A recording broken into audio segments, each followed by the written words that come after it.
Ladies and gentlemen, before I remove your hats, for the presentation of colors, the invocation, and a moment of reflection for those who've given their lives unselfishly to defend our freedom.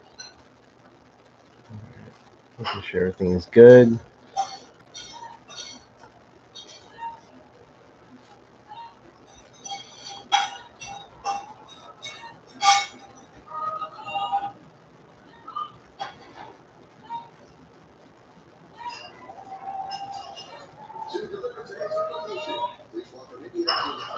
All right, we're good. All right. Good morning, everybody. It is Indianapolis 500 race day. And I'm your host, Chase Fan number 9. And wow, the day's finally here. And man, this is definitely going to be a big one, that's for sure. Hello, Shahir. Welcome to the stream. 200 laps, 500 miles ahead of us. This is the 109th running of this race. So, yep. Let's see how this goes. This race is going to be good. There's going to be chaos here and there, but it's not going to be too crazy. Well,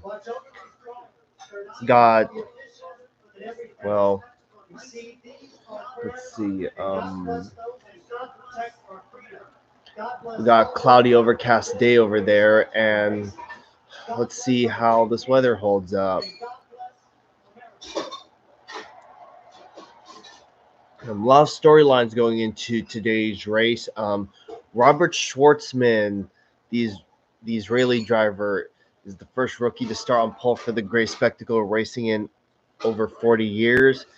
My boy Kyle Larson is doing his second attempt at the Indy 500 Coke 600 double, or the 1100. He's looking for redemption this year after he failed to complete it last year.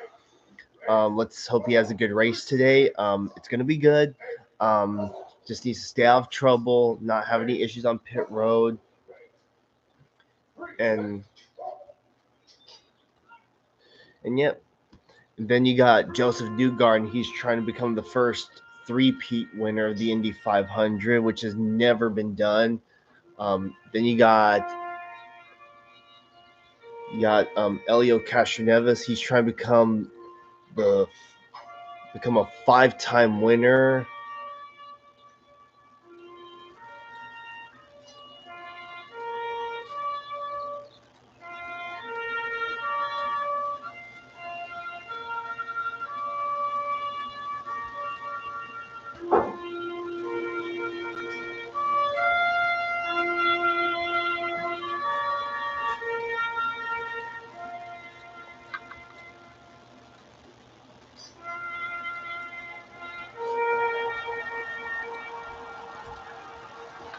That's Taps. What else? Pato Ward is also trying to win the Indy 500 for the first time after coming up short to the last 3 times. So, yeah, he'll be starting the front row with both Robert Schwartzman, Takuma Sato, and Pato Ward, and Joseph Newgarden. He has a lot of ground to make up because he's starting at the back along with his teammate Will Power. This was courtesy of the most recent scandal they've been a part of. But with that behind us, let's just move on to today. Let's forget this thing ever happened, even though it's going to be remembered for a long time.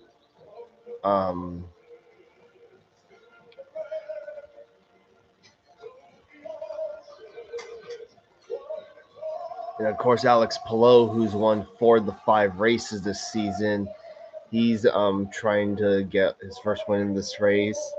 Marco Andretti's trying to win it for the first time. Got my boy Graham Rahal. He's gonna try it for the first time also. One driver I definitely don't want to sleep on is Santino Ferrucci. He always has good runs in the Indy 500. Um, he's gotten good results, and as long as he's not a jackass on the track, then everything should be all good. And of course, this is the first oval race of the year, so that means it's the first oval start of the season for Ed Carpenter since he is only an ovals driver. They should they should call Ed Carpenter Mr. Ovals since he always runs on them. Um, as you can see down here, Tony Kanaan is labeled as the driver number 17. This is in the event that Larson has to, in the event of weather or any other circumstances. Tony Kanaan is basically a reserve driver. Now, 34 cars entered, but only one went home, that being Jacob Abel, unfortunately. Well, there's always next year for Jacob Abel. Louis Foster Stingray. Another driver I don't want to sleep on either is Christian Lundgaard for Arrow McLaren because, yeah, he's had a strong start to the season and he can get it done. He can get it done. It's what this day and this place, this sport and this spectacle give us.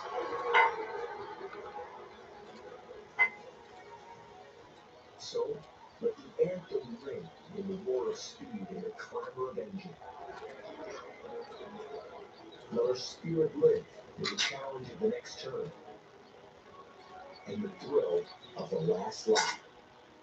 In their victory and in our memory.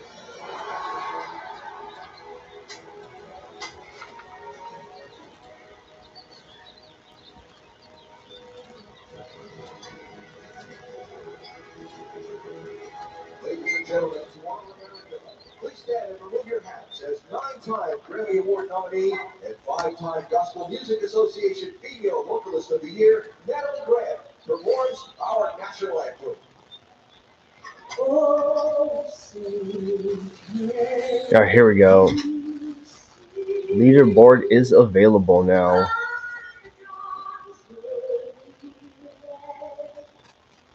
What's so proudly we hailed at the twilight's last,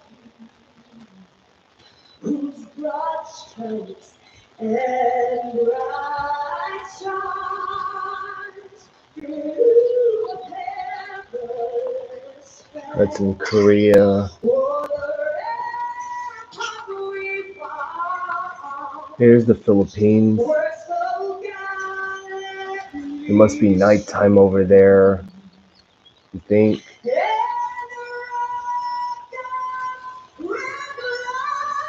3 hours. The next day, so yeah. It's 12:30. Yep, almost past midnight.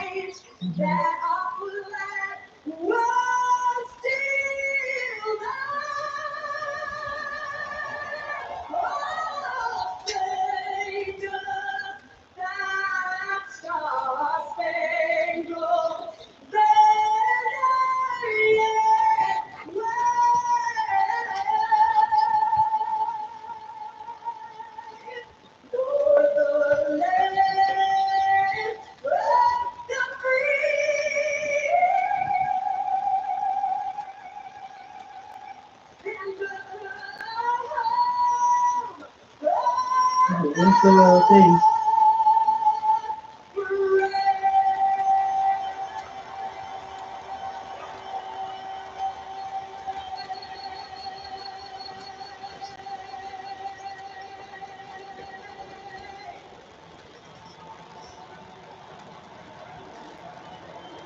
There they are.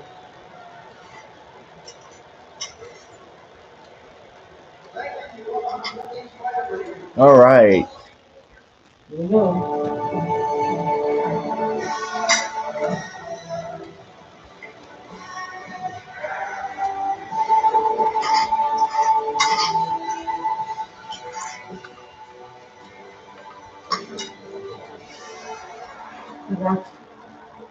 Our 25th birthday. I served with 6th Marine Regiment, and I sustained a spinal cord injury at the chief level. I'm paralyzed from the chest down. Oh yeah, the green flag for the Coke 600 will be at 6:27 tonight. Specially adapted homes for severely injured post 9/11 veterans. This Memorial Day weekend, we're racing with purpose, enabling veterans to rebuild their lives. This organization is just the most amazing thing. The future is here. We've been creating it for more than 100 years. From the most advanced technology to the broadest, most reliable network of sales and service dealers, always moving forward. We lead, others follow. Knock, knock. The mountain's calling. Give me a mountain, lots to do. Give me the sunshine, give me a do. In a epic World Series rematch, Judge meets the Yankees against Otani and the Dodgers. Saturday at 6 The Eastern. Yankees won last night with several home runs from Aaron Judge. Avocado so creamy, vinaigrette so tangy, super green so super green. New Fresca salads and wraps from El Pollo Loco. Let's get loco. El Pollo Loco. Northern California, there's never been a better time to save on Chevy Silverado. The Chase Memorial Day event. New 2025 Chevy Silverados under 35 grand. That's right, the #1 Silverado dealer in San Joaquin Valley has Chevy Silverados under 35 grand. 0.9 financing for 60 months. Increased demand has trade values at an all-time high. It's never been easier to upgrade. Don't wait, the savings are in stock. Chase Chevrolet. Buy into it. Think you need a new roof? Think again and save thousands.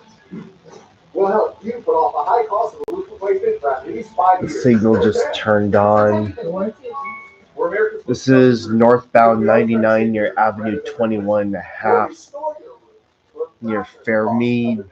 But don't wait. Again, it's still far out. It's too late. Call now or scan the code and we'll give you an assessment of your roof for free. Dive into summer style and savings during the Memorial Day event at Living Spaces. Enjoy cozy lounging with sofas starting at $350, easy resting with queen beds starting at $195, and special meals with dining sets starting at $295. You'll even find outdoor sets for alfresco fun starting at $595. Plus, pay no interest for 24 months on select purchases with your good credit and enjoy free shipping as soon as next day. Celebrate the start of summer and shop the Memorial Day event only at Living Spaces. Living Spaces. Some restaurants put fake grill marks on their chicken. Who knew counterfeit chicken was a thing? The double chicken tostada with real fire grilled chicken. Let's get loco. El Pollo Loco. Stream live breaking news. Or catch up on today's top stories. And stay prepared with Sacramento's most accurate forecast. Fox 40 Plus. Available now on Roku, Fire, and Apple TV. Oh, good. The leaderboard just updated itself. Today, experience a moment in time that changed the course of history. So, it wasn't the race we had imagined. No, it wasn't.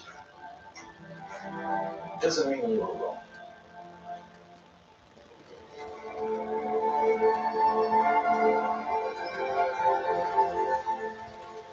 In the heartland of America, ride with this visionary in his quest for speed. This founding father, convinced he could create what the world had never seen. Even if automobile racing is the future, we know it is. Even if it is, we can't continue to ask drivers to race on a track that isn't safe. An act of old-fashioned American ingenuity, inspiring an iconic raceway from the earth and furnaces of the great Midwest. I just don't see the way forward. In every sport, success goes to the bold and the daring, as men of calculating minds with a plan. What is this? Our way forward. Good afternoon. Good day. Welcome to the Wabash Play Company. Mr. Fisher, welcome. Please, have a seat. Carl Fisher. Very happy to finally make your acquaintance. Likewise, I got your letter. So, what brings you all the way to Petersburg, Indianapolis? Bricks, Mr. Cobra. Lots and lots of bricks. It won't be a problem. You have a number in mind? Don't worry, it doesn't have to be exact. Well, I do have a number. I'm afraid I'll need about 3 million of your favors to do the trick. Give or take a few 100,000, of course. Yeah, please ask, what are you building? Speedway, Discover. The greatest speedway the world's ever seen. 2.5 glorious miles of track, all with your papers. A speedway for automobiles? Yes. It's the future, Mr. Cobra. Imagine a fleet of racers flying at 60, 70, 80 miles per hour. Why not make it even 100? Why not 200? People will come from all across the country. Tens of thousands of fans will fill our grandstands to watch the race. And we shall toast our winner to boot with champagne, or something like that. And the trophy, Mr. Cobra, the trophy shall be as grand and as proud as the driver himself. And our champions shall be remembered forever. Once only fantasy. To think this all started with just a brick. Well, Mr. Fisher, that is some dream. It's no dream. We shall build it, brick by brick. It shall be the greatest spectacle in racing.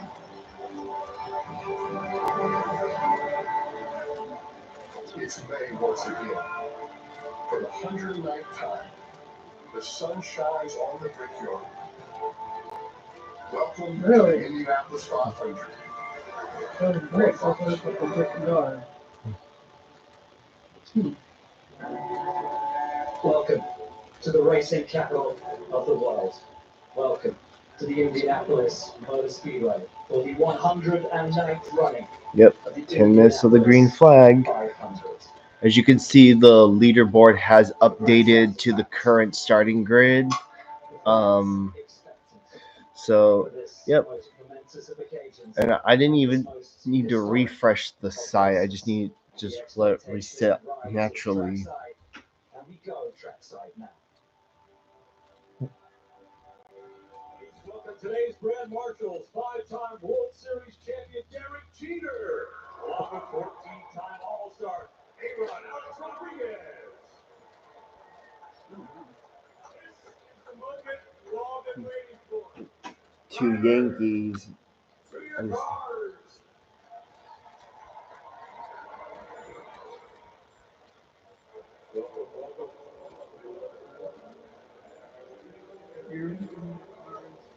Well, it is here. Finally, race day for the 109th running of the Indianapolis 500. And then, and of course, again, this is going to be the first Indianapolis 500 that will be aired on Fox Sports. Remember, this is we all got a lot of expectations for them.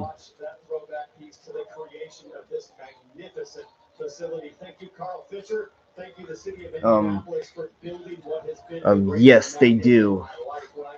And of course, when they come to the green flag, the field can scatter. Sparked an interest and a fascination and a desire to be one of these 33 drivers. It is a privilege every year to be here to call this the greatest spectacle in racing. And I don't care if it's your first time here at the Speedway or your 81st time. Every time you go through that tunnel, you see the track as you emerge. It gives you a feeling, Townsend. It's unlike any other racetrack, unlike any other stadium on earth. I love coming here every single year. And there's no better place to be than trackside where we find Jamie, let's see. Oh, well, Pato O'Ward is one of the most loved and biggest personalities in this field. But this place has been a heartbreak. Look, not every AI relationship is predictably stupid. Of the last lap for the win, and left him in tears for the second time in the last 3 years. But today, he starts on the front row, and it's perhaps his best shot at winning the Indy 500. Kevin Lee. Kyle Larson is a throwback. He came up through the short track ranks. That used to be the path here, and he's also quite popular because he's got to head to Charlotte very soon. Well, we've had some raindrops. He has about a 40-minute window if the race is delayed. Beyond that, he's going to have to abort. The Georgia Hannaberry. Two teammates, two 500 champions, and two incredibly motivated drivers start from the 32nd and 33rd today. Walk is their journey to the front of the field. All-American marching band to perform back on the end in Indiana.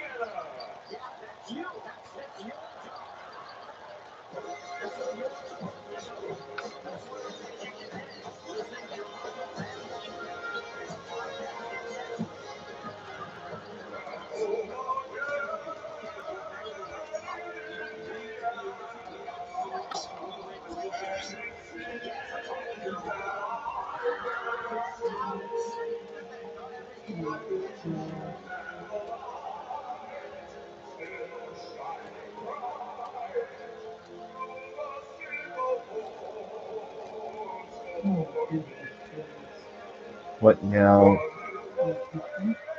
The people that they're showing. You know, what about them? There's some people do weird things, and it's like, come on, man. You're flash on TV.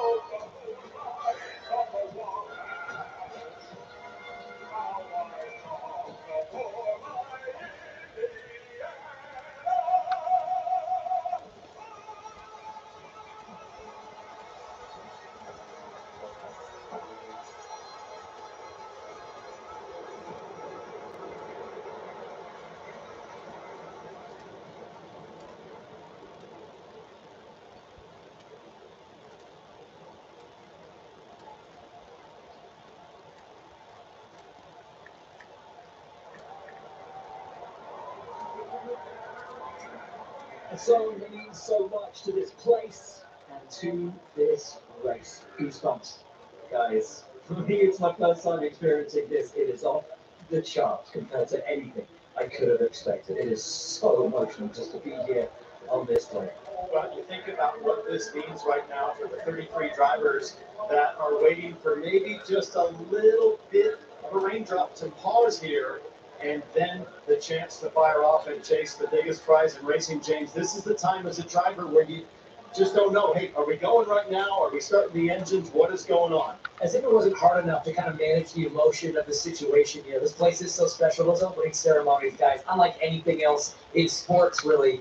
And you're still trying to, as a driver, then turn your focus to the race at hand. Now you're strapped in the car, you're ready to go, but the weather might not be cooperating. And so now you're in this kind of purgatory of, are we going, are we not? And you're trying to stay amped up, but it's hard to manage the emotions, and you're pumped and you're raring to go. There are so many storylines throughout this field, guys. Let's start at that front row. Pato O'Ward, his first ever front row Indianapolis 500, alongside it, a two-time winner of the Borg Warner in Takuma Sato, and then the pole sitter, a rookie in Robert Schwartzman. A rookie from Tel Aviv, Israel, and a rookie team. They have never, as a group, driver and team, they have never done an oval race. They have certainly never done an Indy 500. They start at the very front by way of a fantastic qualifying effort. But already, if I'm Sato... Oh yeah, this will be your second Indy 5 time watching the great spectacle in racing. This might throw the rookie even more than expected. We could pounce here and take the lead right away. I mean, how much grip is there in turn one? Has the rain affected those levels at all? The conditions themselves already. And keep in mind the team that Robert Schwartzman is driving for, Prema Racing. I don't think I've said this before, but I'm gonna say it now. This is their first year in their debut season in IndyCar, so the fact that they're gonna, when this season comes to an end, they'll be remembered for winning the pole for this race. So that's quite an accomplishment. Just once, and would so dearly love to do so again. When we look in that top 12 two cars, our missing two cars, we expect it to be there. They start from the very final spots on the grid. 32nd, Joseph Newgarden. 33rd, Will Power. Technical infraction during qualifying means they start back there. And if Joseph Newgarden is going to take 3 in a Yeah, keep in mind it's light right, not. Yeah, mine says the same thing. To start the last row, but you're looking at two of the fastest cars in the field.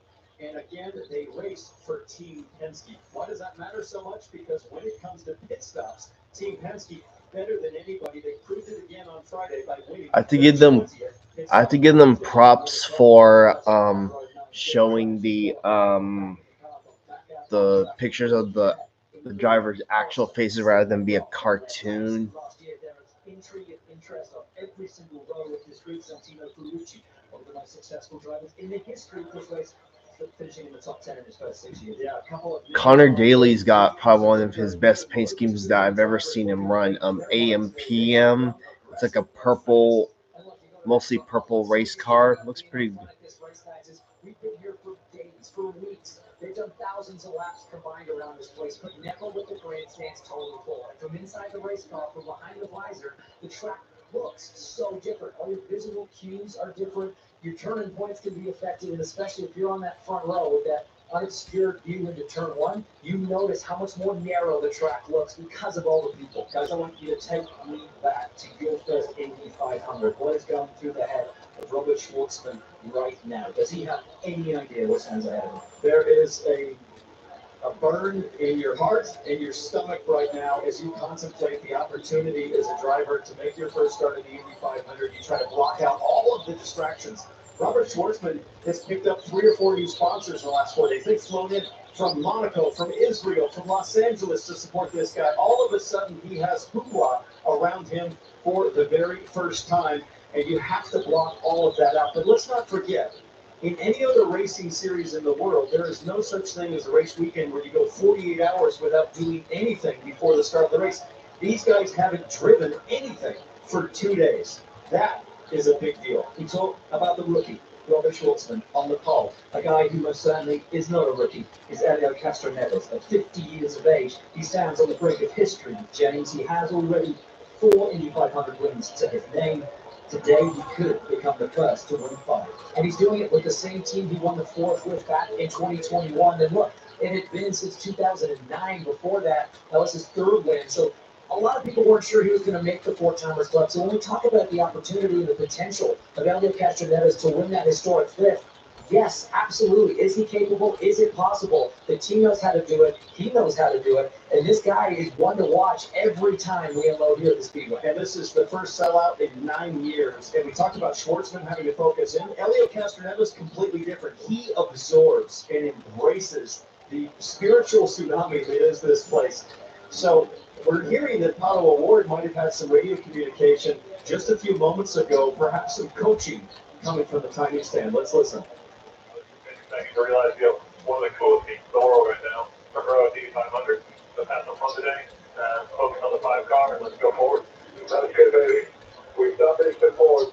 Let's get it. He has done it before. He's broken his heart twice before. He's never started on the front row before. Is this Pato O'Ward's best chance to win the Indy 500? I think so. I mean, the starting spot, obviously, that helps, but you can win from almost anywhere on the grid here. Yeah, people already saying Larson should abandon ship right then and there. Drivers have been talking a lot this year about how the cars are handling a little bit differently. They're a little bit more on edge, and no driver can handle a car around the speedway on edge better than Pato O'Ward. He proved that last year in that straight fight with Joseph Newgarden in those final 10 laps. I think the conditions, the situation, and the way these cars are handling. Yeah, some people on Twitter saying Larson should just abandon ship right now because there's no point. He says that Kurt Busch was the last true driver to complete the double. No, they're fans, but they're saying that Larson wasn't so keen of. Yeah, I had a bad feeling we were gonna get weather for this race anyway. Was there weather right now? Yes, Mom. They're saying it's a drizzle. It is just as fast, seemingly, as the last one. That's impressive. But for Sato, this is the only IndyCar race they'll do all year. For him to drop in on a one-off, stick it on the front row with a legitimate shot to win his 3rd is super impressive. And he just doesn't seem to be getting any older. He has all of the youthful aggression that defined the no attack, no chance mentality that got Sato here. Another couple of storylines I want to pull out. A look at Alexander Rossi, who starts in the top 12, one here on debut. And what about local hero Connor Daly? Starts alongside him. Every one of these 33 drivers has a story. Only one will win.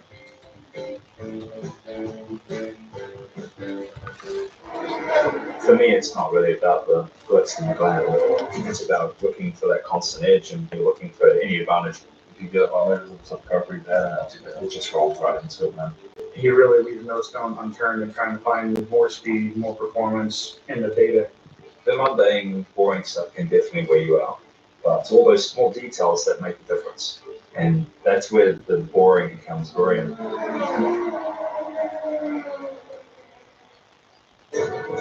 There's a reason Chevy is called the heartbeat of America. A heartbeat strong, steady, unwavering.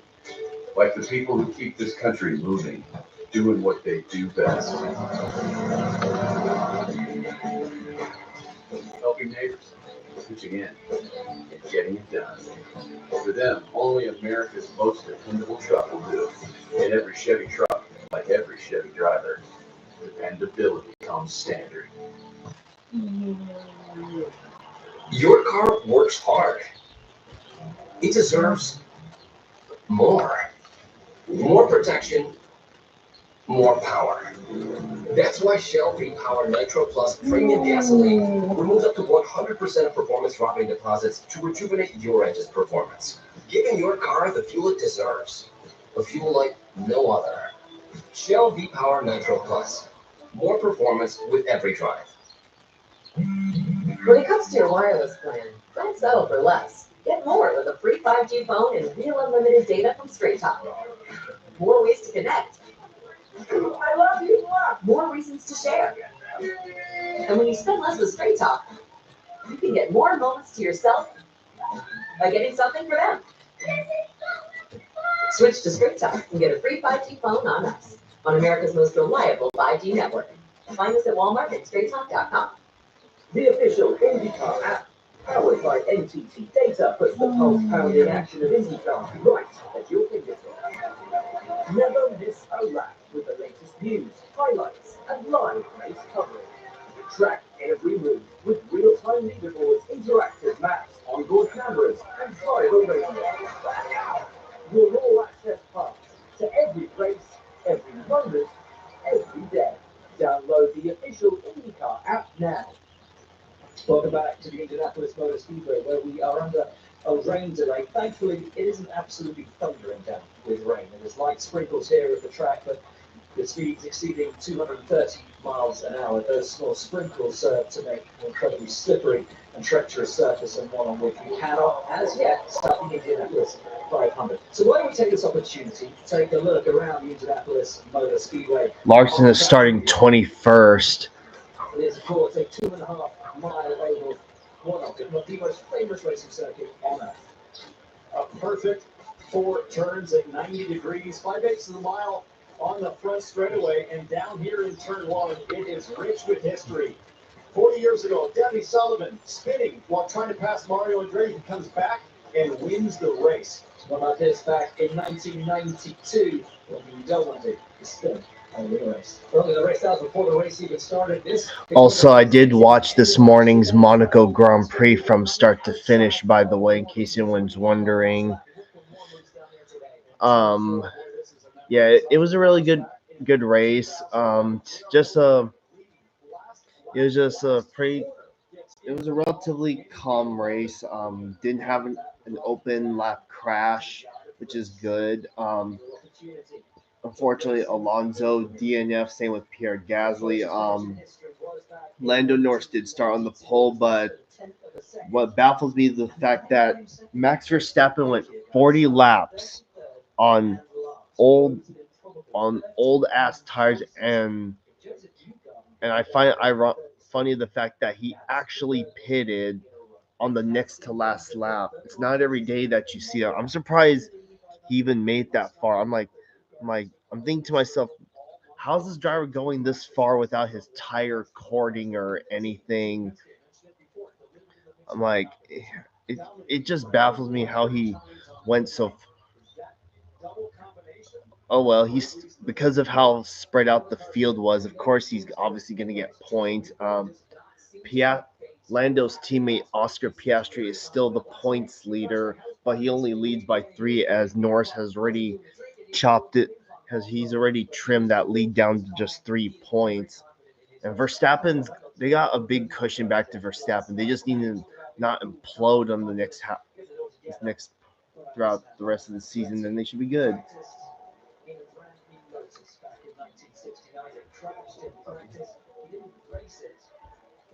He took to victory lane.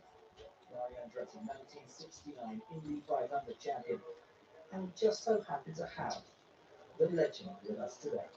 Well, there are legends scattered all through the Indianapolis Motor Speedway today, but we are lucky enough to catch up with Mario Andretti. Now, this is the 54th year that an Andretti has competed in the Indianapolis 500. What does the Indianapolis Motor Speedway mean to your family? Well, obviously, a big, great deal. I mean, this is a rodeo, we love coming back here as a family, and we enjoy so much. Over the years, as you can imagine, since 1965. So, and we'll keep right on going as long as we can. Father to Marco Andretti, now Michael Andretti.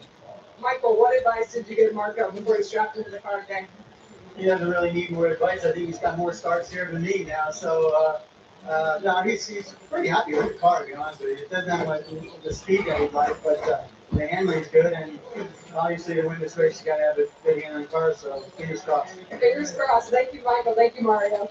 Great to see Mario. Great to see Michael. Of course, Marco runs in his 20th Indy 500 today. No Andretti has ever taken victory at the Indy 500 since Mario's win back in 1969. They call it the Andretti curse. Can it be overcome today? Well, one guy who was a hugely popular winner here, TK, Tony Kanaan, back in 2013, one of the longest Indy 500s in history, started in P11, ran home, an incredibly popular win. Today, though, team principal,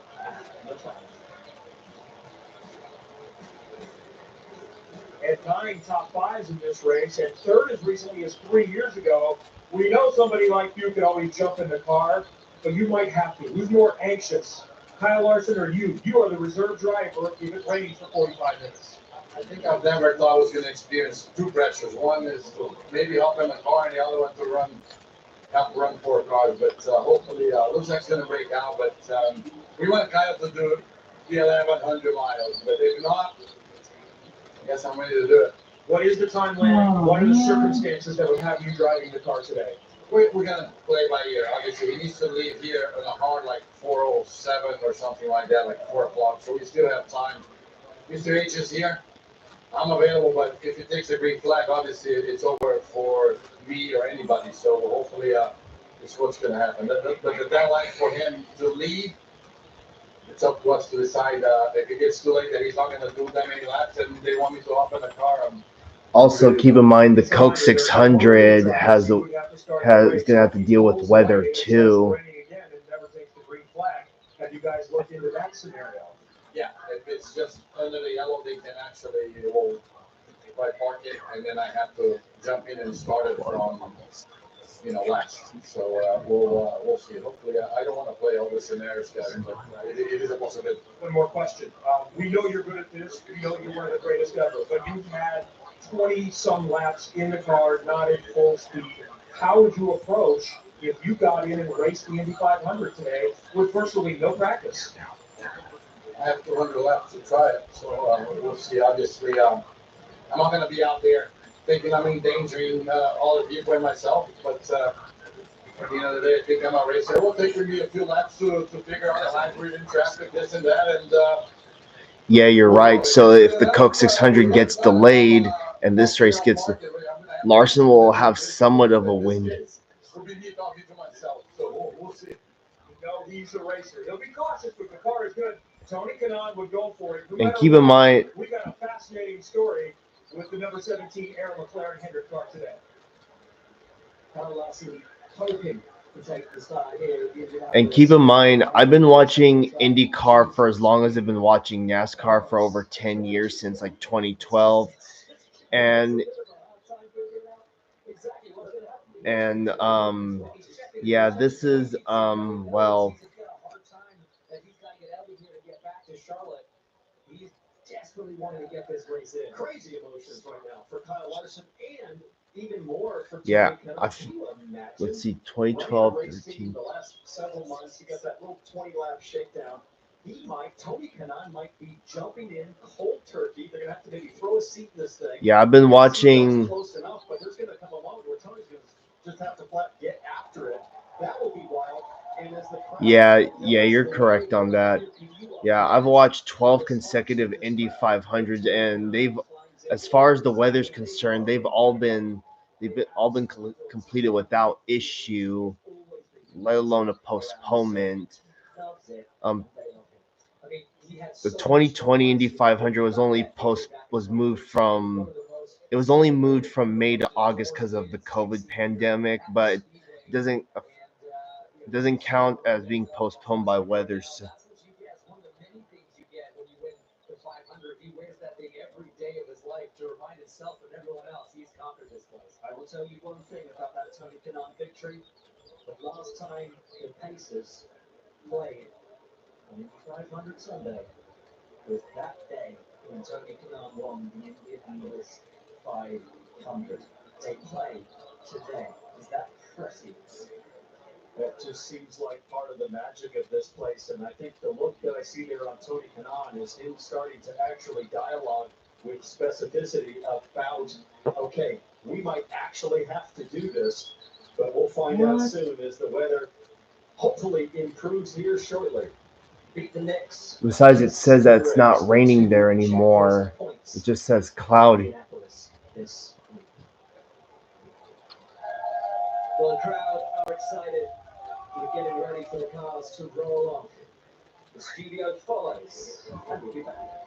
Come on, start the fucking engines already.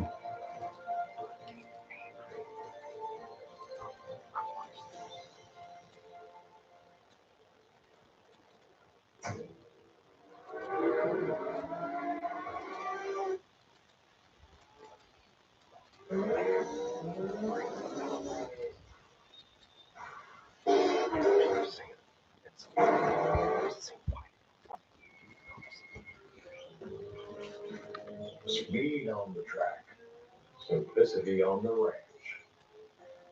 Good ranchers, American meat delivered. They're saying that they should start the race under yellow. I mean, I'm pretty sure they've started race.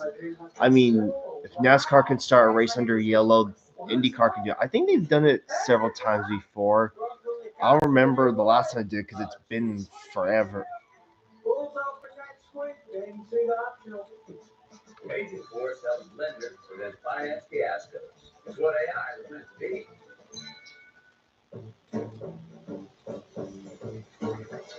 It's growing season, which means it's 100% tasty Oscar Mayer wiener season.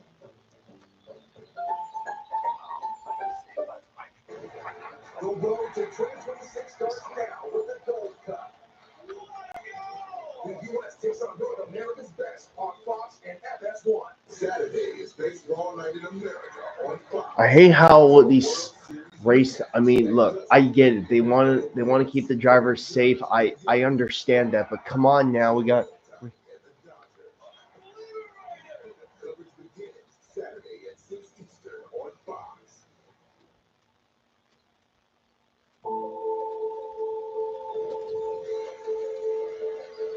I dream of doing things that have never been done before. It's our life. It's our addiction. It's everything that you want. That fire is constantly burning. One race on this planet that transcends sports, and that's the Indianapolis 500.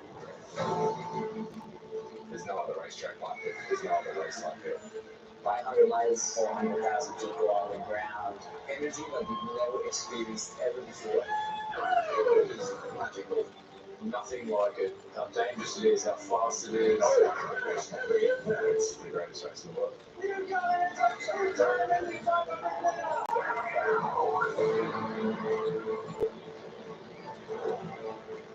It's the biggest win of my career by far. I've been on the front row, I've been on the back row. I've been bumped out, I've bumped back in. You will never be forgotten if you won the Indy 500. Once you get that first victory, you just want to stick and even more. To have my face on that trophy with my heroes, it's amazing to be a part of that history. I won 3 in a row. You have no idea. I wanted so bad. Win this race, I'm becoming immortal.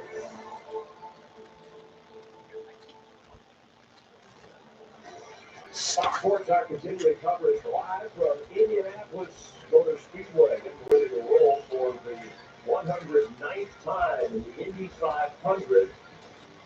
And a slight weather delay that didn't show much on the radar earlier. We had some rain showers in different parts of the track, but our max got the radar weather is saying the showers have moved through. They did not leave the track. They are drying out the spots where a little bit of rain fell, so we should be ready to start the race in just a couple of moments. Thanks for being with us, along with Tom All right, Stewart. did you hear that? Chris Myers on our spot. We're back here at our set with the Yeah.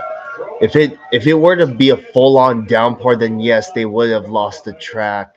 Remember, drizzle and downpour are two very different types of rain. As far when it comes to the behavior of the rain, it's very different. Downpour and drizzle are two different. What's going on in there? That's the fun part that Danica and I were talking about is we kind of have different approaches to it, but I think that's the great thing. You got 33 different drivers out there. They all have different personalities. They all have different quirks. The thing that I would not like is I was so routine driven that when I got in the car, I wanted to road. I wanted to get going. I didn't want any delays. I didn't want anything to be different or change. So to sit there, and I guess I would probably be like Kyle Larson, who we just saw was looking at his watch, checking time already. I want to get going. Once I get in that car, that's my mode, that's my office, and I want to get to work. Did you wear a watch in the car too? I've never wore a watch. I still don't wear a watch. Exactly. I mean, from my perspective, I think this is an opportunity actually for the drivers to relax. Outside of Kyle Larson, who has a hard out, has another 600 miles to do after this 500. The Coke 600. We've had so much going on before the race. There's a minute by minute, all morning long. So many people, so many obligations, so much energy. You get to the car before you get strapped in. There's so many people there too. Now it's peaceful. They're all gone. You're just sitting in your car. You're making sure that radios work. Are you comfortable? Belt's all good. It's time to relax. So if this continues on, it does get a little arduous as a driver to just sit there very strapped in. But, you know, a little bit of time is kind of nice. Yeah, but a good sign that it's not going to drag on too much longer. I mean, we really should have moments here get rolling because there's Brady sitting in the car. Earlier talking about being the pace car for him as well, and the experience for champions of their sport to try and just see what it really There's Michael Strahan in the pace car. Mom. He genuinely looks nervous. When he was walking by, I said, "Hey, you gonna do any work today?" He goes, "Yeah." But he does look nervous to me. I mean, it's a big responsibility driving a pace car. I mean, you're pacing 33 cars. These guys, from the moment they roll off the grid, and Danica can tell you this, they are already in fuel saving mode. So every move they make from the time they pull off the grid is calculated and you know, it's very important. And what they tell you when you're a pace car driver is they're like, look, as soon as you come around turn 2 for that last lap, you need to go as hard as you can. And even for myself, I was like, oh shoot, like, I don't know, I haven't tested the limits of this car. How hard can I go? So I'm sure Michael's sitting in the car thinking, did I really want to be a race car driver? This will be the test. Yeah, things worked out well for him in his career. Let's check in with Jamie Little. And Jamie with a previous. Hey, there's Simon Pagenaud. On the 3 box for Scott McLaughlin, different role for you. So how are you helping them for today to try to get that first win? Well, it started really 2 years ago. Scott contacted me and wanted wanted some help to speed up this process of learning the Indianapolis Motor Speedway. And it's a special place, isn't it? We get the crowd roaring. It's so cool. It's back today, 350,000 people. It's magical. So I'm just behind Scott, trying to give him the tools to become the best driver he can be quicker. And it's such a learning process here. Anything you can get from another driver is a good thing. But I gotta say, it's very rare to have a champion like him ask another driver for help. So we share the same value, we share the same love for the sport. He's very, very passionate. He's a tremendous talent, like one of the best talent I've ever seen. Now, you give him the tools, he's going to use it, and then slowly but surely he's going to become better and better. And I've loved seeing his evolution. With Penske, he's just been tremendous. So we'll see what he can do today. He's in a good position, actually, to do very well. So cross fingers. The whole team is pushing hard, and it's been a pleasure to be obviously back with Team Penske and experience this for the last 2 weeks. Well, you're bragging on that driver. Let's brag on you in the moment you won this race, Simon. Take us back to it. What does it mean to stand there in winner's circle? I mean, that's why I asked Scott. I said, when you win today, just give me one drop of milk, please, so you can put me back in that moment. It stays with you your whole life. But today it's my pride and joy. And my kids, when they see the Indianapolis Motor Speedway, they think of the yellow car and the win, and it's just amazing to have accomplished such an incredible thing in my career, in my life, and it's going to stay with me and my kids forever. So it's really it's a gift that keeps on giving. Everybody says the same thing, but it's so true. Every year, we stand on the grid and the goosebumps still happening, even though I'm not driving. It's actually more stressful to be on this side of the fence than being in the car and controlling things. But it means everything, because it's a dedication. You dedicate your life to this since you're a little child. I started thinking about go-kart at 4 years old. And I watched Rick Mears win. I was 6 years old, and I said someday I'm going to go to Indianapolis 500. And being part of it is one thing. Winning is just a privilege. Stays with you forever. So good to see you, Simon. Good to see you too. Thank you. Go back to Chris. All right, hey, thank you very much. All right, so we saw it qualifying. They surpassed speeds of 230. We also saw more crashes, I think, than we had leading up to the race qualifying weeks here. But what kind of racing speeds do you think we're going to see today? And obviously handling the corners and avoiding the wall. Well, things definitely slow down. It's cooler now, too. It's cooler, which does help. That's going to give them more downforce usually. The rain will help. But look, when you get into the race, you're doing much longer runs than you would otherwise do if you were in practice. Also, when you're out there organized in practice, usually if you're not comfortable in a line, you just drop back and get out of the way. You go back to the garage, you go back to the pit lane, you try and work on the car. Here in the race, you have to stick that out, which means you're going to back other cars up. So overall, the general race pace comes down. Wow, they're still going to be doing 230. Yeah, but it will definitely pick up. Like Annika said, it makes more power when the air is cooler. The track temperature being down is a lot more grip as well. So the pace could be higher than what we anticipated, but at the same time, there's still going to be those comers and goers. There's guys that aren't going to hit the balance perfect, because as the temperature changes up and down, the car's balance changes with it. So everybody in this first stint's going to be thinking about the balance of the race car, and they're going to be feeling out and just kind of settling in this first year. Yeah, as the drivers wait this out, you're talking about checking their watch. I'm sure for Kyle Larson, right, he had that 40-minute window to try and do the double. That's something that you accomplished very successfully. So from that standpoint, in terms of his time and weighing on his mind, how difficult was that for you in terms of racing here? Obviously, in the thinking, hey, I want to do well, but then I want to get to the next one. Can you block it out and stay focused in that moment? Yeah, I didn't have to worry about weather. I had great weather conditions both times that I did the double. But for Kyle, I think it's easy. I think you just literally have to treat it as two stages. I mean, this first stage is strictly focusing on the Indy 500. But think about the car in Charlotte. Don't think about what you have to do later in the day. Strictly focus on the task at hand. Once that's over, then you kind of have this little middle phase, an intermission, I called it, of getting on the plane, getting hydrated again. He'll get an IV fluid on once he gets on the airplane. He talked to me about the meal that he's going to have, a protein bowl, just to get some food in his stomach and get some energy back for the second half.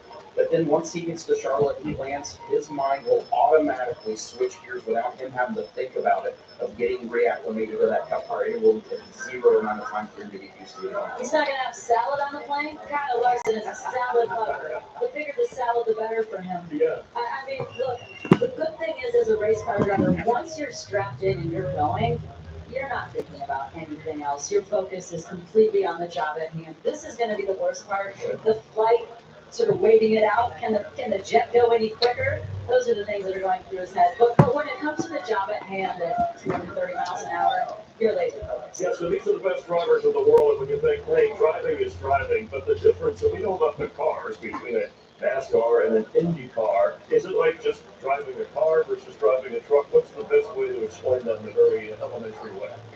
It's like driving a tennis ball and driving a bowling ball. Oh, that's the difference. I mean, that's what I've always told everybody about the difference of driving here in Indianapolis. These guys can run wide open around this racetrack if their car is comfortable. You could never do that in a stock car. So imagine taking a tennis ball. If you want to make that thing change directions, you just bat it with your hand and it's going to change direction. The bowling ball, you have to slow it down, then get it to change direction and get it to accelerate again. So it's drastically different. Jesus Christ, start the fucking race already. So thank God this is the first of the two races that he has to run. I think it's way easier to do the 500 first than it would be for him to have to run the Coke 600 first, then come here and run the 500. That's it. I never had you as a tennis guy. A bowler I could see. But you did bowl. I drink a lot of beer bowling, so it's me very good. All right, let's pickleball guy. Let's check in once again with Jamie Little. Jamie? Well, look who I ran into, Michael Strahan at the front of the field. He is pacing the field. What is this moment like? You were strapped in. I'm looking at your rear view, Michael. You've got the entire field ready to go. Yeah, they're ready to go. I heard Danica and I heard Tony talking about me being nervous slightly. But I'm ready, Danica. You saw that little piece we did earlier. So I could have been a race car driver. I grew out of it. Too big. All right, what's your coach telling you here for these laps? Relax, be smooth, calm down. He's an incredible driver himself. So he just got me through that. I just had a nice pleasant conversation. I don't know why it's so hard.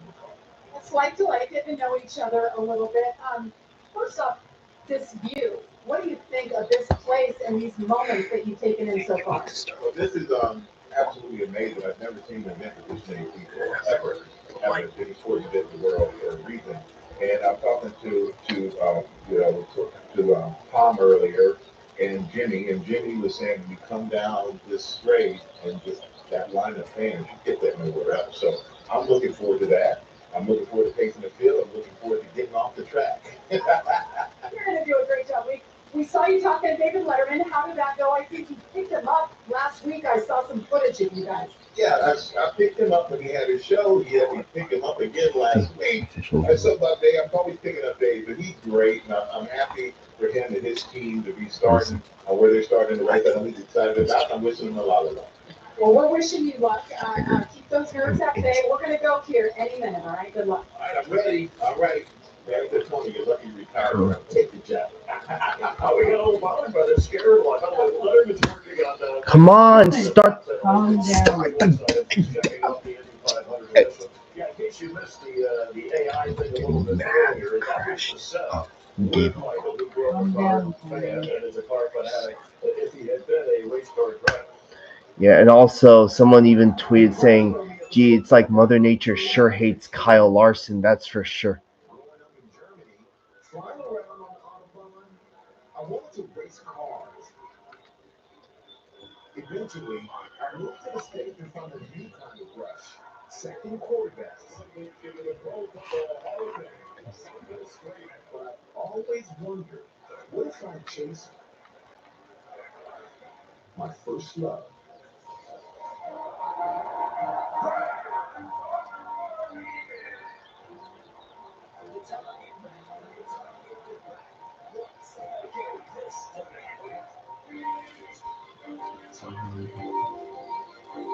Something tells me you still be seeing me on your TV the day of the Indy 500. Good stuff with Michael. Always willing to try anything. And definitely too tall, probably after the age of about 11. Yeah, AI, artificial intelligence, maybe for some people no intelligence to get in a car unless you're prepared to go as fast. Hey, the major storylines, it looks like we're getting closer and ready to hear the engines roar here. You got the rookie on the Yeah. You got Newgarden going for 3 straight, and they have Casper Evans going for a 5th of LMP records. Which one of those is dual race cheer and stands out the most or is special to you?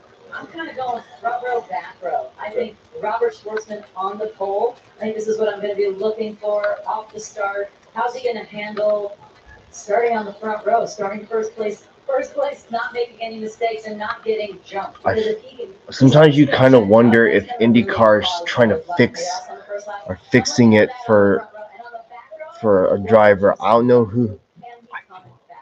Actually win 3rd in a row from further back than anyone's ever won the Indy 500. Got around Grace to see. Yeah, I'm the same. I'm going to go from Newgarden to our power on that back row. We saw Will in Hard Day actually trying the second lane up just to see what it feels like, which nobody ever does that in practice. I mean, you get forced to it. You don't volunteer to go there on your own. But starting in the back like that, we've seen. Yeah, this is the longest I've gone into a. I mean, I've done so many streams over the last several years. Yeah, I think this is the longest one I've gone without before the green.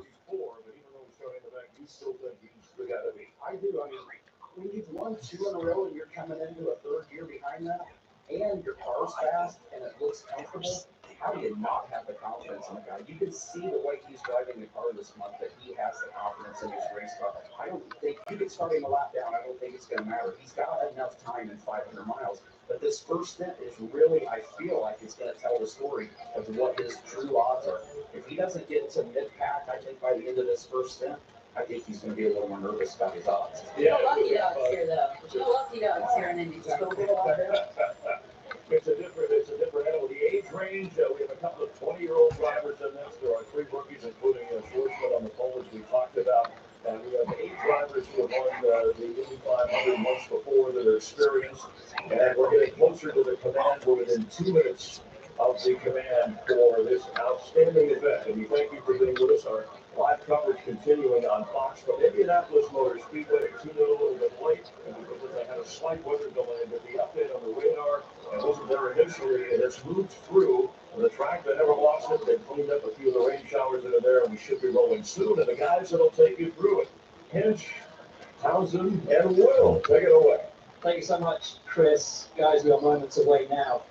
But who are you looking out for? Maybe a driver that we haven't spoken about yet today. Well, why not Scott Dixon? He's already won here once. He's a 6-time champion. He's the most successful driver in the IndyCar Championship in several generations. And he's a sleeper. He flies under the radar like a stealth fighter here, out of the hoopla. He's got a great chip Ganassi car, an awesome team on pit lane. Dixon's one to watch. Look, if you want to take a little bit of a dark horse for me, Alex Rossi. That ECR team always has quick cars here at the Speedway. He won this race back in 2016 as a rookie. He's had several great finishes since then.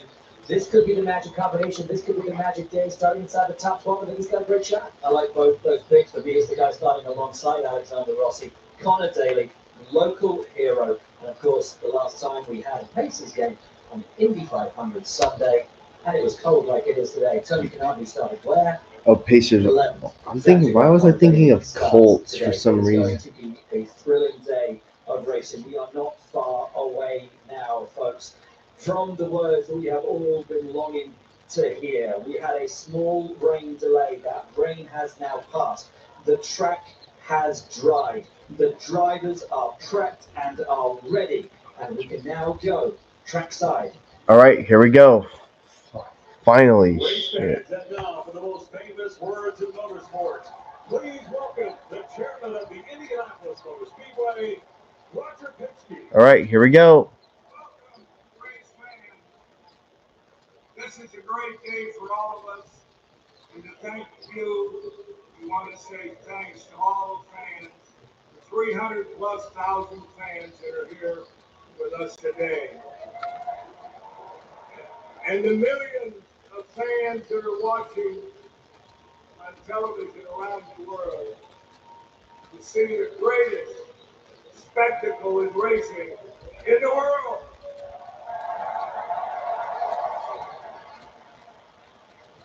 As many have said, this is a day of honor. We honor the men and the women and the first responders to keep our country safe and secure. Drivers, start your engine.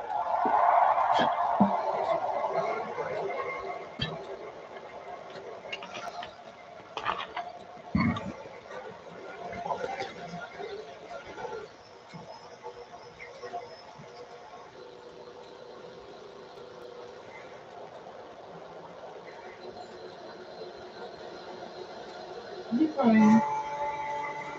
Well, this is the moment. This is the time, and this is Tom Brady on board. Hey, Tom, it's Bowser Bell on the box booth. You got me?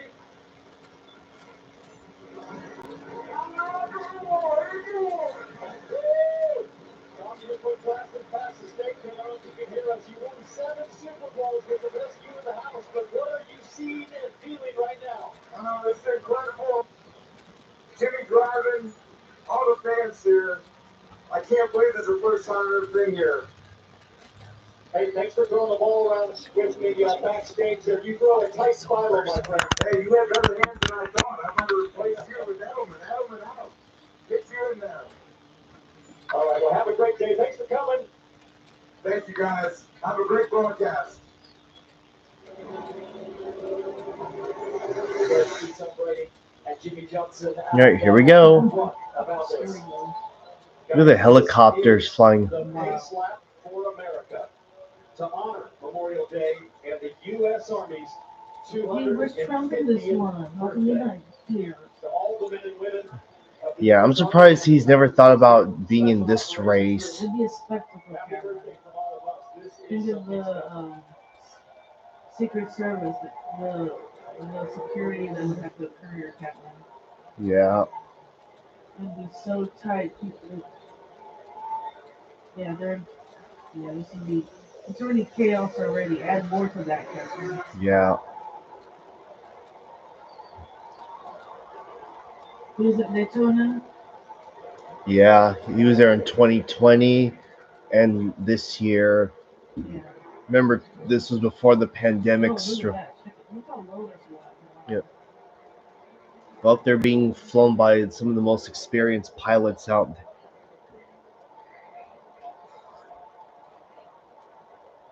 Is that the tower?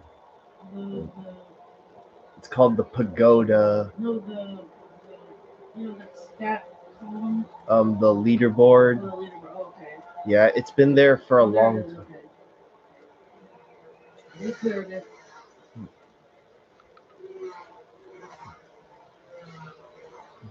Wow.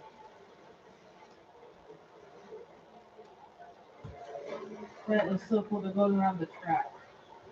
That must be cool for them too. That if there are drones, they have to. Oh my. Speedway, what a moment. I mean, this place was born to test one thing, James. How fast can you go? And I guess the second thing, of course, how big are you going to go to win the biggest prize in racing? It's not a great along the bottom of your screen. Then your back row. Some famous names back there all the way littered through this field, every one of the 33. You probably noticed one that Colton Herta's number font looks a little different. I think it's probably because of the fact that was Dan Weldon's number when he raced for the team, and that was the same number font he used. Talking about chills, we're going to go down to Michael Strahan in the pace car. Michael, change up in the Fox booth. You got a copy? I got you. All right, we saw AIU driving the Indy 500 back at the top of the show, but now you're doing it for real, buddy. How does it feel out there? I'm doing great, you guys. I got a great coach. Some people were tweeting about that AI thing, saying that they don't want to see AI run the sport. Do I punch it coming out of this one? Not now. I got one more. I'm ready to punch this thing. So we are. Here's how it's good for AI. It's here to stay.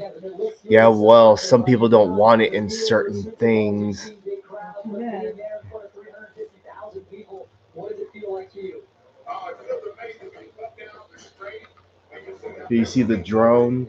one area of my life. It's absolutely incredible. And I mean, this is a thrill of a lifetime. Something I never thought I would experience.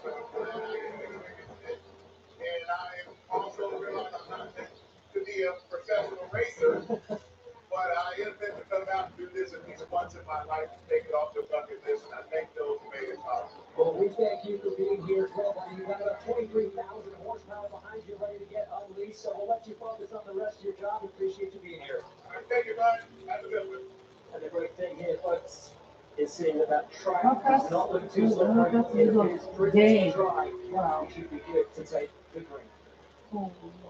All right, one to go. Radio from our Fox Sports colleague, normally a pit reporter, racer today. Let's listen in. Guys, I just want to say, cheers to everyone. The next rain that will come through that area won't be until 8 o'clock tonight over there. Oh yeah.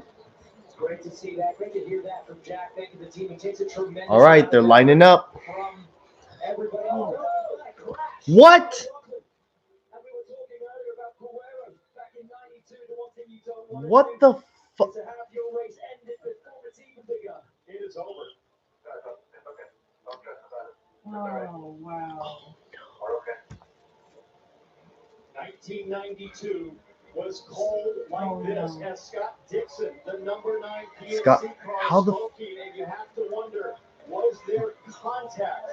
Wow. Moisture on the track, and maybe there was still some moisture from McLaughlin in his spin, but his left front suspension is destroyed. His day is over. Scott Dixon is on fire on the left rear. What has happened? Wow. Okay. Two of the favorites coming in. Wow. Contenders see massive fire inside the left rear. Scott Dixon's race is pretty much over. That's in the brake system. It's behind the left. They didn't pit. We heard the call over the radio to pick this lap. They left it out there. That could be a huge. Wow. The devastation on Scott McLaughlin's face and his body language. And that is what it means. That is what it means to have your dreams wrenched away from you before you even have opportunity to make them real. Galling. Utterly galling for Scott Dixon, for Scott McLaughlin. And I wonder, guys, Scott Dixon on row 2, McLaughlin on row 4, how could they have come together? They're 2 rows apart. Well, we don't know if they had contact yet, but let's get a report maybe on what's going on with Scott Dixon. Then show us the replay then. So listening to the number 9 radio, Jesus Christ. sound as dire, they need to just cool the brakes. Michael, his strategist, is telling him, let's just cool the brakes. It's all going to be fine. They are not planning to pit at this moment. And they have the benefit. Felix Rosenquist, who's right behind Dixon, can radio in and get some information because there's a relationship between Chip Ganassi and Jim Meyer. Finally. With Scotty Mack, who's right on bullets. What the? Oh. Oh no. Warming his tires, swerving just to put some temperature into the rubber and just loses it. The track is cold. The tires are cold. These cars are set up to turn left. They don't do straight very well. Well, when you light up the rear tires to try to get a bit of heat to them, it is so easy to have that happen. Well, especially if there's any of that residual rain moisture on the racetrack. And for Scott McLaughlin, the worst feeling I could possibly imagine as a racing driver. Trying to come to grips with what seemed like the most bizarre moment of his life. Jamie, the 3 out. Yes, I just talked to his strategist, Ben Bretzman, and he said exactly what you guys just saw. It's a cold track. He was trying to warm up his tires, swerved too much to the left, hit the inside wall, and I just asked him, is there any chance that could be repaired? He said, no, we are done. And obviously, with the car still circulating, laps are counting now. Wow. So the lap count has begun at the Indianapolis 500. Dixon, I would pit because that's going to become. We only have a set number of pace laps before the race officially begins, but it is behind the safety car and under caution. Lucky for Dixon to be able to get that out because had the diffuser, the carbon diffuser actually gone up in flames, now the whole car is alight. So it was a gamble, but it's paid off as you understand.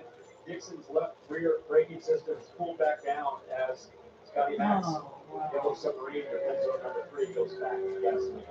Well, my concern would be, is the brake system okay? I mean, that caliper Inside that left rear wheel was off fire for quite some time. There are very delicate brake lines, and he's being told to stay off the brakes right now, so I'm not sure he even knows if the brake system's okay.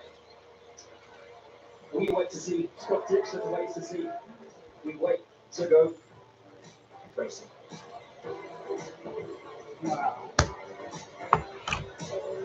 My mental health is better, but uncontrollable. Dude, when was the last time someone crashes out? Imagine prepping that whole week only for it to go to waste like that. If I was in that position and people expect a lot from me, yeah, I'm going to get a lot of hate from people.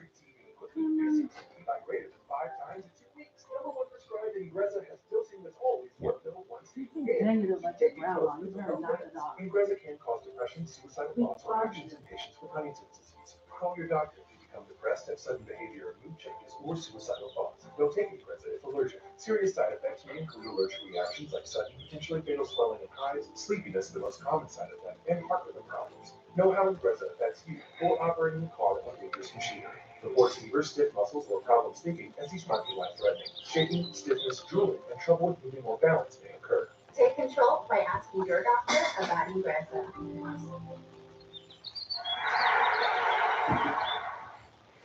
California, with Ford employee pricing, you pay what we pay. And for the next 5 days during the Ford Memorial Day Sell-a-thon, you can get an even bigger deal. With employee pricing plus 1,000 trade-in bonus cash across Ford's best lineup, the deals are even bigger during the Ford Memorial Day Sell-a-thon. Right now, get employee pricing and lease a Ford F-150 STX for just $319 a month. But hurry, these offers end soon. So go to your California Ford dealer today. Hey guys, there's a change in here. Two changes. Two changes. You know where the dog beds go? Yeah. And no matter how perfect things are now, you don't want them to change. Well, at least Rob Schwartzman's going to lead the opening laps. The 3-row luxury TS, because everyone should feel like the center of the universe. Get special offers on select Lexus TX models. For the professional, it's not enough to possess knowledge. We seek to refine it, to wield its power, to redefine its boundaries. Knowledge is put to the test in every GMC Sierra. Or get 0.9% APR 2025 Sierra 1500 models. Or current eligible GMC owners get over $7,800 total value on select Sierra 1500 models. Fox 40 Plus, available now on Roku, Fire, and Apple TV. All right, let's try this again.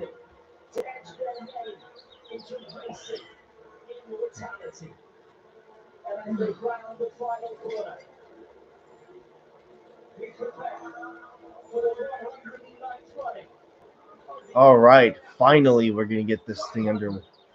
Whew. Look at all the cars that are parked there. I think that's for all the drivers to ride in. All right, here we go. Green flag. Now we're officially under green. Here we go.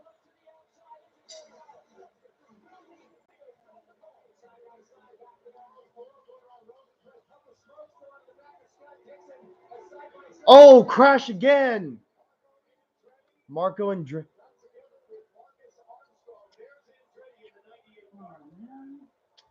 Wow.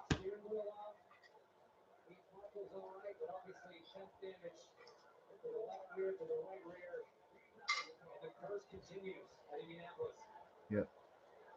20th start and absolute devastation for Andretti, for Mario, for Michael, and most importantly for Martin. And what an eerily familiar resemblance to the 1992 Indy 500. A car crashing on the pace lap. We've had that with McLaughlin and an Andretti into the wall. Let's see what happened to Marco all the way in the back.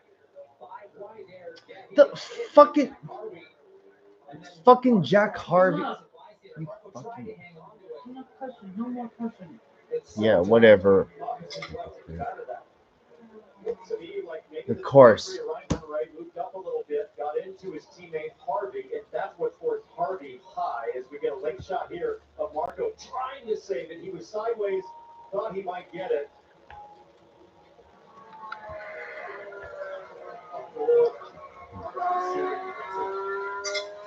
Well, And then we will announce the Indianapolis I'm gonna. 500. If I ever have kids one day, I'm gonna tell them, yeah, I grew up my whole life watching the Indy 500, knowing that an Andretti never got to see the Andretti's win it. Cars that are in front of you, your spotter up on the turn one grandstand is radioing to you, trying to kind of paint the picture for the cars that are around you. So your eyes are forward, but your brain's trying to, again, assess where the cars are around you to make sure you're giving everybody room. And sometimes the room just runs out when you only have so much racetrack.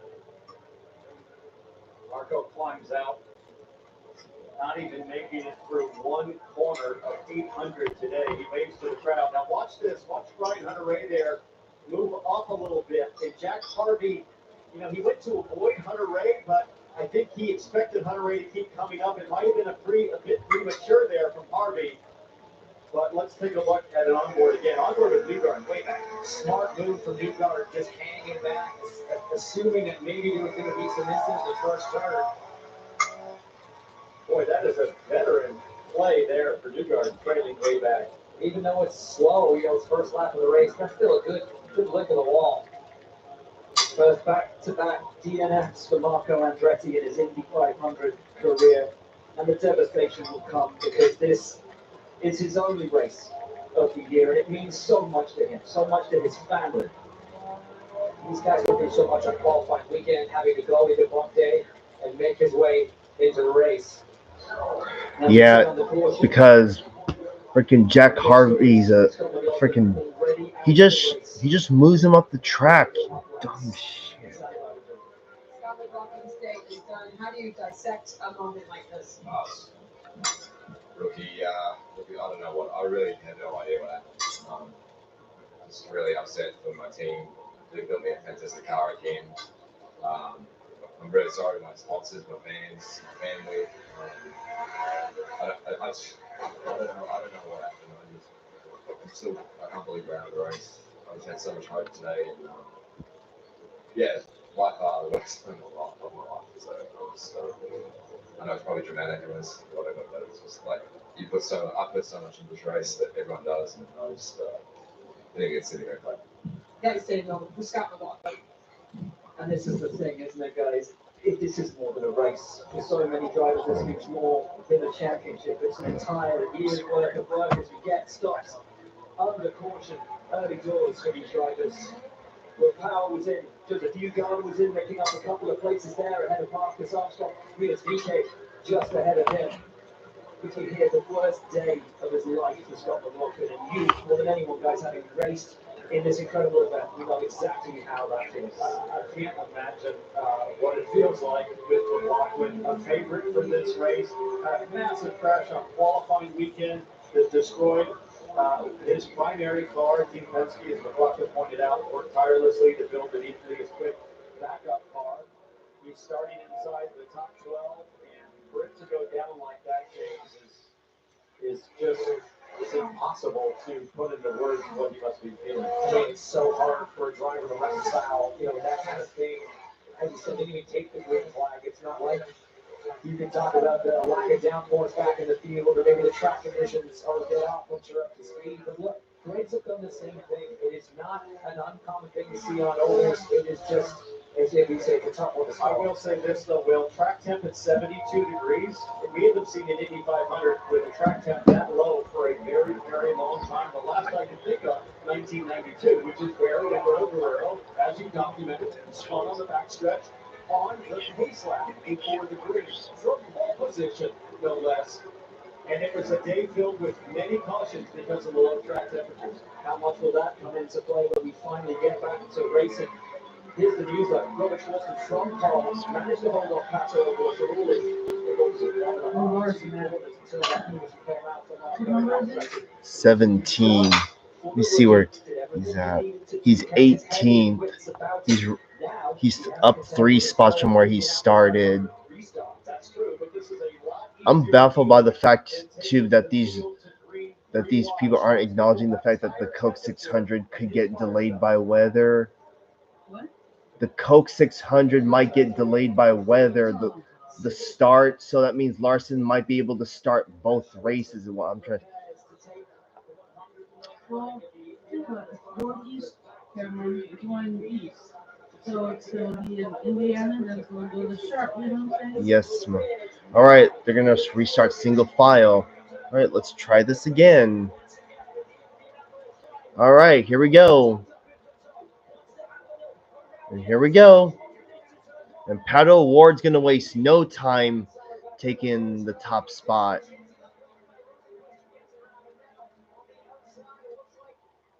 Yeah, don't mind me. It's just frustrating start.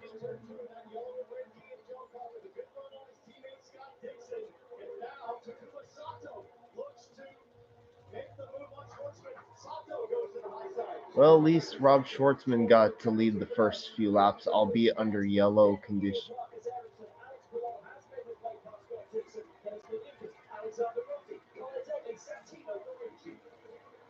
All right, first official lap complete under green, finally.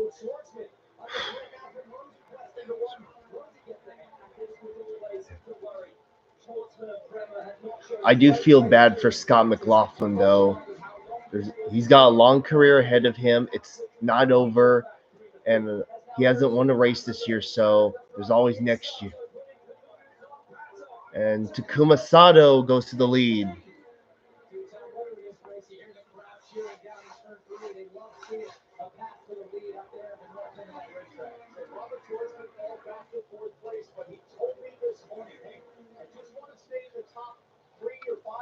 Somewhere in clean air, he just settled in. His number one goal, run all 200 laps today. Sitting in the center screen, right on the rear wing of Marcus Ericsson. Ericsson, of course, who has won the Indy 500 for love, of course, who has not. Also, like Z-Train is coming with. I just have to go out and catch it. I think they'll catch it. Finley, they're right there, so it's way too close. The former Formula One driver, Trevor Swift's ready global right now, the strongest qualifier for that team. I don't think Jackson was swinging. I think, guys, that a lot of the drivers are going to be a little conservative after seeing what happened to Scott McLaughlin with these full track tests. And look at Schwartzman having a look there in turn one on Rosenquist. So if he was a little slow to get going, it didn't take him long as the rookie Schwartzman now looking to move back to the Wow, we got Felix Rosenquist up there. Also, I have to mention that as far as Scott McLaughlin's concerned, this is not the first time that someone has crashed out or has DNF'd before the start. It happened to Connor Daly in the 2015 Indy 500. I think his engine caught fire. He was driving for a different team back then, but man, I can't imagine how mad I would be knowing that I put in a week's full of effort to get the car ready, only to crash out before the start of the race. I'd be hella mad. And would you honestly blame me if I was? I mean, Scott McLaughlin has a right to feel the way he does. What do you expect him to be happy?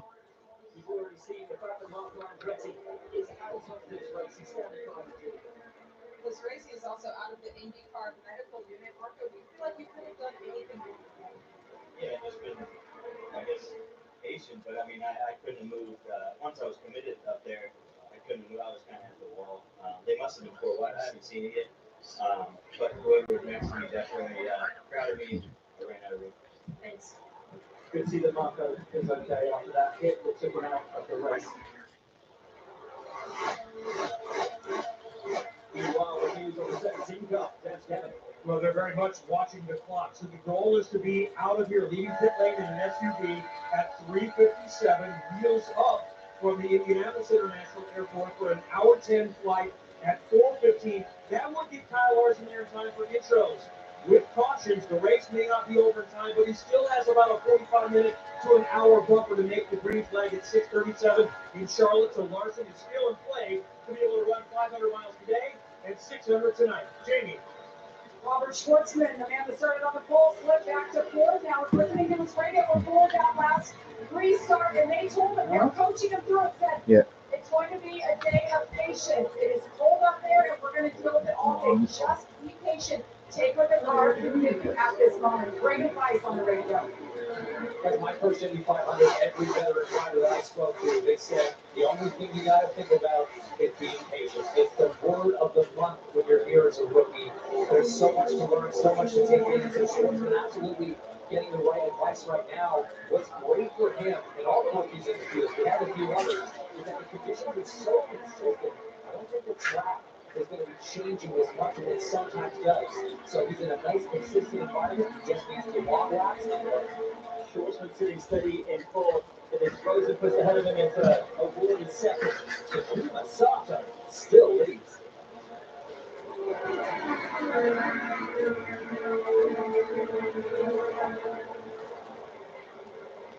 For Chevy, this isn't just a race. You're 17 It's laps. science at over 200 miles an hour. It's physics and engineering. Innovating and refining. It's testing our cars, our limits, and ourselves. And moving technology forward so we can all move forward together. Chevrolet. Pod's biggest sale in history has been extended. Save up to 30% on moving and storage until June 9th. And see why Pods is America's #1 container moving company. Whether you're relocating to a new home or renovating your current one, save up to 30%. Pods brings the container to you, and you can pack at your own pace. Then we'll take it to your new home or to a secure Pod storage center until you need it, so you don't have to do the driving. Book now and save up to 30% at pods.com. The Bush Guy, cold and sweet survival skills. If you encounter one wolf, chances are there's a pack nearby. Fortunately, the same applies to beer.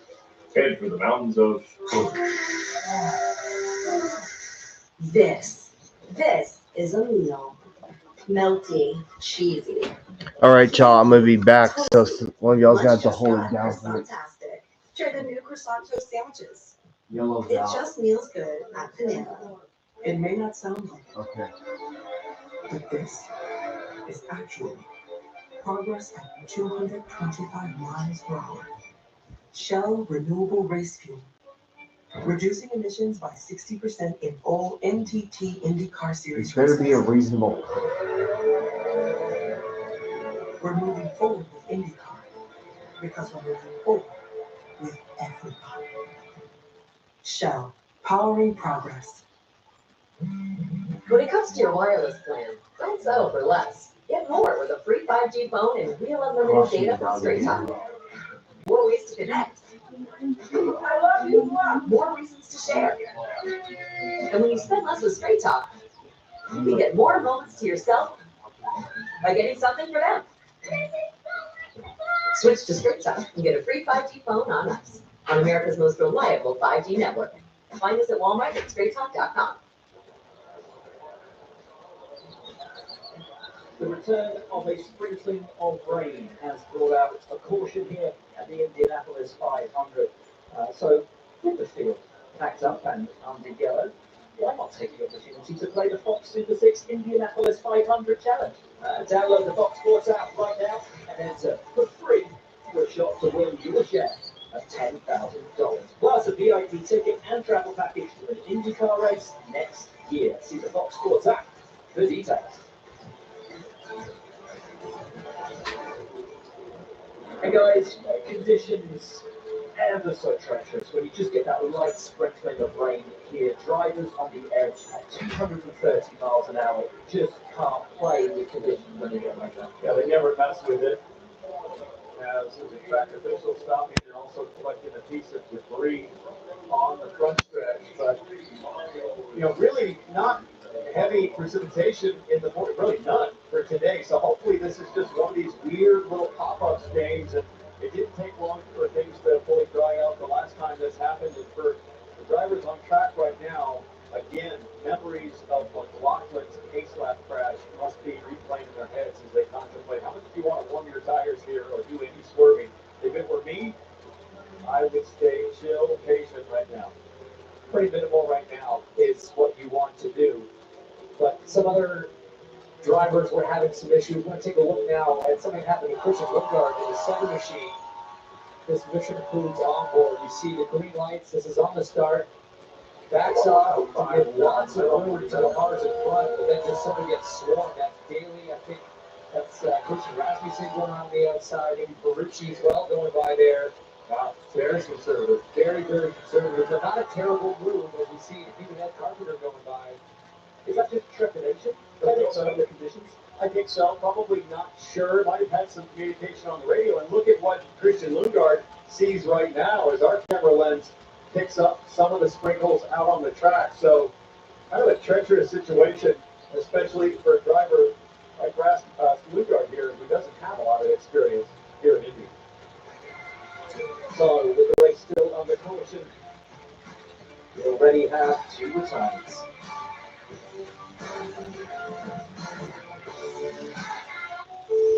Weight loss. For so long, I felt stuck. But Zepbound means change. Zepbound is for adults with obesity to help lose weight and keep it off. it's changing what I believe is possible when it comes to weight loss. It's changing how much weight I lose. Up to 48 pounds. And some lost over 58 pounds.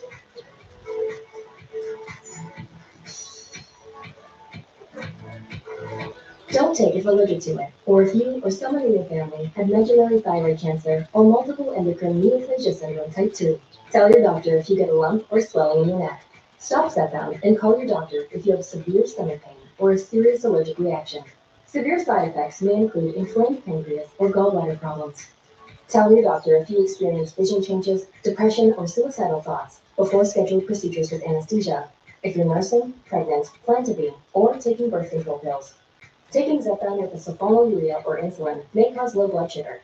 Side effects include nausea, diarrhea, and vomiting, which can cause dehydration and worsen kidney problems. Zepbound means change. Ask your doctor about Zepbound.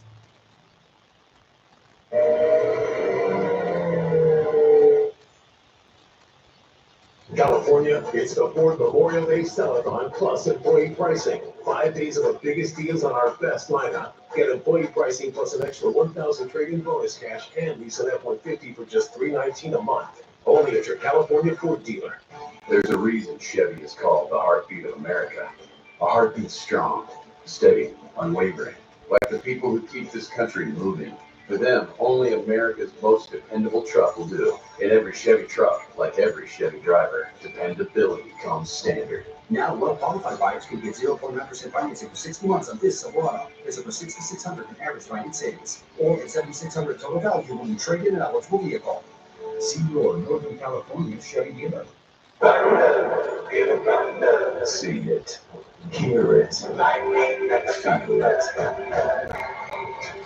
Introducing all new high-limit slots, showcasing over 260 exciting slots, impeccable service, premium amenities, and action that's unmatched. Thunder, give it thunder, lightning and the thunder. California, it's the 4th Memorial Day Sell-a-thon plus employee pricing. 5 days of the biggest deals on our best lineup. Get employee pricing plus an extra $1,000 trade-in bonus cash and lease a Mustang Mach-E for just $259 a month. Only at your California Ford dealer. Fox 40 Plus, available now on Roku, Fire, and Apple TV. We're back at Indianapolis Motor Speedway where we are still under caution. Caution being thrown to the wind down in the snake pit. They're not stopping. Not for anything. Why would you? Levels, comfort. The greatest spectacle in racing, James. I mean, it reflects the heartbeat of the drivers right now as they contemplate another restart. Oh, hello, Mr. Reeves. Yeah, down on pit lane. Good Canadian lad right there. Nice to see him. I was a simulator instructor for him a few months ago before he made his debut here in the Toyota GR Cup at IMS last October. He looked at me and goes, "What are you doing here?" I'm like, I work here. There's Keanu. Listen, guys, while we've got the opportunity, why don't we take a look at the time for today's race? With Time Talk, sponsored by Firestone.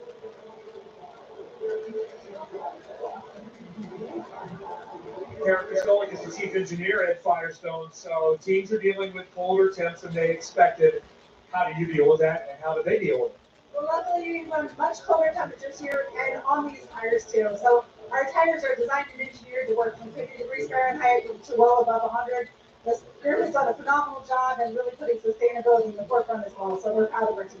And it's really changed the way you make the tires, keeping an eye on sustainability. Yeah, it has to put that sustainability forefront and to make sure that we're doing sustainability without sacrificing performance. It's been very impressive for the work that our engineers have done. Thank you, Karen. Jamie. Well, Christian Lundgaard and the 7 car, they are coming down pit lane right now. He has a puncture on the right front. It's had a slow leak. He radioed to the team. They'll take this opportunity to pull it into his pit box for the first time as they count him down and replace that Firestone on the right front. And that's something, you can feel certainly from inside the cockpit could have had a part in that slow, kind of tentative start. You've also sensors on these race cars. Very close call to pit lane. And they horribly spaced off for Robert Schwartzman, and that was always the fear that Schwartzman would get held up on pit lane in that lead position. But from all of that melee, look what it's done for Marcus Ericsson. He leaps ahead of everybody. Has problems for Larson as well in the 17 and the McLaren. Trying to get that car restarted. They have the hybrid on board, which he could utilize to restart the car as well, which he does and gets away. But a horrible stop for Schwartzman drops him down the order. A brilliant stop for Andretti and Ericsson places him at the head of the field. And look at the chaos getting out. Award in front. Oh, Award almost lost it, almost spun around as Alex Blow looked to be opportunistic to the short side, but listen for Award as he lets up the rear.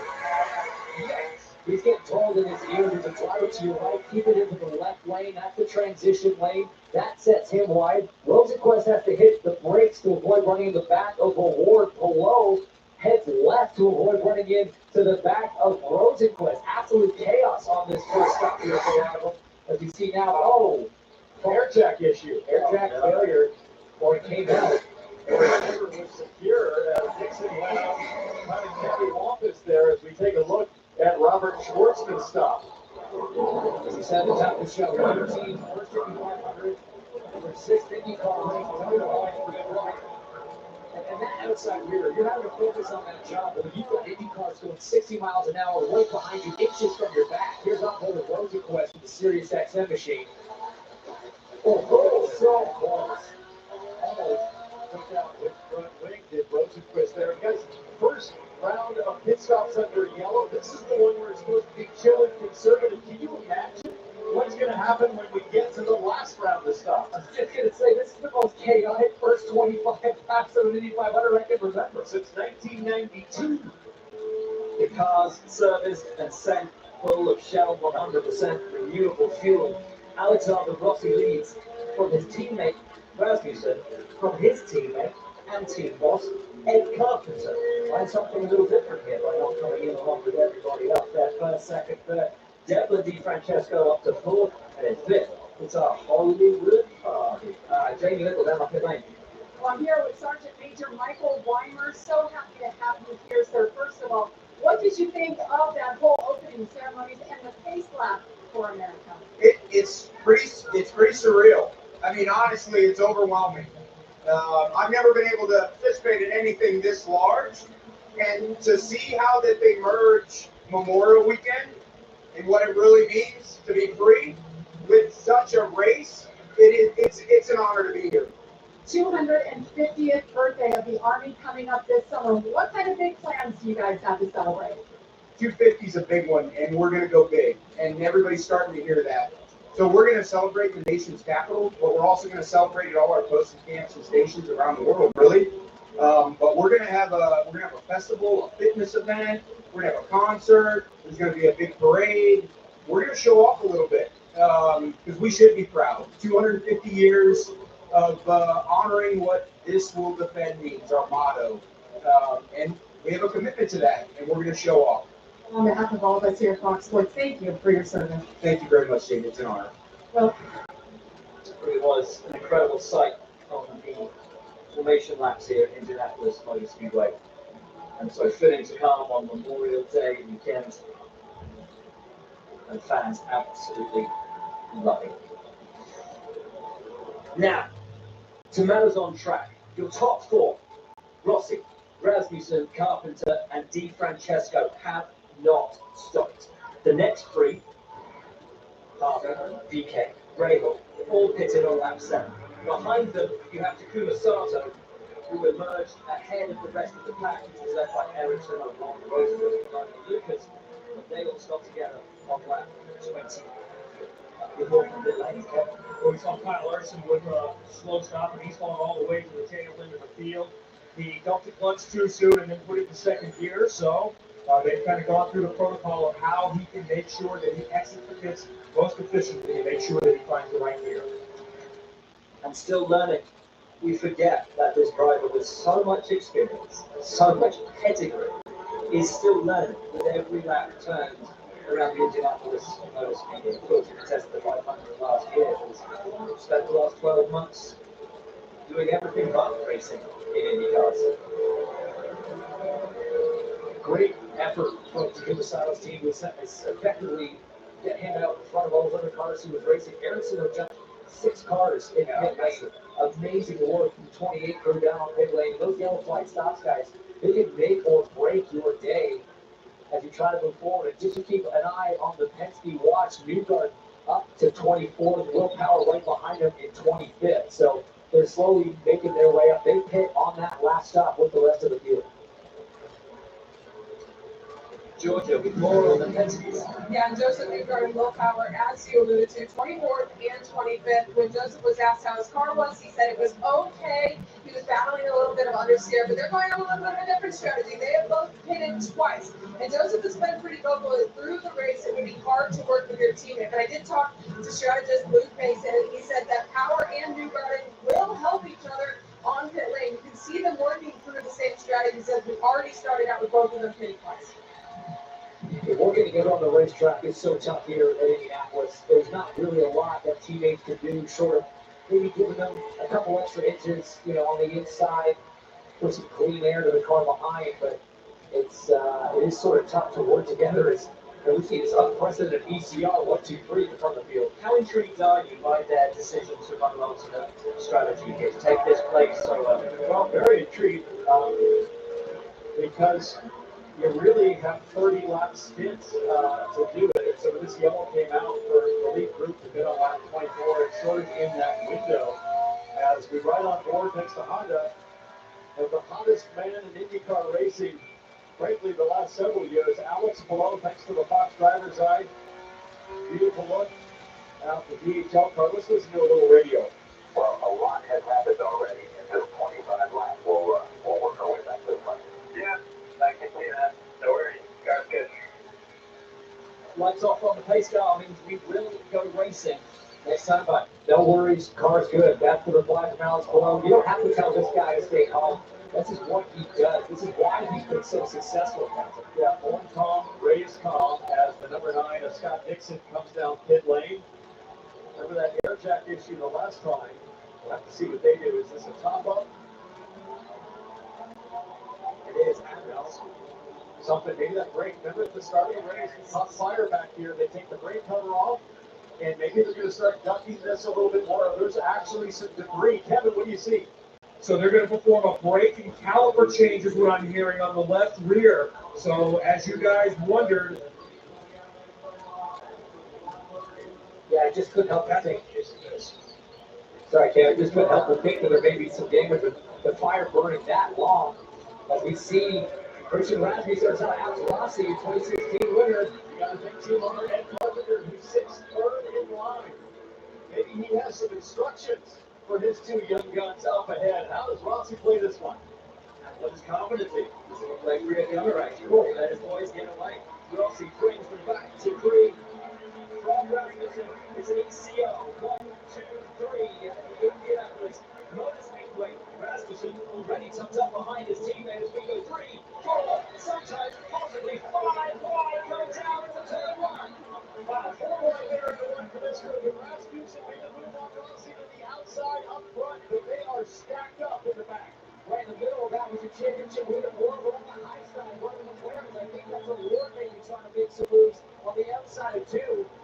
Rasmussen out front again, spreading out 4 wide as the Lord's trying to make a move on Ferrucci. You understand the restart is under review because Rossi really wore it down to a pretty slow pace, so we'll have to see what race control says about that. Here comes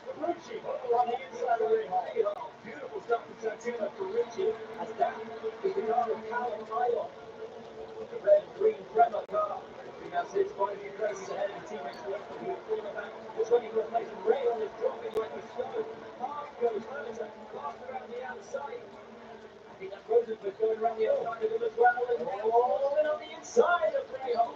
What is happening to Graham Rayon? He is running so slowly. His teammate Louis Foster next in line to go around, but that created some dangerous situations. Remember, Graham Rahal had an engine issue on park. They put a new motor in. They did not get a chance to shake down this car, so potentially issues since Friday for Graham Rahal. And of all the drivers who stopped together on lap 24, I tell you who's looking good right now. It's Connor Daly, who was right on the rear of Marcus Ericsson, who had that huge jump, gained those 6 places.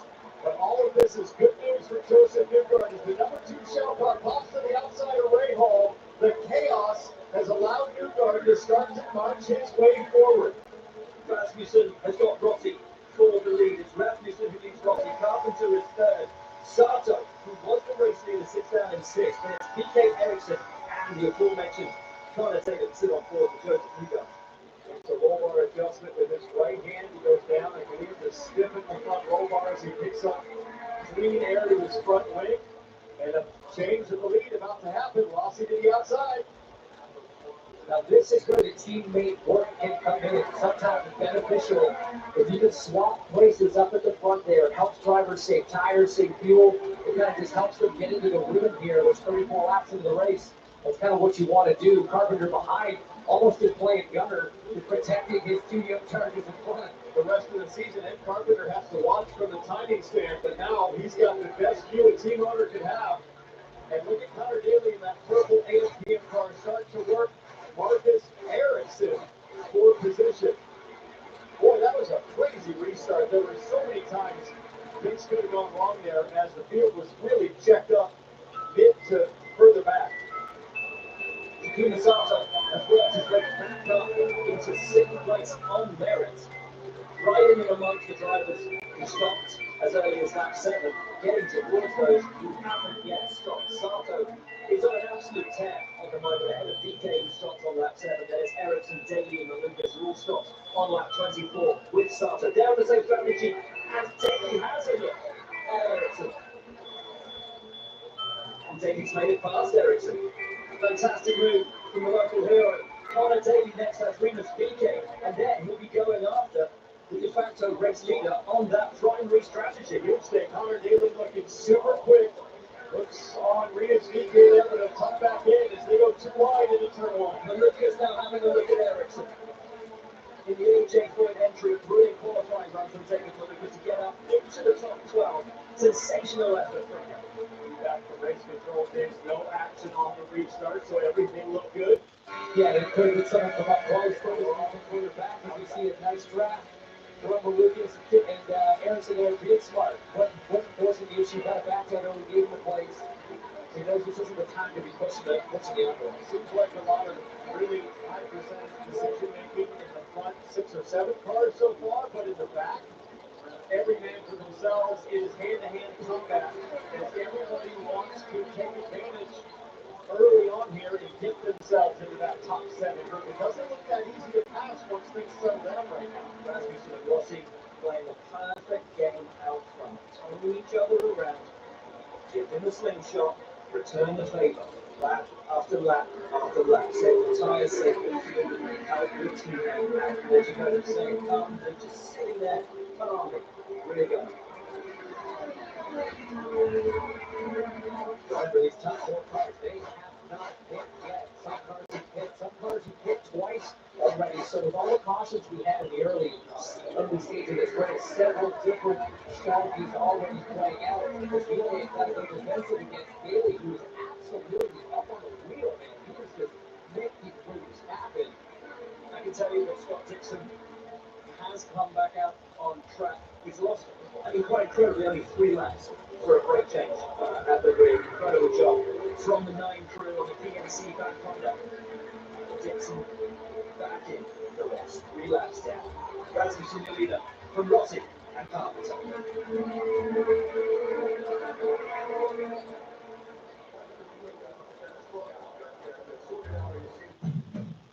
Let's go explore in the rugged CRV from Honda, KBB.com's 2025 Best Value Brand. Get comfy There's plenty of space for both passengers and cargo. And feel free to take pictures. Hold tight as our 204 horsepower CRV hybrid charges through muddy terrain. The rugged CRV. This is how adventure looks in a Honda. Honda, proud partner of the NTT IndyCar series. Caitlin Clark, amazing at assists. Cambridge, the ultimate assist for your savings. But ever since they teamed up, she's taken assisting to a whole new level.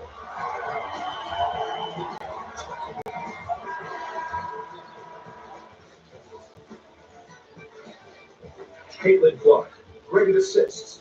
Cambridge, great at assists for your savings. At Napa, we're the pros that know how to make your business our business. Pros everywhere you need us, with every part you need. From brake pads to stock your shop in Orange County, California, brake pads, to oil filters for your fleet in Orange County, Florida. It's why we built a nationwide network of parts and exceptional service, all driven by one mission: to keep businesses big, small, and everything in between moving full speed ahead. You need hard-working tires for a hard-earned victory. Firestone tires for driving IndyCar legends. For pushing the limits and pulling it off. For turns 1 to 4 and handling your 9 to 5. Whatever you drive, drive a Firestone. Yeah, I'm still holding. If my AC company had agent force, a powerful AI from Salesforce, an AI agent would have flagged the issue and automatically help me find someone to service it. What?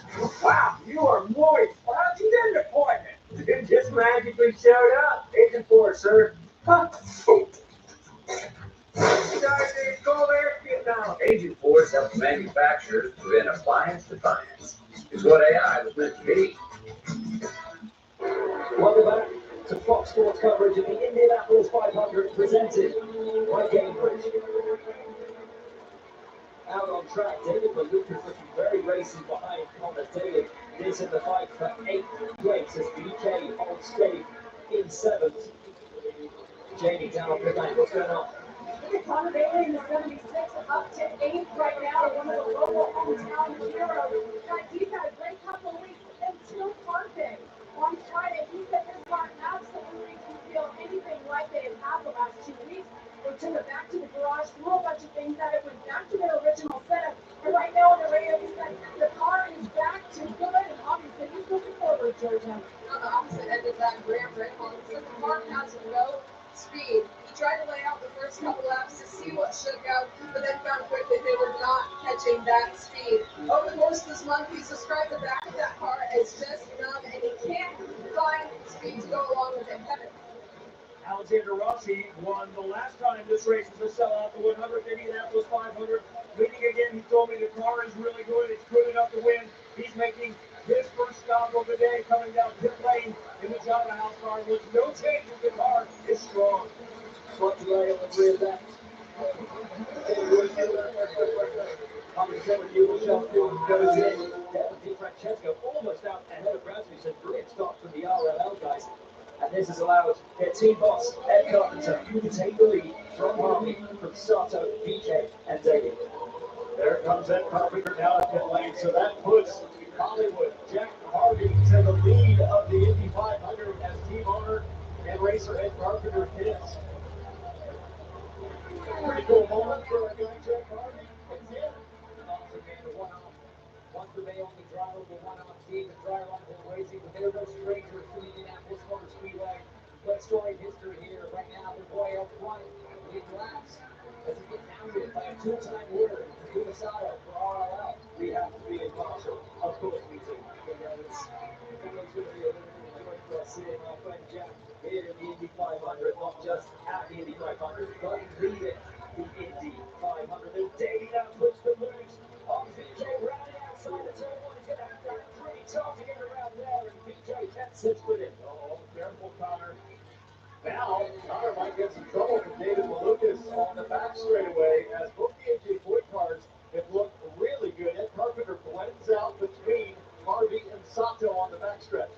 That was a close one for Connor. BK not willing to concede any track position at this point. It's interesting because those two aren't really on the same strategy. BK last pick on lap 7, Bailey on lap 24.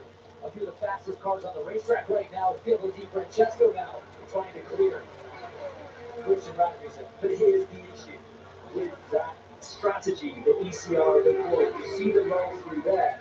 But there's the race leaders.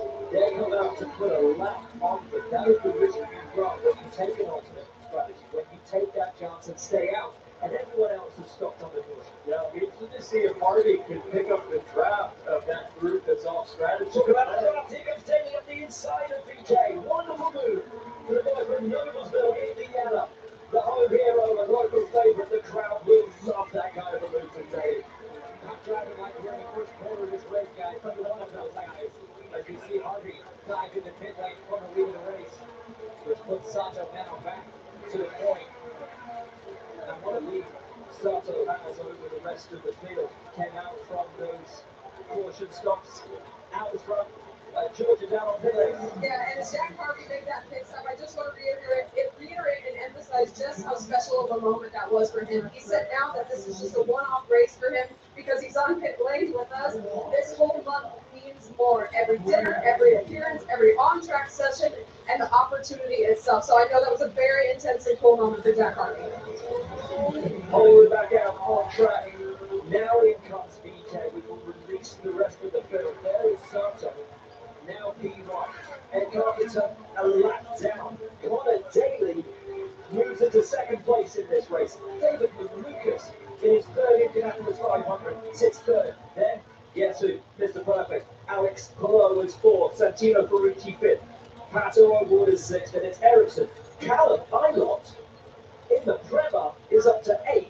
Colton Hurton 9th. Felix Rosenquist 10th. All change in the top 10. Yeah, some of the less known names and a few of the smaller teams having great runs. Here comes Stingray Rob to the outside of Schwartzman. Has a look. Decides to tuck back in. But Guy Sato with a fast race run, comfortably leading right now. We're on board thanks to Goodhart Animal Health Centers with Stingray Rob. Rob, who's proved to be racing around the Indianapolis Motor Speedway, dead here last year on debut. As we run lap 48 at the Indianapolis Motor Speedway, then to Sato ahead of him. And this would be the issue for Tappy. He's coming up to traffic. He will want to pass and lap. Yeah, now he's got about 25 laps on the tires, which tells me he might be in the 5 to 7 laps until he hits. Jack Harvey makes a move up there. But there's Sato and currently everybody in the top 10 right now. If you check your mirrors, Joseph Newgarden is up to 14. Wow. And James, we're not even in a quarter way in this race. And this is a story we've been talking about all weekend before the race started. Is the number 2 car. There he is, the red and yellow shell car. He's about, not even a half a lap back, but in the draft and right where he wants to be to get things done today. George, what can you tell us about the draft? Well, I can tell you that it goes right into the team and said that he had a vibration, and they confirmed with the left rear. So Newgarden up to 14, but facing a left rear vibration right now. So a vibration to Newgarden.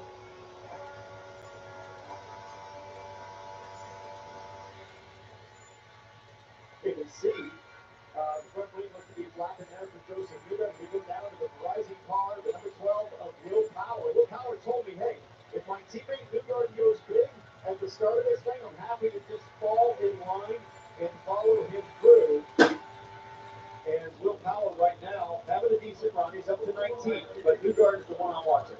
Those vibrations can just come from the way that the tires are wearing. They tend to be uneven wear and they spread and spin. So it's not a cause of more concern for Joseph Newgarden right now. And as he comes in with a few laps time, gets a new set of Firestones. Get right on board the show, on board with the guy right now. That should be able to fix itself. Maybe a tire pressure adjustment to the team can help the cause as well. You see Newgarden on the wheel tracks of Cal Kirkwood. Elliot Castroneves, Kyle Kirkwood, and Joseph Newgarden. So hopefully the vibration is something that will just get addressed with the next set of tires. That's often the case, like James mentioned. And now you've got these strategy B cars in front of Takuma Sato on strategy A. Lap 51 now complete. And Sato, I think, is happy to just kind of ride, save a little shelf fuel here. One of the favourites for this race starting on the front row. This man, Pato O'Gordy, right on board with him, courtesy of Barra. Let's listen to some radio. And when you are around the same strategy, if you decide something was correct, included in the front end of the car, too soon. Copy, understood. So now I'll give the feedback into the team saying, hey, on the next stop, can we adjust some tire pressures because the front end getting away from Pato early in the run. And that's what this is all about. It's about doing that car like I was saying and make sure that you're talking to your team about what changes to make as you move forward, keep making this car better and better. Pato O'Gordy trying to move up from 6th. Takuma Sato leads. Good car to take it.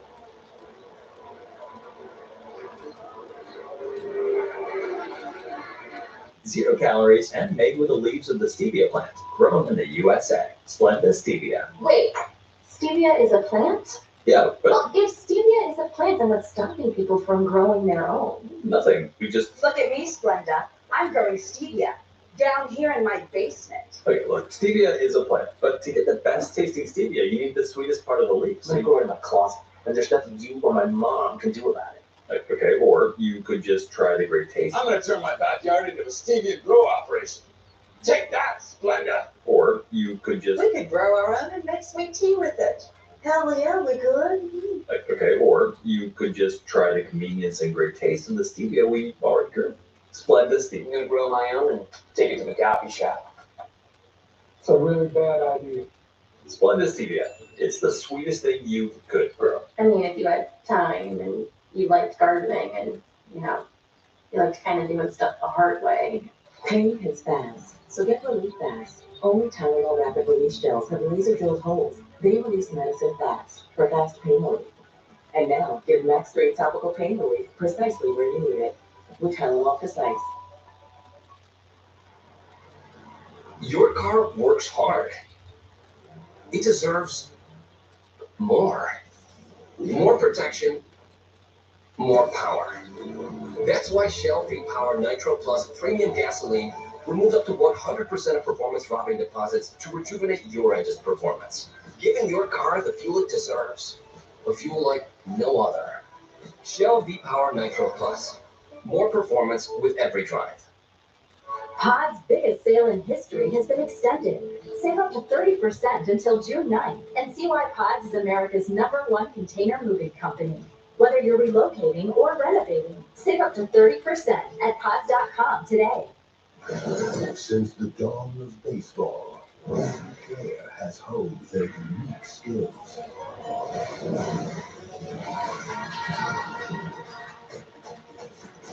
Who from this era will prove worthy of legend?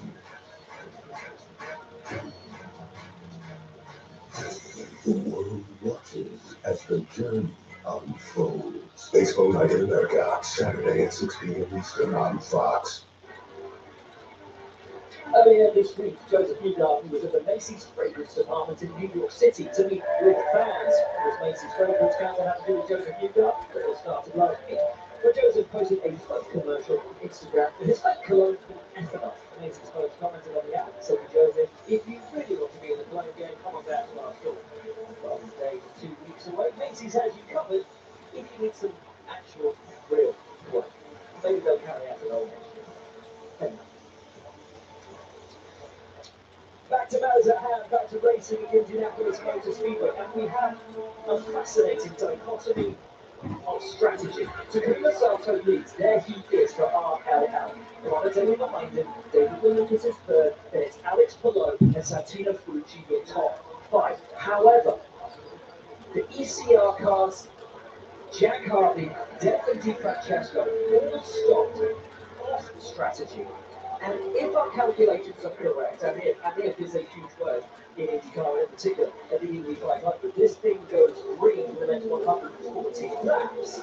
Then those two strategies will converge And who will have a race between those two groups, which at the moment looks so disparate because Sato was about to put the ball lap down. Crazy to think that Sato's about to put the lap down, but this is legitimately the leading quartet on the alternate strategy right now. We saw Connor Daly peel off and head to pit lane. He's getting service done on the number 76 machine. Jamie, what do you got? Yeah, Connor Daly, as I mentioned, he's happy with the race car. Much better than on Friday. Climbed to the field round all the way up to second. You see it there. Little air pressure for Connor Daly. He is down in the way. Takuma Sato on his way down. You know what? I like that from Daly. Take the initiative. Take the stop first. Don't react to everybody else. I love that from Cliff Oregon. Take the initiative, and everyone comes into it. Yeah, David Malukas, we saw there. Connor Daly was the first one to pull the trigger. Now seemingly the whole field on strategy comes in, and these cold temperatures causing problems. Kevin. Santino Ferrucci is in. The white car is strong, but he said, hey, I need a bolt on the top of the right side pod. Let's see if they do it. They did not this time. So we'll keep an eye on that. Takuma Sato comes out. Watch where everyone is around him. As Malone go down ahead of Malukas, I think he might have made up the position of Malukas. Just, I think, narrowly inches out ahead of him. Ferrucci appears to have made up a spot or two. And there is Joseph Newgarden ahead of Elio Castro-Neves. And that's another 1 or 2 places for Joseph Newgarden. Looks like maybe Award lost a couple spots there. I think he's going out further back. But let's see how they play out now. To Devin G. Francesco, to the 2 ECR machine. Here's Connor Daly. Who will have the tires up to temperature. He's lost position to Malukas. He's lost position to Alex Below, but his tires will already be up to temperature. Can Daly strike? Will that only stop through to be a mistake? I'll tell you what, the AJ point cars, David Malukas and Santino Ferrucci are looking fierce. Here comes Malukas down the front straightaway to the high side of Di Francesco. Malukas to P2. Wow, that is not easy to pass around the outside at turn 1 at IMS, but he gets it done on Di Francesco. And Little Dave is coming after Takuma Sato, using those fresh tires on the AJ Point machine. These two were teammates once upon a time. Lucas learned a lot from Takuma here at the Speedway in his rookie season, and now he's trying to pass his former teammate and mentor here. What a drive from Takuma Sato so far. He still leads the Indianapolis 500, but the pace of Malukas is relentless. A driver who came into this season with so much talk around him and his potential future, maybe at Penske, where are they looking at him to replace Will Power and one of the biggest teams in the sport. Wow, terrible news for Colton Herta. The driver of the number 26 car is going to get a drive-through penalty for pit speed violation. And here comes Malukas. Here he comes. Tucked up behind Sato, but just choosing discretion at the moment. James, Colton Herta in the Indy 500 is just not messing with him, whether it's crashes or in this case penalties. A brutal blow under green flag condition. It's funny, I was about to mention it. Is it in pretty good progress? He was running decently. As we see Rossi looking at the inside of Di Francesco. I'm thinking better of it in turn 1, but now that pit lane speed violation is going to hurt. It's going to put him a lap down. He's not even at the halfway mark. This is by no means over for Colton Herta, but it definitely makes his afternoon a bit more complicated with Will Dave. Still the wheel tracks at Takuma Sato, not quite close enough that time.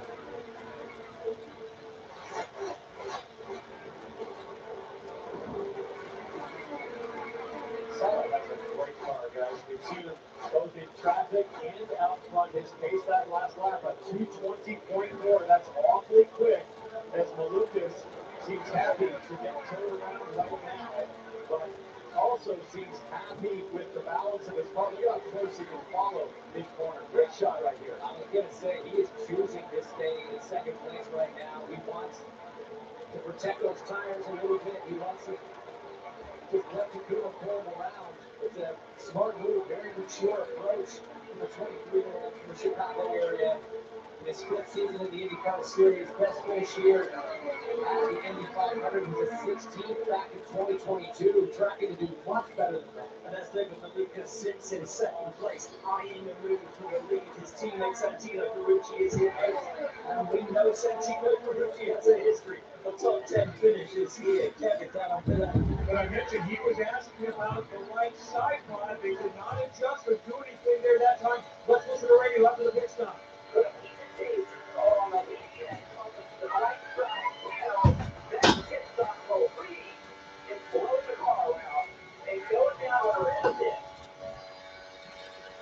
So Ferrucci just needed something taped down on that right-hand side of the car, just to make him feel more comfortable.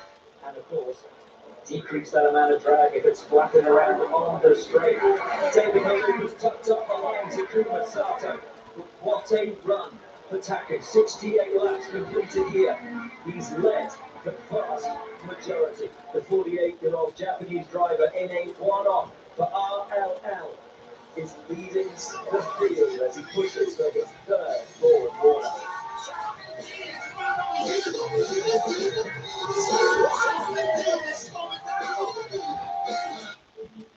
Like a relentless weed, moderate to severe ulcerative colitis symptoms can keep coming back. Break away to what's possible with Tremfya, with rapid relief in 4 weeks. Many people experience remission at 1 and even 2 years. Some saw 100% visible healing of their intestinal lining. Serious allergic reactions and increased risk of infections and liver problems may occur. Before treatment, your doctor should check you for infections and TB. Tell your doctor if you have an infection, flu-like symptoms, or if you need a vaccine. Healing is possible with Tremfya. Tremfya is now approved for Crohn's disease. Ask your doctor about Tremfya. Racing Secret Service only Wednesdays on Fox. The Roseville Auto Mall is Northern California's ultimate destination when looking for your next vehicle. With 20 top brands and award-winning dealers, we've got everything you need to hit the road with confidence, all at prices you'll love. Take advantage of our huge inventory and even bigger savings during our Memorial Day sales event going on now. Discover the largest selection in NorCal with thousands of vehicles in stock daily at RosevilleAutomall.com. The Roseville Auto Mall, driven to be the best. There's a reason Chevy is called the heartbeat of America. A heartbeat strong, steady, unwavering, like the people who keep this country moving. For them, only America's most dependable truck will do. In every Chevy truck, like every Chevy driver, dependability comes standard. Now, well-qualified buyers can get 0.9% financing for 60 months on this Silverado. There's over $6,600 in average finance savings, or get $7,600 total value when you trade in an eligible vehicle.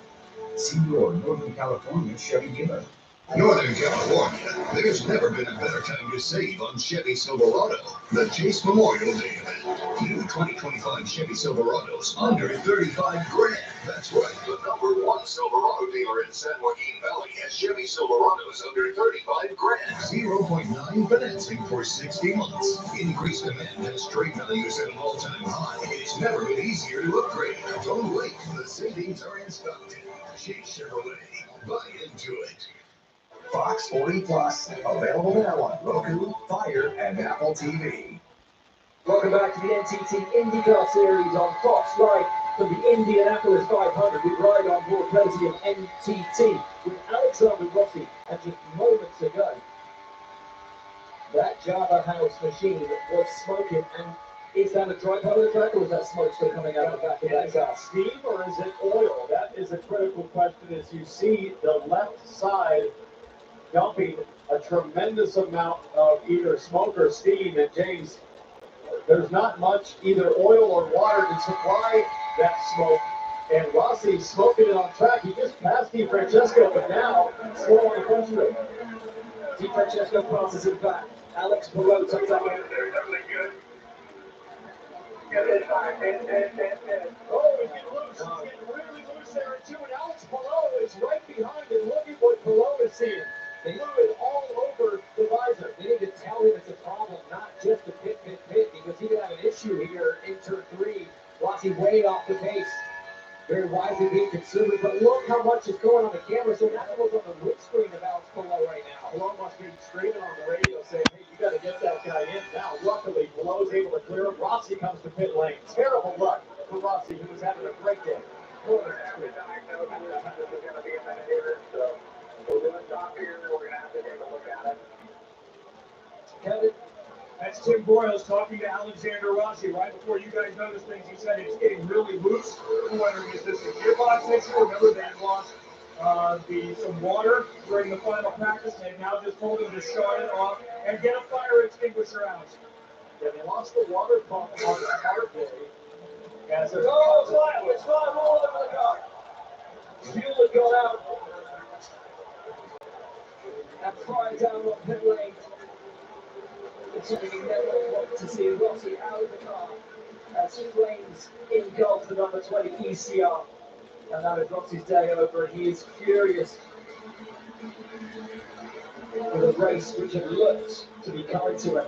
You sense that's another fuel leak? No, you saw the fuel proposed came out, tons of fuel poured out onto the side of the car, and as soon as they were talking about taking off the bodywork, I was worried that it might catch fire. Like earlier, the fueler separated straight down. Hope everything is okay there. Why are you saying down?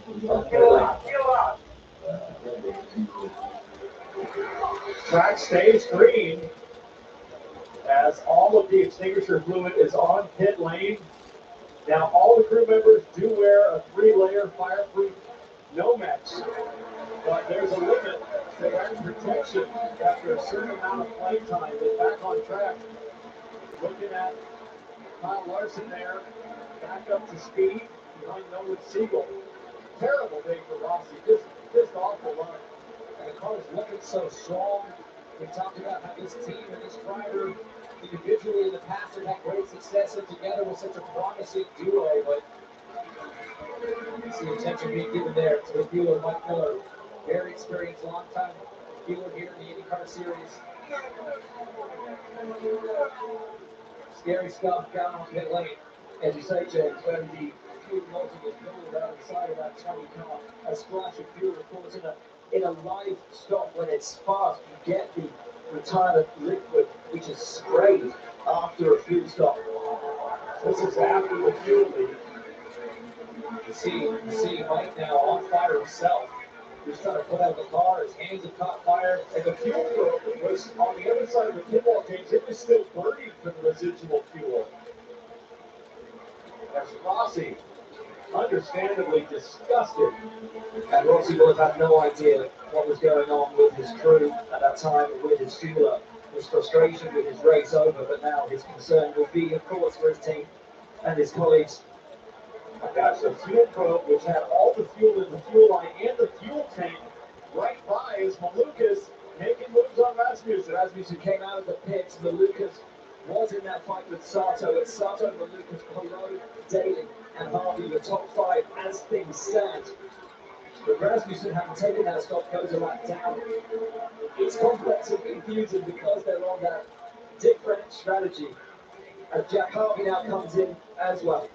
Sato's still a leader. He's sat right now behind that Cambridge car from Andretti Cole Herta, who has served that penalty. Herta is already a lap down to the leader, so it's Sato get by Heat2. So we have strategy A, strategy B, and the penalty cars all blending together at the front of this. That's Ed Carpenter, who just, I believe, unlocked himself by getting around Sato. There's Colton Herta, who runs down to 29th, a lap down by way of the penalty. And then Sato, the red, white, and black car there, the number 75, chasing his 3rd Indy 500 win. And boy, he has a great car to do it today. Right in front of Herta is the last car to lead lap down, Louis Foster, the rookie from RLL. But Lucas is now trying to keep the lap down car of Christian Rasmussen behind him. And guys, where are we? Lap 79. Joseph Newgarden. Where is he? 10th. Ahead of schedule. He was supposed to be 10th by half distance. I mean, it's incredible. The only guy doing better right now is actually Renus BK on a slightly different program, pit strategy-wise, but he's up 25 spots. Newgarden up 22 before half distance. And on the right, I should say the right, the strategy A program. So Newgarden equal with the leaders on fuel, and hopefully that vibration has gone away. He is on track. 5 seconds behind Takuma Sato, the race leader. He is only 5 seconds away from the lead of this race. Why are you acting surprised? I'm not surprised. I'm excited. This is an unbelievable drive so far. Unbelievable work on pit lane so far. He ran on board the shell car from Newgarden. A warning incident down on pit lane. For Alexander Rossi's 20 crew, Kevin can update us. As you might imagine, they are hustling the fueler Mike Miller back to the medical center, and they wanted to do that as quick as possible. If Mike could say, I'm okay, working his hands, so they'll check and make sure they're hardly having a burn. He said, I'm okay. That's good to hear. A spin at pit lane. Oh, my spin at pit lane. There's a crash. That's BK. That's BK. BK was coming into the pits. We talked about the alternate strategy. He was on a slightly different one. And game over. Race-ending damage. No brakes at all. No. No brakes. That is a scary thought. BK saying no brakes, trying to come into the pit, slow down from 220 miles an hour down to 60. That's the speed limit here at IMS. Right rear is destroyed as we take a look at it.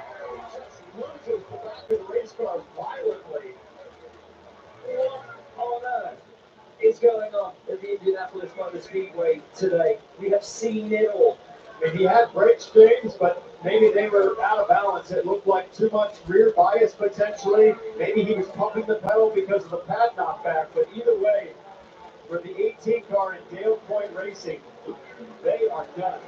It's such a tough break. They had a very strong run of late, a couple of top tens, and then in the top 10 of the championship coming in. We are on the caution here at Indianapolis Motor Speedway. Takuma Sato leads from Malukas, below, Daly, and Carucci. You may know me as Antonio Banderas, but when I use my Bosch fridge, I feel like Antonio Banderas. Well, I hear you, brother. Because when I use my Bosch power tools, I feel like a macho man, Randy Savage. Take it. Phenomenal appliances. Powerful power tools. Phenomenal appliances. Powerful power tools. Watch this. Elbow. The more you Bosch, the more you feel like a Bosch. California, it's the 4th Memorial Day Sell-a-thon plus employee pricing. 5 days of the biggest deals on our best lineup. Get employee pricing plus an extra $1,000 trade-in bonus cash and lease an F-150 for just $319 a month. Only at your California Ford dealer. No matter the shape, the size, the color, or the style, every window brings life's most cherished moments. Let the true craftsmanship, transparency, and quality of Northwest Exteriors take care of the windows to your world. For every new energy-efficient window you purchase, Northwest Exteriors will buy back your old windows for $109 each. Simply the best. Trust Northwest Glass. California, it's the 4th Memorial Day Sell-a-thon plus employee pricing. 5 days of the biggest deals on our best lineup. Get employee pricing plus an extra $1,000 trade-in bonus cash and lease a Bronco Sport for just $269 a month. Only at your California Ford dealer. Stream live breaking news. Or catch up on today's top stories. And stay prepared with Sacramento's most accurate forecast. Fox 40 Plus. Available now on Roku, Fire, and Apple TV. At Sky River Casino, join today for a chance to receive up to $2,500 in free play. Take your loyalty to new heights with rewards that add up and up. Your next adventure is calling with our $500,000 travel around the world giveaway. Visit skyriver.com for details. There's a reason Chevy is called the heartbeat of America. A heartbeat strong, steady, unwavering. Like the people who keep this country moving.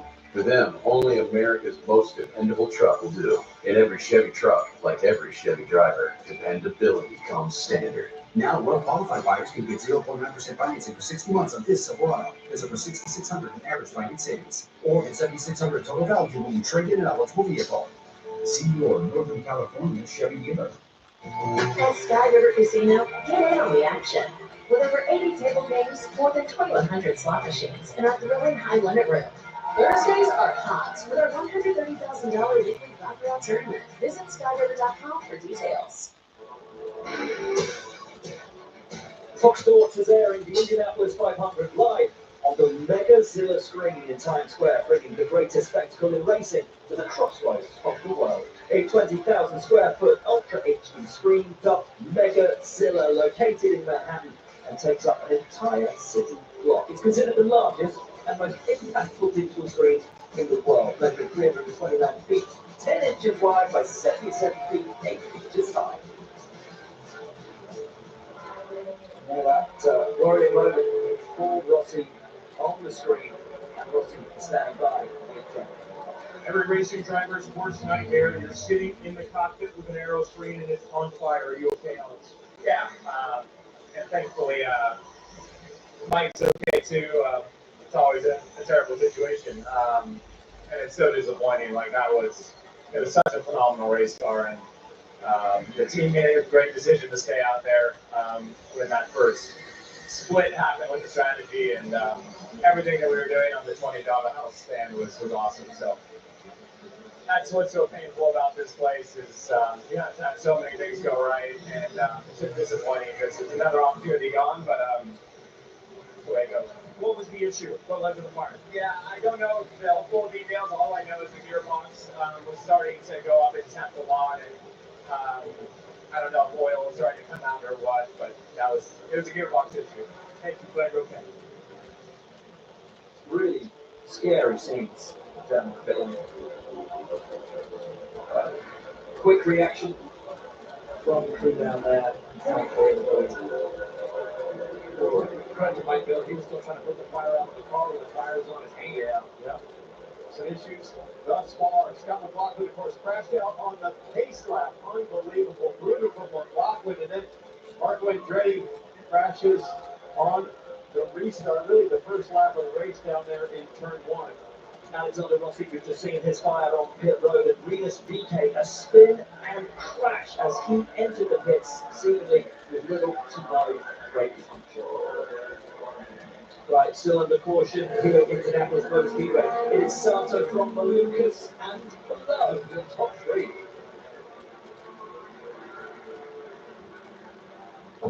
Who is that?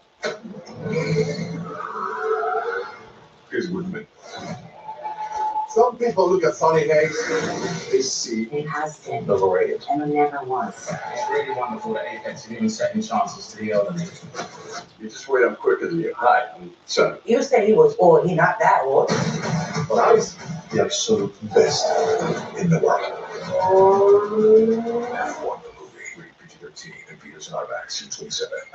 Today, most people don't know where their meat is sourced. For generations, people had access to quality local meats from American farms and ranches. At Good Ranchers, we're reviving that tradition by partnering with ranchers and farmers. No imports. Just 100% American born, raised, and harvested meat delivered directly to you. We select only the finest cuts that we would feed our family.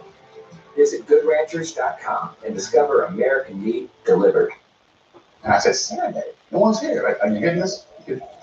So if he wants to get Water doesn't have to be boring. Turn it up with Circle. With over 40 delicious flavors and a dial that controls your intensity, Circle starts a party for your taste buds. No sugar, no calories, and no artificial flavors. Just good times. Circle, it's your water, your way. Try Circle at drinkcircle.com. Sarah Benzino, Brandon Foley, Jablonski Auto Body, LLC. Woo! What'd you call her? Oh, you use Jablonski Auto Body, LLC. We actually sold the twins' name rights. You know, like stadiums did. Kids are so expensive these days. Oasis Breeze Tan and Spa. You can. I'll be man. Good business with you. Or we can look at some investment options for you. Works for us. The right money moves aren't as absurd as you think. Saturday is Baseball Night in America on Fox, and it doesn't get bigger than this. Two of the best teams in the league, two reigning MVPs, one heavyweight World Series rematch. Aaron Judge leads the game against Shohei Ohtani and the Dodgers. It's Baseball Night in America. Coverage begins Saturday at 6 Eastern on Fox.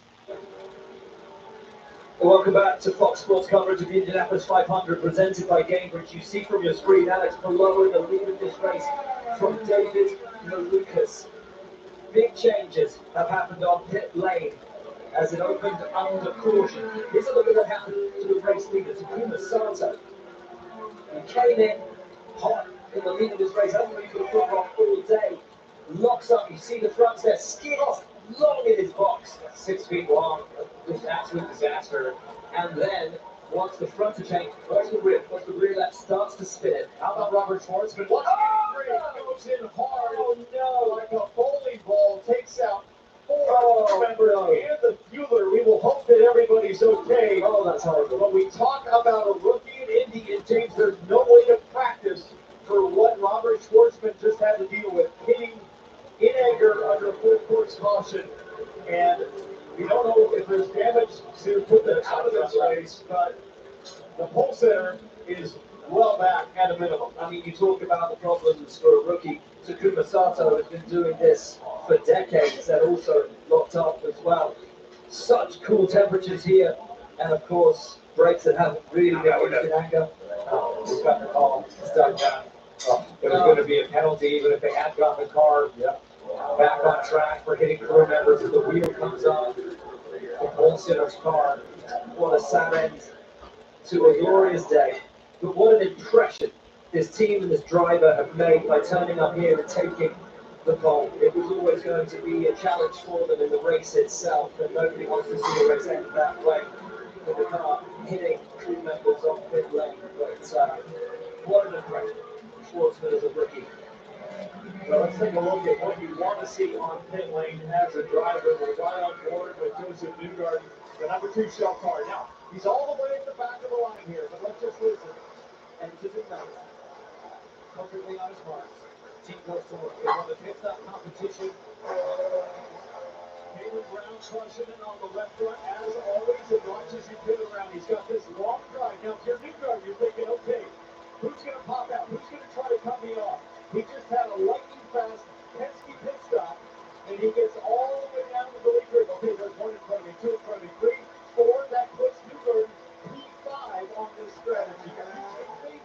Not even at 100 laps. Came in P9 on that strategy. Essentially picked up 4 spots. He runs still in 9th, but that's because Hunter Ray, Dean Francesco, Carpenter, and Harvey stayed out.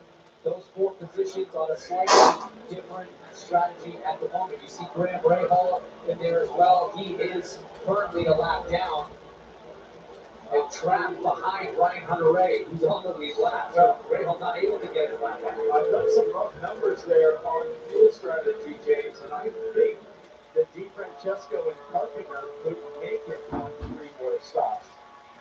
So, along the Lucas Bailey Award, Newgarden don't have fresh tires, but for Di Francesco, Carpenter, and Harvey, who gambled early, we might be looking at a straight-up blending of strategy A and strategy B. Jamie, what can you tell us about the 83? Yeah, I just checked in with the team. Spence Hall is the fueler for Schwartzman. I talked to him myself. I said, are you okay? He said, it's my right foot that hurts. He actually just walked himself onto the stretcher. As you see them loading him up here. Robert Schwartzman, by the way, talking to the team. We're going to work from here momentarily. What a day. Indianapolis speedway. Some great action out on the track. So much has happened out of you and out of the blue on the pit lane, on the formation lap. Well, it's a little reminder of just how difficult pit lane here is in IndyCar. I've lived it. I got taken out of the lead because of congestion, banging off other cars. Here's Scott Dixon, who's had brake issues. Continuing. But James, pit lane today looks especially gnarly. Very fierce. You know, it's been veterans, it's been rookies, it's been a little bit of everything.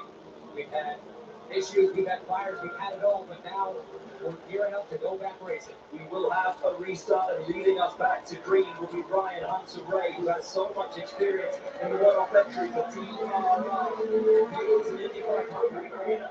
Now we go green. Jack Harley pops out, have a little look at the champion. Alex Below running full right down the front stretch.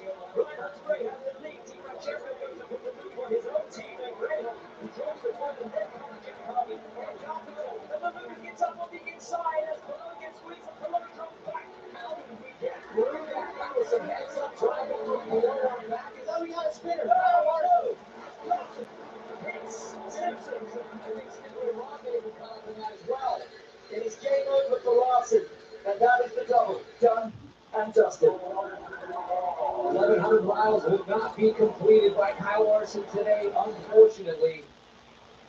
That was a very manic restart. Ed Carpenter slid up wide into the path with Pelot. Pelot had to get on the brakes, slow it down. You see Gifford Simpson in the wall, the number 8 machine. AMR safety team on the scene. You see a thumbs up coming out of the cockpit.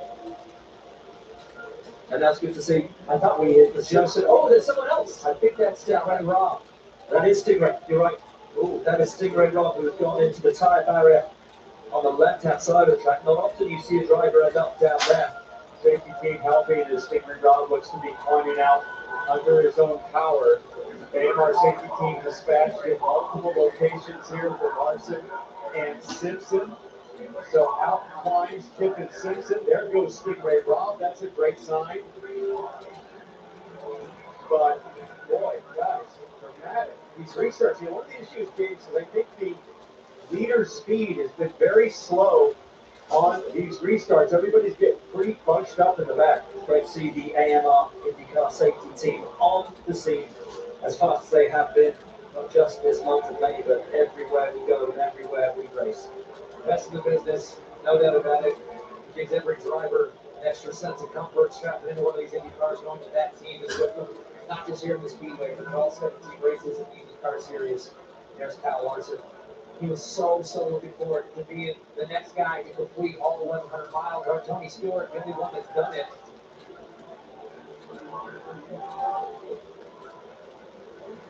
So let's take a look at this from the outside. There goes Larson to the bottom. A little wiggle, and it just goes. He just lost it in the short chute on the entrance to 2. And Kip and Simpson almost got around. Stingray Rob did avoid contact, but got up in the gray. Crank the wall, that would have been the suspension, and you see the car just pitch left. Nothing the driver could do at that point along with the ride. Let's look again here at real speed. At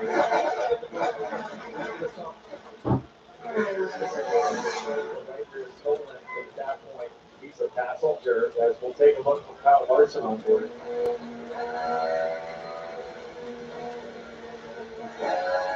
Oh, gotcha. Third gear, there's the top of third gear. That was a downshift he did not need.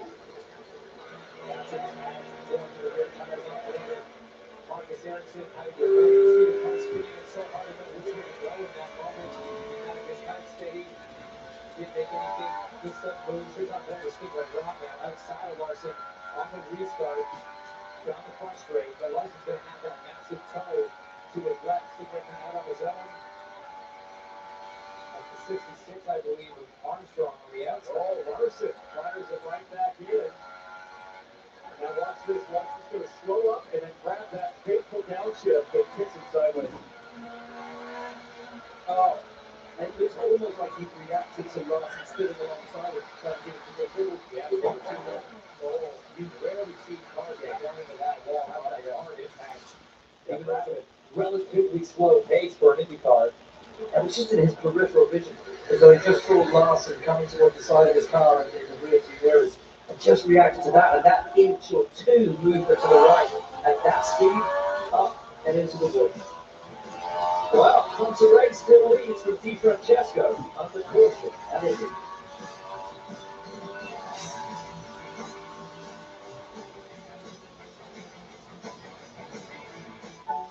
Travel.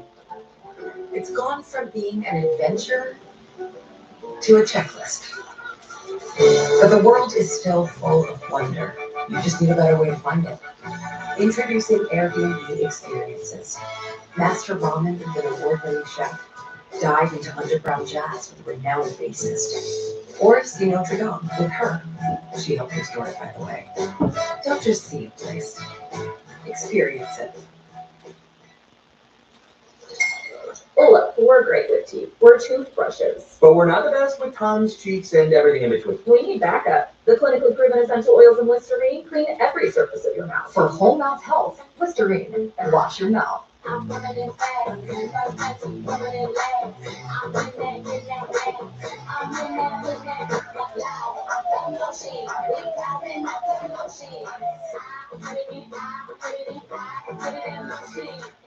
I look buffalo?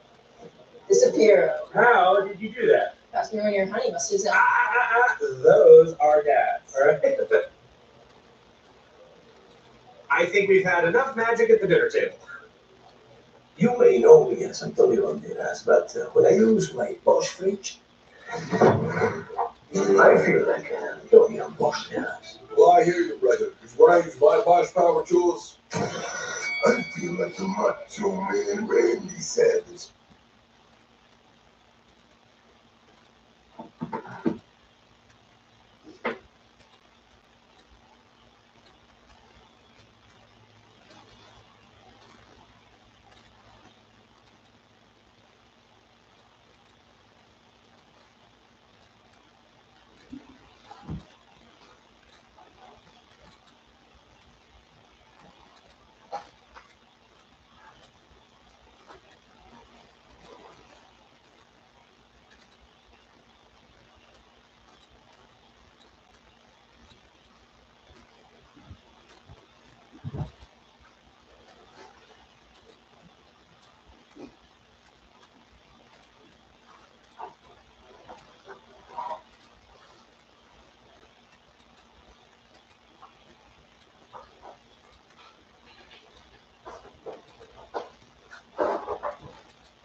When you lived and lived, the door open or wide, the thing. Yeah. Maybe we're the second biggest company. All right, I'm back. 14 years from today, Jen Gomez. There was a train that Southern Pacific patching on it that I wanted to catch. Totally organic, free-range labor of love that Jen is already future-proofing today. It took a while for it to get here. Yeah, I saw the Larson crash. Yeah, I have updates on my phone too. Share everything from eggs to eggplants with the friends and neighbors she loves. And of course, our pulsator had issues on pit road that took him out. Let me get you a cold one. Try one of these. That is the best buffalo wing in the county. You eat buffalo? No, it's just chicken. It was invented in Buffalo, the city. So it's not buffalo. You all right, man? It's quite spicy. You can do it. There's a reason Chevy is called the heartbeat of America. A heartbeat strong, steady, unwavering. Like the people who keep this country moving, doing what they do best. Ryan Hunter Ray's pitting. Helping neighbors, pitching in, and getting it done. For them, So Francesco's going to be the leader. Truck will do. In every Chevy truck, like every Chevy Well, pretty driver, much. dependability comes standard. Next on Fox, Jordan Tyler will meet the DC Defenders push towards the playoffs. My goodness, against the Houston Roughnecks. The United Football League, next on Fox. It was a day when Meyer Shank Racing made history. What a historic moment. The same day, baby Helen joined their team. Helen Bourne, a close relative of the Meyer family, will always be connected to the Indy 500. But this year's race, for all the upper, will be different. In March, at 3 years old, Helen was diagnosed with CLN2 fatty disease, a rare, progressive, and terminal neurodegenerative disorder. It has no cure. Upon the devastating news, Helen pointed toward a pink sky as a sign of hope. It was the spark to create Helen's Pink Sky Foundation, dedicated to funding research and finding a cure. Pink lemonade is being sold at this year's race, encouraging those across the country to set up lemonade stands next weekend and donate the proceeds in honor of Helen's 4th birthday, and in hopes of giving all those affected many more pink skies to come. For Helen. We are still under caution here at the Indianapolis Motor Speedway as we have some moisture in the air, some more rain falling on the tracks. Oh, gee, the rail fan. Under control just for the moment. And that is why we are still under caution. Brian Hunter Ray has had to come in for a fuel stop. He was running. We got 3 trains today. Okay. Oh, okay, nice. That has put Devlin DiFrancesco into the lead of the race from Jack Harvey. They are still on that ultimate strategy. There's David Malukas, Alex. Are you again? You need to refer to them of the P42, which engine model, because it's hard to tell what. Bear in mind, this race has never been won from further back on the grid. They're 28th. And then we're going to head up 31 positions in the field of 33. And that was a run to second place. George is standing by with Stingray Rock. Stingray Rock has been released from the IndyCar medical unit. Was that a wrong place, wrong time situation? Is there anything else you could have done? I mean, looking at it in my head, I don't see a way to get out of that. I mean, when Kyle started losing it and was checking up, and once he spun, I was trying to get on the outside, but it was just going to grip out there. Cold track, cold tires on the restart. It is tough conditions. And these cars are much more difficult to drive this year. It's unfortunate. So I wish there's an all-over.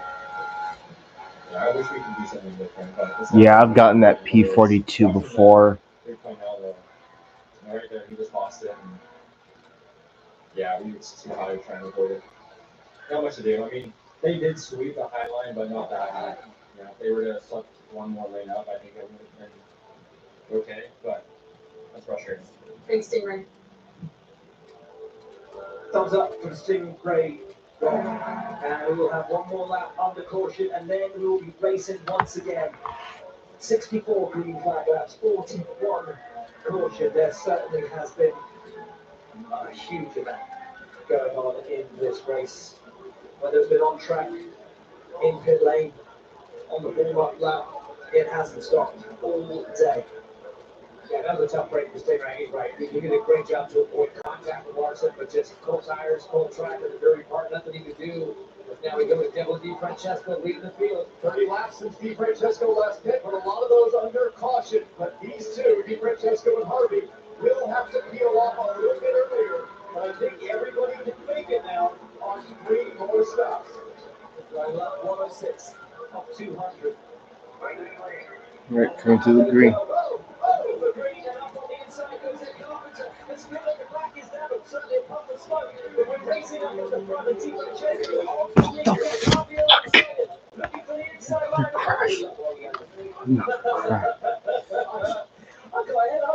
was smoking.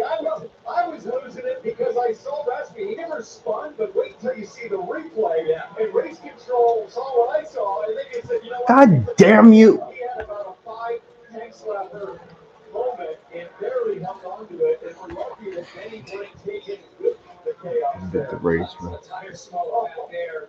Rasmussen's so close to losing it. So we remain as we were. It will go back. I got you. Let's give you another chance. Take a look at the top of the screen right here, Christian Rasmussen. Now we heard green. Fucking 21. Wow. Oh man. I mean, he had pulled out and passed 3 cars before anyone else had moved, and then You can't even go green for like 1 lap. This is what I look like at 15 with my motorcycle. Man, I cannot tell you how impressive and safe that is. These cars are designed to go left. They're set up to go left. Once you start spinning to the left, it is so hard to get it back. That was pretty impressive. Tries to get. Rasmussen's had a fair bit of practice over these last couple of weeks of hanging on to it, brushing the wall. He's hit the wall twice already in practice. You see At least the coverage is. right here, Ray Bill and Seal running side by side. That means they're contesting their position. One thinks they should be in front of the other, so we'll probably under caution as they reposition the field with back the timing scoring data and make sure everyone's in the right place. Yeah, but look at where everybody was when the timing light went yellow. Because we did go green. Also, they're wasting laps too. So we got to the last timing line. Guys, such a cold day. We've seen so many issues, not only on the restarts, but also on the brakes. We've had issues on the throttle, issues on the brakes.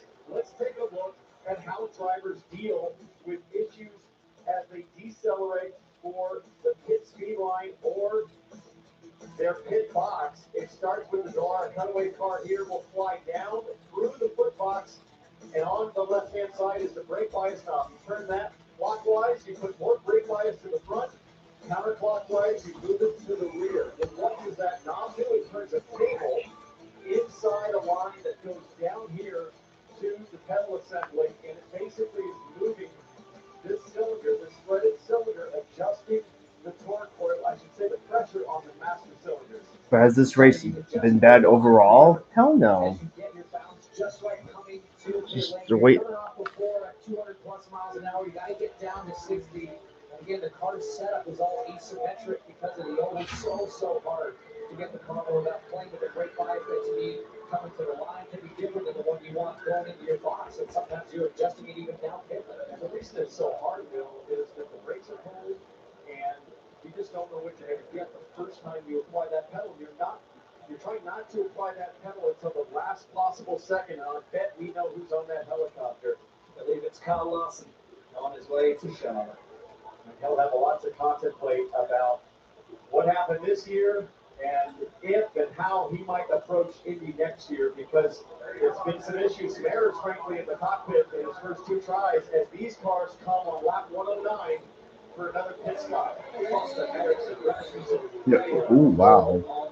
That's a nice purple paint scheme. So even people that didn't stop are trying to get it done. Some, not Francesco and Harvey necessarily onto, but this group can easily get it done too. And others that came in on 87 are also hoping for a little more time. option to be able to get it done in 4 stops.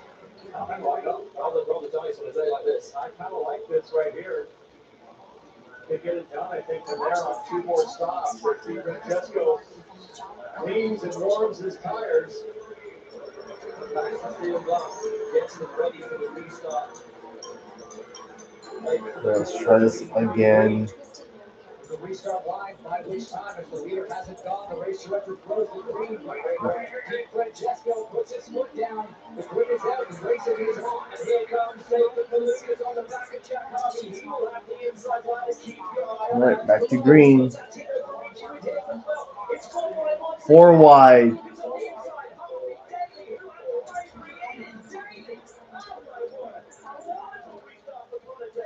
Wow, up to 6.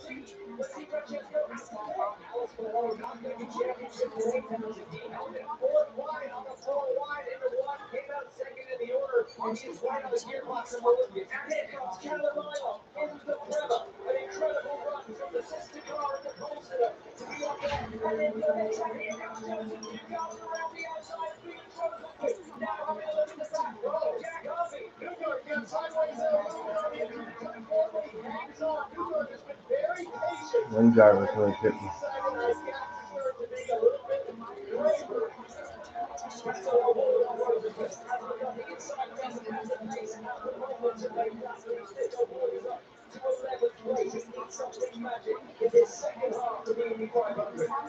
Very patient to lead right now, James. I think looking backwards, doing the math in his head, I've got 94 laps to make smart decisions and work my way to the front. And this is what Tony Stewart and I were talking in the 3-race show. If you think Pato would be smart enough here for 200 laps, I said Pato 5 years ago? I don't know.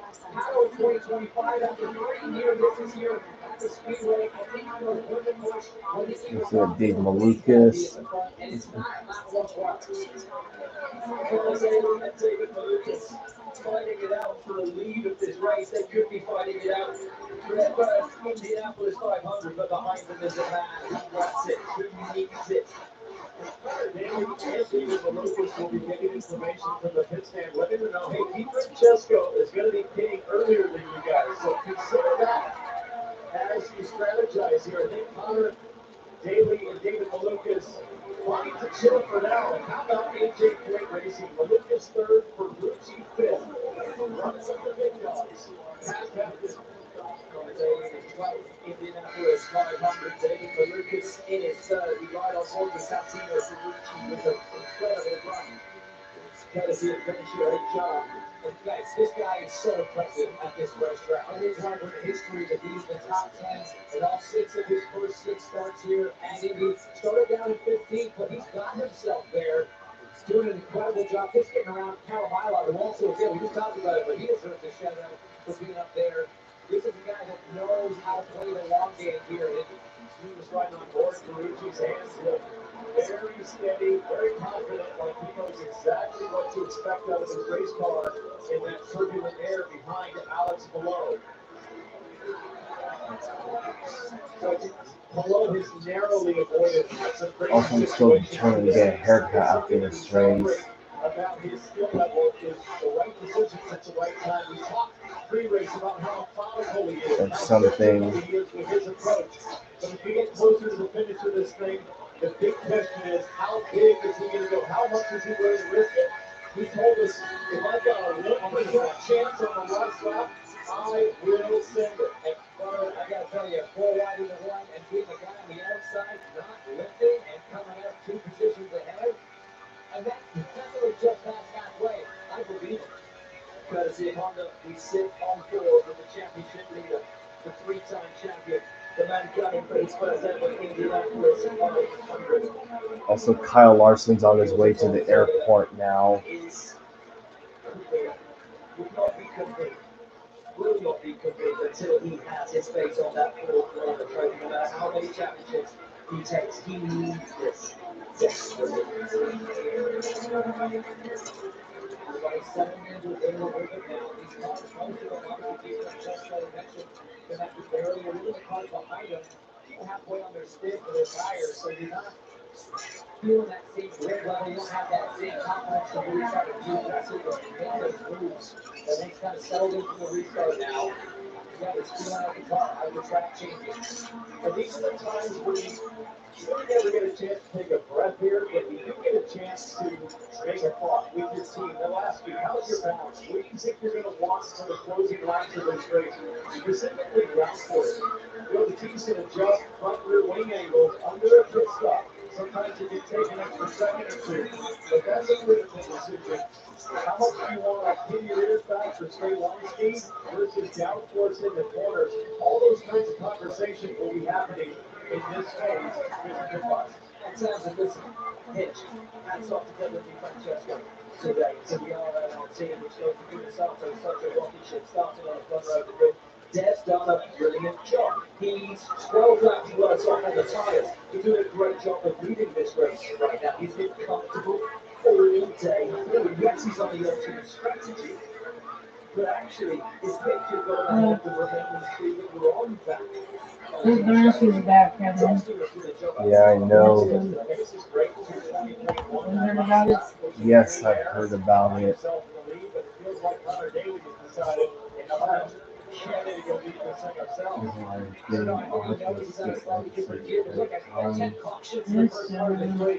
This could still play out when the cautions fall away that leaves them up there from a track position standpoint. So this is a great strategy.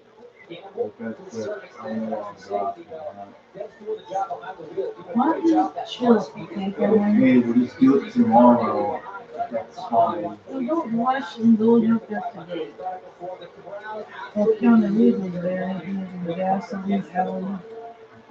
350,000 people. You see that? Yes, Mom. Okay. I'll just hold off till tomorrow. I didn't say hold off till tomorrow. Did I say tomorrow? No.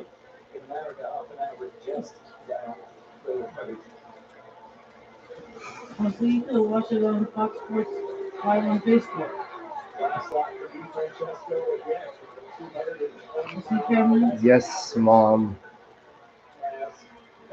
Tell us more about the 30.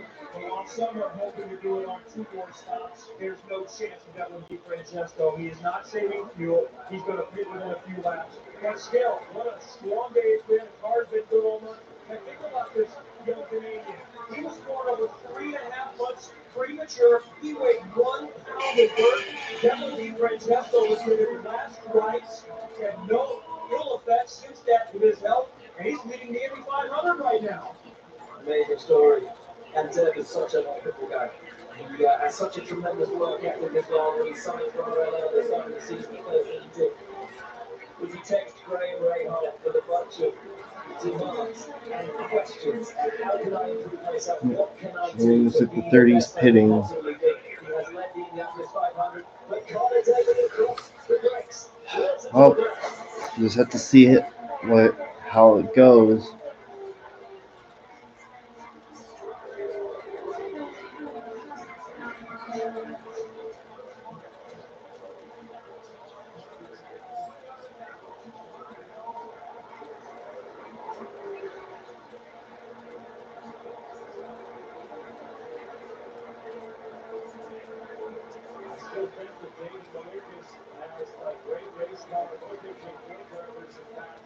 Looking very comfortable running in traffic, but Daly leading again across the bricks.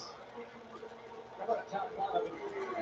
Daly, J truck, Lucas at an AJ point, CGR another point, and a third. That's your top 5 from a team standpoint. This has been a crazy race.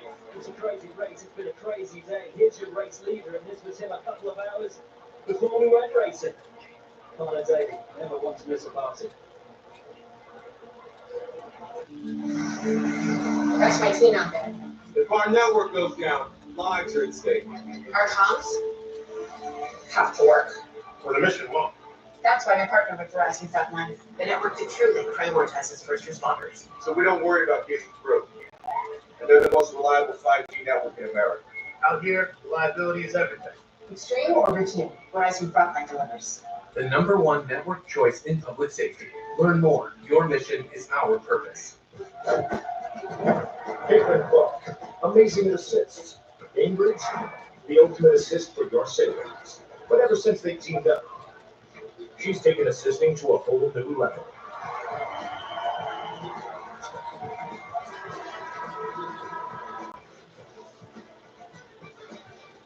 Caitlin Clark, rated assists. Cambridge, rated assists for your savings.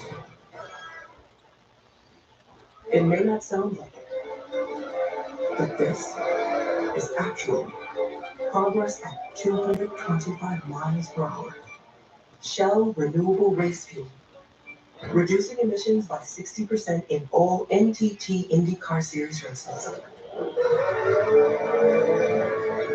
We're moving forward with IndyCar because we're moving forward with everybody.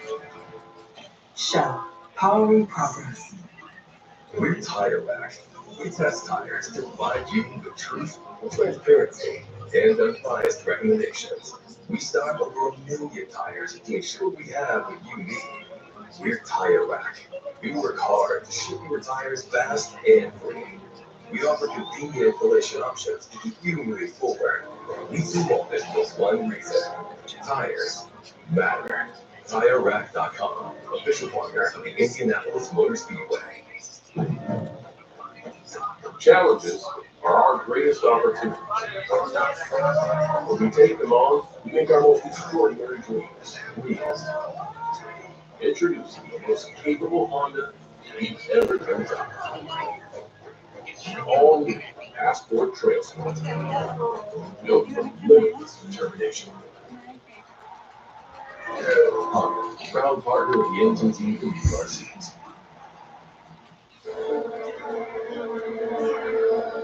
Welcome back to the Indianapolis 500 connotated leads from David Rodriguez. Let's take a moment for a look at who is what that was.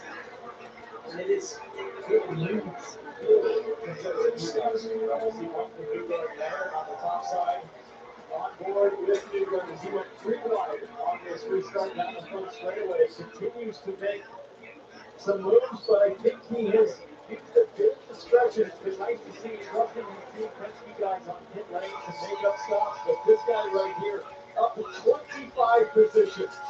Never been done before, winning the race from this far back, but James, as we talked about, he is literally on schedule, picture perfect right now to get it done. Look, you can't really plan out how far you want to be at that wet lap. That's not really how it works, but you do know that, by 50 to go, you got to find yourself in the top 10 and start moving your way up. He's well ahead of schedule in that sense. You're absolutely right.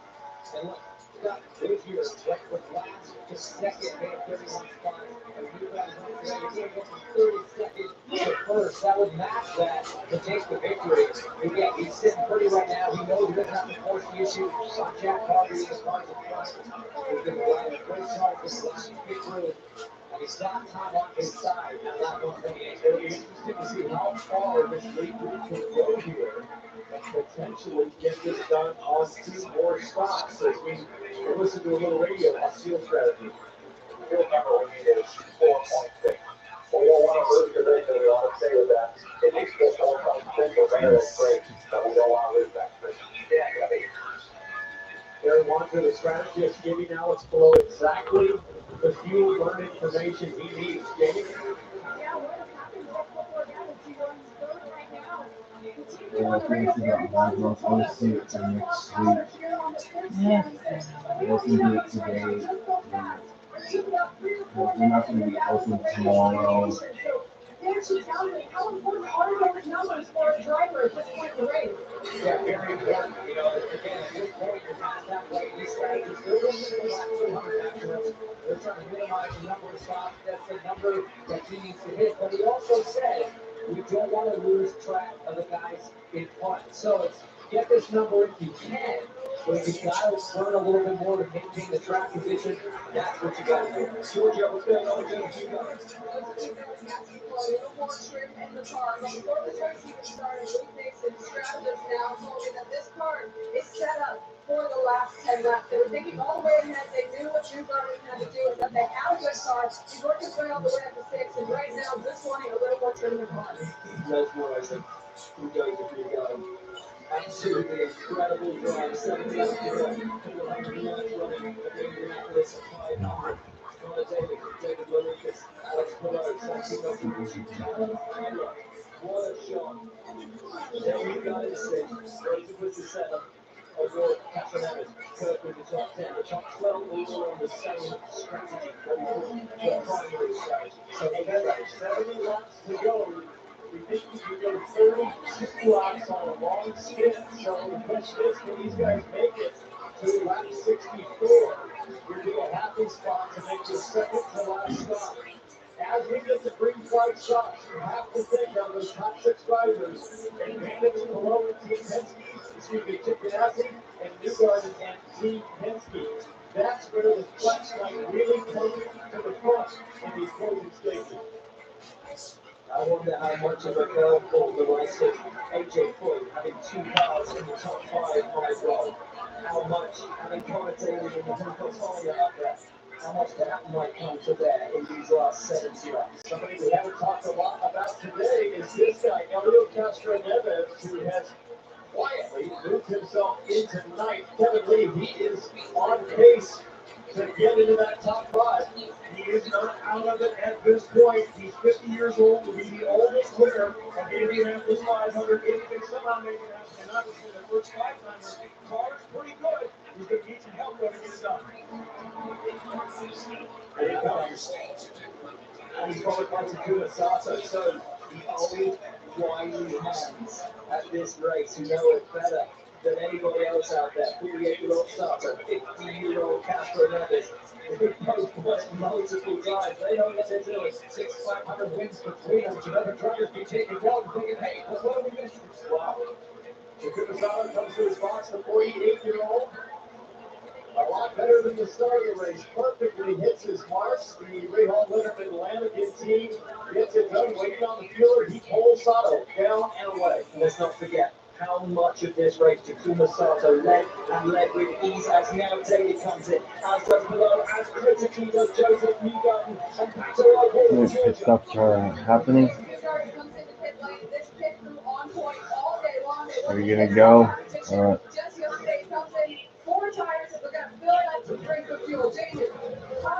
I'm not streaming the 600 tonight.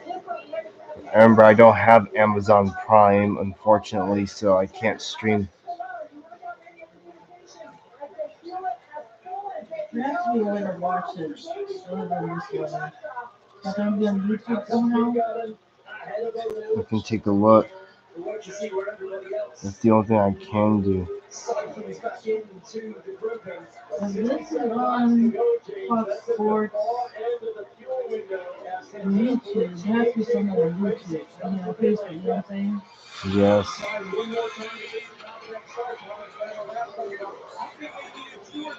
What time does it start? 3 o'clock. I don't have it on my phone either. No, I mean, it might be. We've been talking all week about the Penske stocks and how fast they've been. AJ Foyt with the technical partnership with Penske. Not everybody has Amazon. What? Fuel pressure problem. Disaster. The new guidance runs in the back. Under green, that's a nightmare. As Pato O'Rourke makes a move on Rosenquist in the lead. Jack Harvey right in front of him now. This is the play. These are all cars that just finished. James is Pato O'Rourke looking to make a run on Harvey. Wow, Joseph Newgarden's chance of a three-peat's pretty much out the window. There it goes.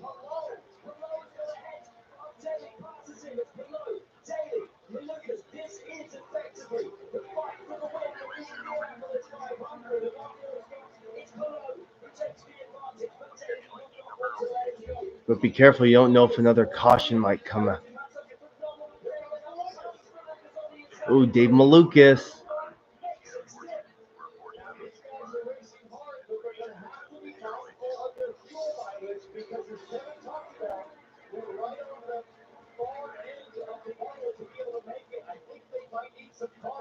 Or maybe a splash and go at the finish. These are the drivers to watch. The drivers you see on your left-hand side, Marcus Ericsson, and Ringo. Yes,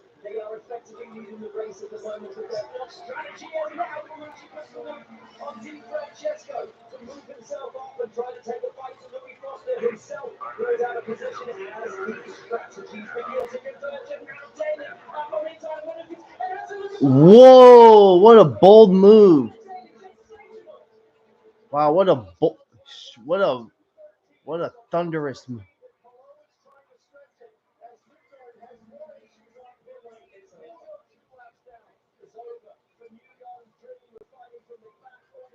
Oh, 4 wide.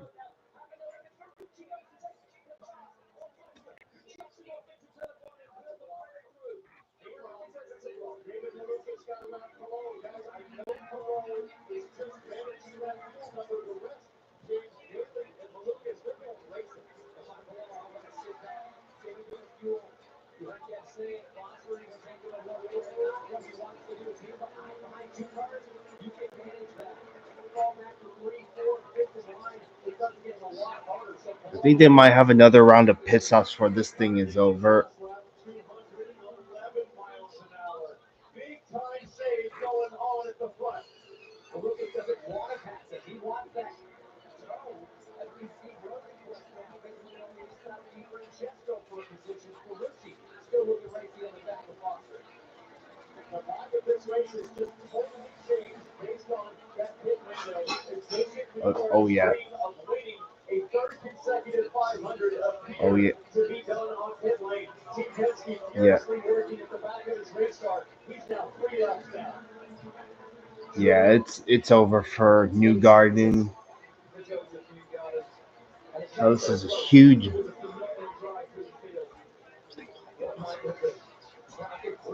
We see O'Rourke getting around Di Francesco. Lucas sitting on the inside. Rosie out of the look. Marucci. Connors just did a 2:08. This is lifesaver. This is a net speed time of the guy. He's just trying to follow him. Someone is going behind him as he gets the call from New York. We're going top out. Lucas has surely got to make the move now. He can't lift if Daly is saving like this. As Foster now has a look on the inside of the championship. Louis Foster looks to the inside of Pula. Because Louis Foster is on a different fuel strategy entirely. He's going to have to make those 2 more pit stops. So they're saying just go, just pass, and get to the front. Connor Daly comes across the line. That lap, a 2:07. Oh my word. If I'm Connor Daly, if I'm David Lucas, Yeah, New Garden's done. Fuel pressure. So you have a chance of a 3-peat over. Yep. Tell us more about what's going on with the number 28 car. He is making his next to the last stop. They'll have to do one more, but it'll work stay green the rest of the time. Those that came in 132, 134 may not make it. Marcus Harrison is one of 3 that has no fuel save to get the rest of the way home. So we'll put the move on Kyle Mario. Intel Bull on the driving strategy. Foster pulls in from his position on track and releases Alex below to try to fight back towards Lucas and Daly, who have stretched their legs out in front of the field. Di Francesco around the outside of Highline. It's starting to get a little bit racier now. We saw a little bit of this in the first half of the race. As Pete close in on 50 laps to go. That's the case this race will be over. Really come out. And all up and down the pit lane, there will be smoke coming out of the laptops for the engineers. Ooh. Passes Erickson coming out of the pits on the back straightaway. Everybody trying to calculate what do you need for fuel to get to the end. 58 laps to go. Strategies converging. Still no clear answer as if you've got this in the bag. Pod's biggest sale in history has been extended. Save up to 30% on moving and storage until June 9th. And see why Pods is America's #1 container moving company. Whether you're relocating to a new home or renovating your current one, save up to 30%. Pods brings the container to you, and you can pack at your own pace. Then we'll take it to your new home or to a secure Pod storage center until you need it, so you don't have to do the driving. Book now and save up to 30% at pods.com. Powerful, majestic, recreational. At Progressive, we treat your outdoor vehicles like the noble creatures they are. Cool. And when you bundle them with your home and auto, you can be sure to get the 24/7 protection they deserve. Hey, the that are always ready for your next adventure. So that's just how we do it, right? Down these parts, down them parts. Round, that's it. What? No.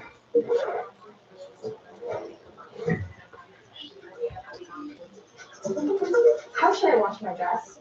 You should use a delicate cold cycle. Do I just put it in? Remember to turn it inside out to protect the sequins. Can I put it in a dryer? The icon on the tag says no. Oh, thank goodness I asked. You just stayed daylight. At Mecca, we're the pros that know how to make your business our business. Pros everywhere you need us, with every part you need. From brake pads to stock your shop in Orange County, California, to oil filters for your fleet in Orange County, Florida. It's why we built a nationwide network of parts and exceptional service, all driven by one mission: to keep businesses big, small, and everything in between moving full speed ahead. Pain hits fast, so get relief fast. Only Tylenol Rapid Release Gels have laser-drilled holes. They release medicine fast for fast pain relief. And now, get Max Straight Topical Pain Relief precisely where you need it with Tylenol Precise. We're back. And while Kevin Lee believes that Marcus Ericsson's last stop may have put him in line for the win, if you want to win exclusive prizes from the electric hit shop, scan the QR codes now. I don't actually hate that ball right now. With no fuel concerns. He's only 3 seconds off the lead of the race as Di Francesco peels off in the pit lane. And we don't see a lot of motion when some of these cars win this race, so it's one stop all, but he can go flat out. I'm excited about Willis riding her race because as it leads right now, last pitted on lap 140. That would mean 60 laps to the end. That perfectly splits 230 lap stints for Hunter Ray. He's in better fuel situation than David Malukas promoted for Richard Elton on 134. In a backup car, that is a pit stop practice car for Driver Line Bolt Racing. They had to go for that strategy after they turned up their primary on Carter. The light blue and black car out of Louis Foster, RLL, looking to go with that down, and I think right onto right. Yeah. Not happy with the leaving, raises his hand out of the cockpit. There are officially 24 cars left in this race. Hunter Ray will be furious with the rookie. Well, but Louis Foster has every right to go unlap himself. And my fear here is that right Hunter Ray's pit stop backup car just is not very fast out front by himself. Falling back into the front to Conatani, David Malukas, and Alex Pelota, the driver who found himself in the mix of the win. Yeah, so Ryan Hunter Ray's back up front. Joseph, you got it. Just falling disappointment for him not to still be in this race in the standby. There's a bountiful drive through the field, but Joseph Newgarden's day is done. How do you digest the situation? It's tough, to not have a shot here at the end. Felt really good. Was trying to be methodical today. It's a team sport. It takes everything to win here. Still immensely grateful to going to Indianapolis. That's how I felt going into it today. I love the race the most. I love the opportunity to be on the grid. So as tough as it is to take, I still feel thankful to have been out here today. I just wish we had a chance to fight for it. We didn't even get to see what we had there. We were slowly working forward. Yeah, I've had quite the day today. Woke up this morning to watch the Monaco Grand Prix, and then I'm here watching the Indy 500.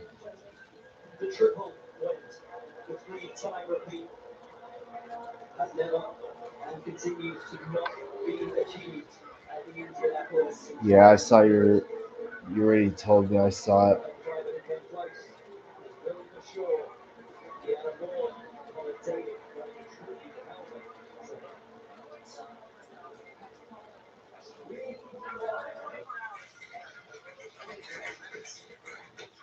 Alex and Christian are both great competitors. This commercial. Translate to a smooth workplace.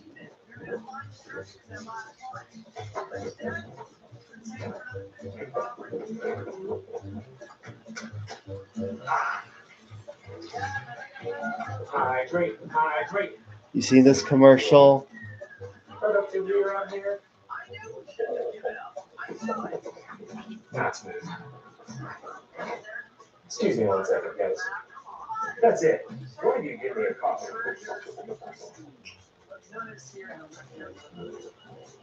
Want a barista quality coffee fast? With Java House, you just peel, pour, and enjoy. No complicated brewer needed. Amazingly smooth. Not smooth.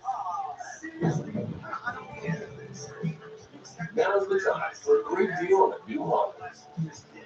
It's time for a different kind of power. Whether you choose an electric Honda or a hybrid, meet the next generation of vehicles.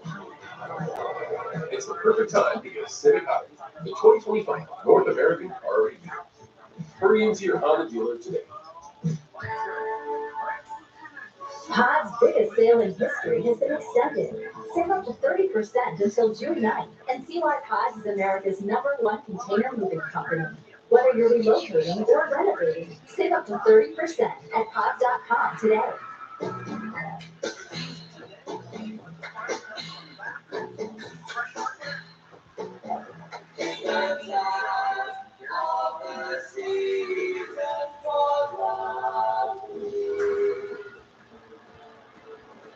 I grew up watching my heroes race that race, hoping, dreaming one day maybe I can have a shot at it. Here I am as an Indy 500 winner. My baseball will forever be on that 400 trophy, sharing the same place, the same company as my heroes growing up.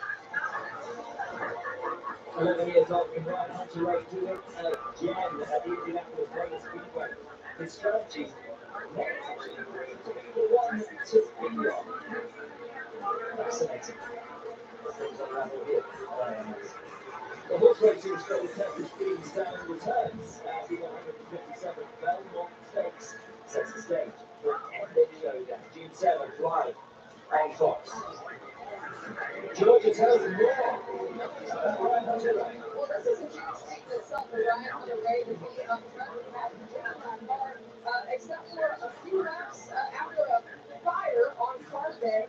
They went to a backup. 16 crew members that stayed until 1 a.m. and 5 stayed overnight to get that car together. 5 to 6 more hours to wrap it on top of that. So I talked to him a little bit earlier and he said, I just don't have lost this car. There are so many unknowns. So far, they've only made adjustments to the front and rear wing. He's happy with it. He's leading this race right now, so a huge feat for this team. Let's talk about the two strategies from those up front. Ryan Hunter Ray needs one more stop.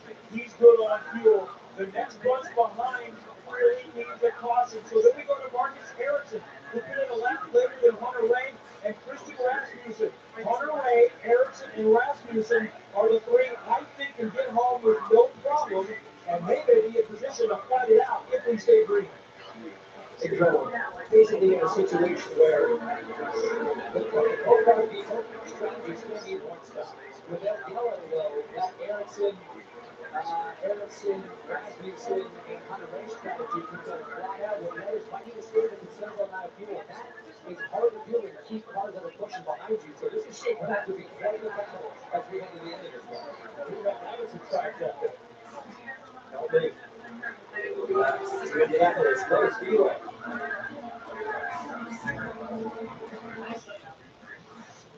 What started out as a better floor line for your car turned into even more superior ways to protect the inside and outside of your vehicle. That led to enhanced ways to protect your home and to keep your pets safe. Next came the best ways to secure and protect your phone. But the most important things worth protecting are American jobs. WeatherTech, made right in America. Let me get you a cold one.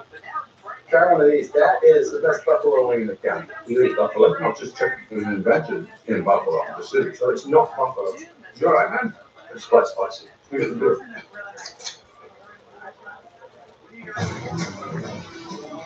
The best way to experience something in life is for yourself.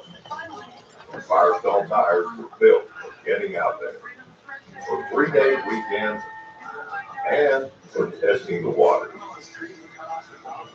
Dry Firestone tires for 90 days. If you're not fully satisfied, we'll exchange. Whatever you drive, drive with Firestone. This is a meal. Melty, cheesy, flaky, toasty. Lunch just got croissant-tastic. Try the new croissant toast sandwiches. It just feels good at the name. It may not sound like it, but this is actually progress at 225 miles per hour. Shell Renewable Race Fuel. Reducing emissions by 60% in all NTT IndyCar Series races. We're moving forward with IndyCar because we're moving forward with everybody. Shell, powering progress. There's no way that he's got the top of their phase of sex with Secret Service. Oh my God. Plus, Wednesday, he's exposing Smoke tricks with a secret diner. That's fine. This section is closed. You got my bag? That guy. And confronting the owner with a rotten attitude. You have to accept his fault. You're not going to be the one who broke me. I need to tell you the truth. Who is his Secret Service? Only Wednesday on Fox. Welcome back to the NTT IndyCar Series on Fox Live from the Indianapolis 500. There, we'll race leader Ryan Fantasy-Ray from one-off entry. Drive on that race. Showing what he has had today may actually be on a preferred strategy. Not the main strategy, not a strategy that the majority of the field is taking, but it may play out to be the best one of the day. Commentating on David Lucas, who's been drinking it out all the way through today. Out at the World Championship Leader Sport, that's Tino Ferrucci. To go to the same game right now, though, Connor Daly has fallen back for Ryan Hunter-Ray. They're trying to see fuel. Also, I wouldn't mind Ryan Hunter-Ray winning this race. I mean, it's been a long time since he's won anything in IndyCar. So he's going to want David Lucas to go around him and try to push the front of the air. If you look in the front of a peloton on a bike, you got to swap places so you don't burn your leg down. Yes. And with 39 laps to go, Ryan Hunter-Ray will look to bid around 30 to go. But if Connor Daly and David Lucas have to stop at 33 or 34 laps to go, they will What? be in a very vulnerable situation to the finish because they just won't have the gas to fight or defend with those that are on the preferred strategy, as you said, Will. Ryan Hunter-Ray, Jennifer Dreyer, Ryan Bolt Racing. In a good spot in the closing stages. And let's listen to Connor Daly talk fuel as a team.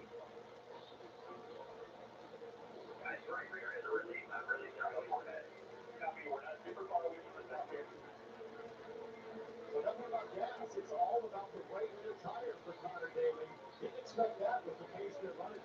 With the pace is dropping off dramatically. When he was flying behind Hunter-Ray, he was in the high 218s, low 219s. Daly now 1.6 seconds. 1.6 seconds behind, running 216s, 217s. So Daly really starting to struggle with those Firestones after the tire pressure change. We're hearing the Jack Harvey, Ryan Hunter-Ray's teammates who give him. Yeah, it's Dave Malukas driving for AJ Foyt. Lucas has a look and makes the pass on Connor Daly. Quite an easy run for Lucas in the end, and Daly is now really struggling. Really struggling, as he said, he's in really bad shape. He has to come in now. He stays out, and he is absolutely hemorrhaging speed. He has to. If he puts down, he'll never make it on fuel, despite what he's dealing with on the straight rear tire. But what we're realizing this is, I'm going to get out and get a draft from David Malukas. It's so tough from inside the cockpit, guys. When you start dealing with vibration, when you start dealing with big imbalance, you're running out of tools inside the race car. Connor, that's not how it works, but you got to trust your delivery. It's Ferrucci.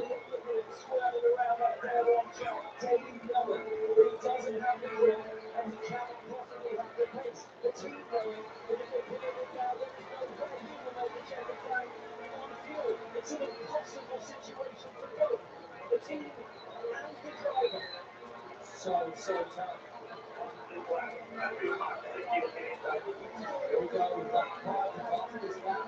Only 2.5 miles left for Daly to hang on to the 76 machine. The Coyle coming in for Will. Hopefully, be his final stop, but it's going to be a stretch. It's a desperate debate because Connor Daly soon is going to say, hey guys, I'm going to be in the wall if you don't bring me to pit lane. But the team, yeah, don't. they've got to have their driver hang on.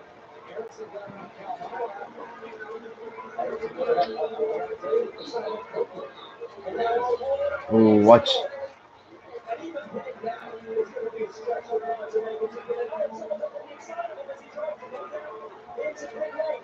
That was incredibly close as Christian Rasmussen was trying to make a move. Connor Daly finally comes in, but with 34 laps to go, like I said, Yeah, I'm off tomorrow too.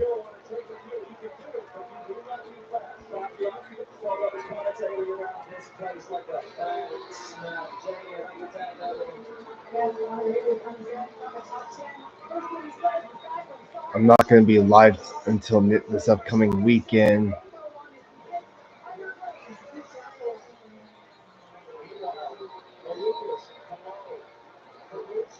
Most likely Friday because the truck race is that night.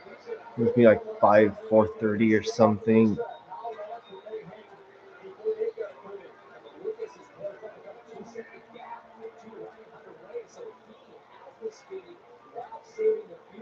Calamilot's also.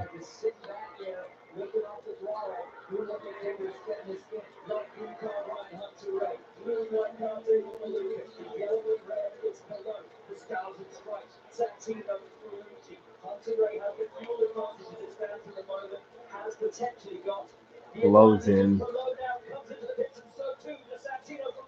Reacting to the championship leader who comes in, and this is the earliest they could possibly stop. 32 laps to go. Good job from David Malukas to get the mileage. That is a huge additional lap, Kevin. So we'll see Santino Ferrucci first, and he got enough on that last hit. I think he can make it home with some fuel savings. It's Jamie. Alex Malone said he's done everything in his career but to win in Indianapolis from here on in.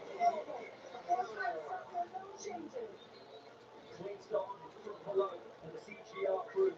Looking very clean for Santino Ferrucci. I think he dropped back a fair bit from Malone during that stop.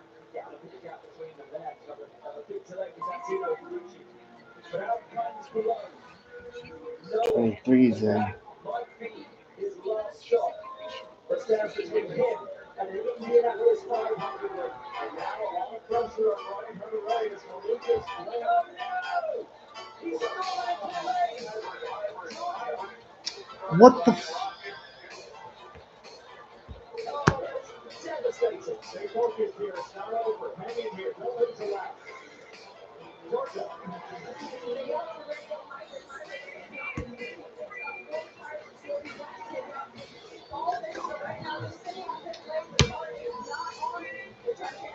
Who's that? Ryan Hunter-Reay, his car stalled.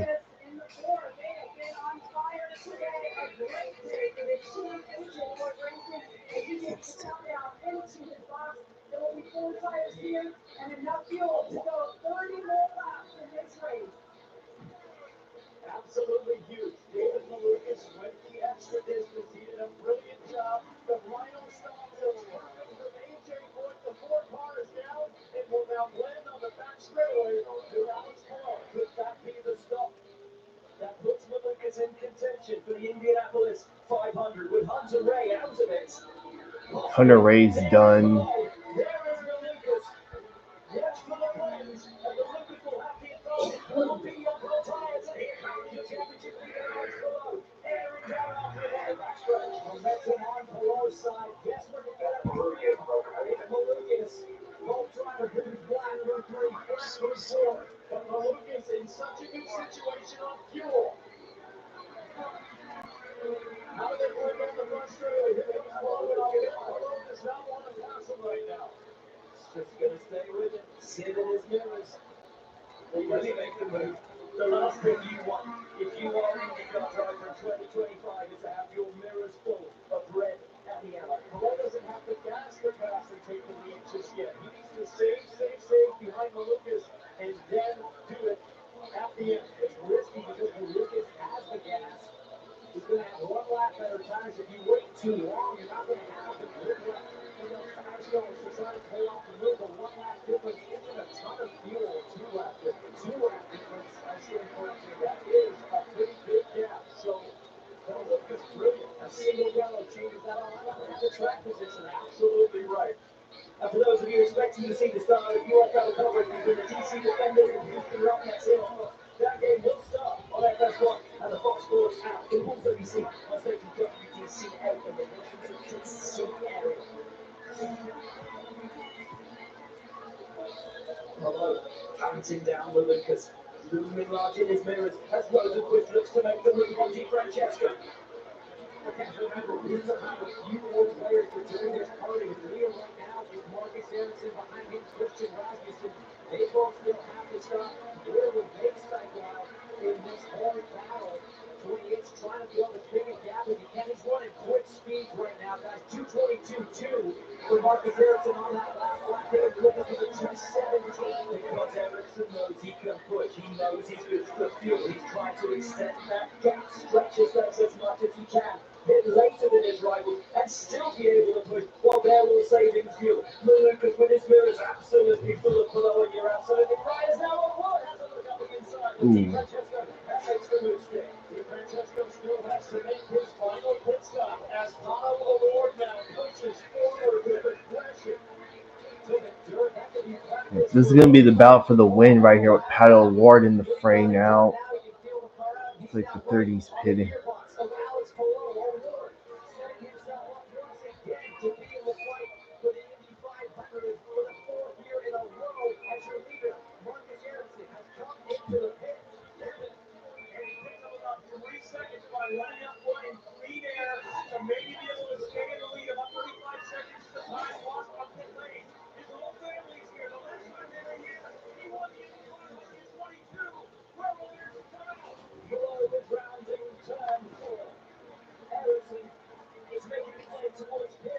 Hello will have the pace. Behind him is Lucas. Behind him is Pato O'Ward.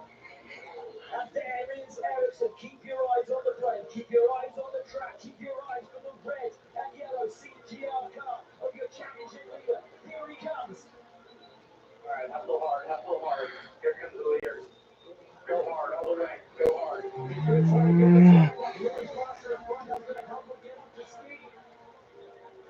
He's got a little bit of breathing room, but Morrow's got the momentum. Is he going to be enough on the front straight? Well, remember, Palou has to make a decision. On the race, watch out the fuel. Right back. Go on. Go on now. Here it comes. Ericsson under pressure from Palou. Himself under pressure from the Lucas. Pato O'Ward sitting behind the wheel, hoping to pick up the crumbs. What a terrific job for Marcus Ericsson on that stop. And his NTT back out, stays in the lead there, and now Ericsson could go wide open, full throttle to the finish. And really Foster's a perfect hit for him right now. It's helping tow him along to get up to speed. Good defense against Palou. If he can clear the 45, that puts a car in between him and Palou with no fuel. Got Felix Rosenquist there in fifth. Looking to add his name to the fourth one for a second time. There is Foster. There in the 28 is Ericsson. Behind is Palou. Behind him is Rodriguez. Each one just feeling the Connor Daly's eighth. trying to stay in that zone, trying to save that fuel. And we know from Palou, what do you call him, Townsend? You call him a surgeon. He's methodical. He's precise. He plots and he plans. But it is going to take something phenomenal for him today to be able to overcome the tire deficit, the fuel deficit, which he And Felix Rosenquist has an interesting sponsor. He's got the rock band Creed on it. fourth quarter drivers, I like to call it in the IndyCar series. Sometimes he's pretty quiet through the first 3 quarters of the race, and then all of a sudden he's there, he's in a position. Hey, we got Elio in the top 10. Let's go. Hell yeah. So Marcus, maybe not always the quickest over a lap in qualifying, but he's so good at putting himself in a position to win late in the race. This traffic though is not what he wanted to see. Now what he wants to see is fast traffic, because Di Francesco and Foster are good on fuel to the end. They have fast race cars. So Ericsson has to make smart choices here. But remember, future. He was brought over from Chip Ganassi on a big contract with Andretti, and he hasn't quite delivered. Oh yeah, those are lap cars. Why I think those are. Today, and it looks to be impossible. The guy that has a struggle in terms of decision is he's got to stay up front, but he's got to leave himself enough gas to actually fight at the end, as opposed to limping across the finish. Well, let's take a look at a moment that could come to define the 2025 Indianapolis 500. And it's a critical one. And his exit, crucially, his ability to blend and hold that position. And Alex Palou, he needed to keep track position to make this strategy work. His team, all too aware of just what that means for Vamos a ver this is a nice box to put all these little things there. Okay. Yes. Well, throw it away. Oh, there's a nice, interesting and little one. You can put them in here.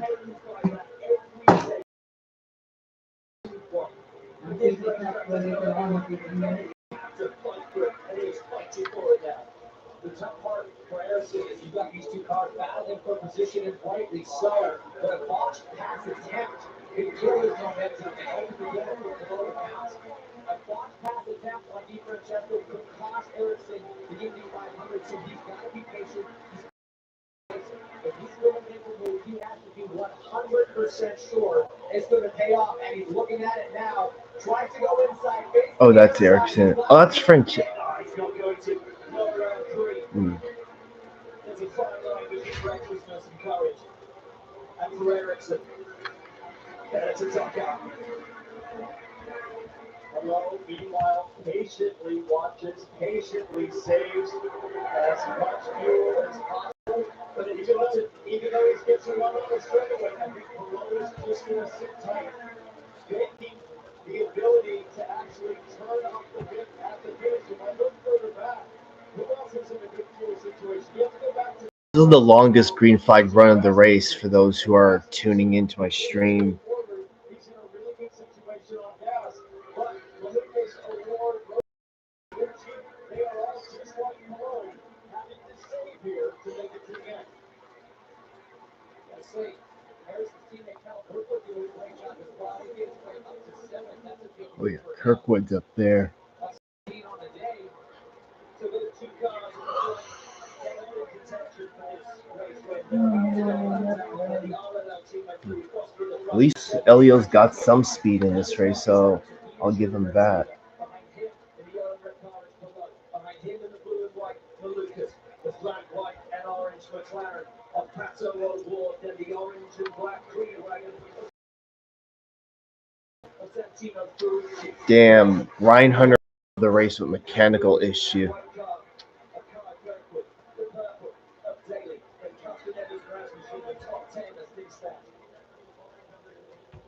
Palou draws up to the gearbox there of Marcus Ericsson once again, but it's back on and save it for another day. So right now, 6 laps to go in the Indy 500.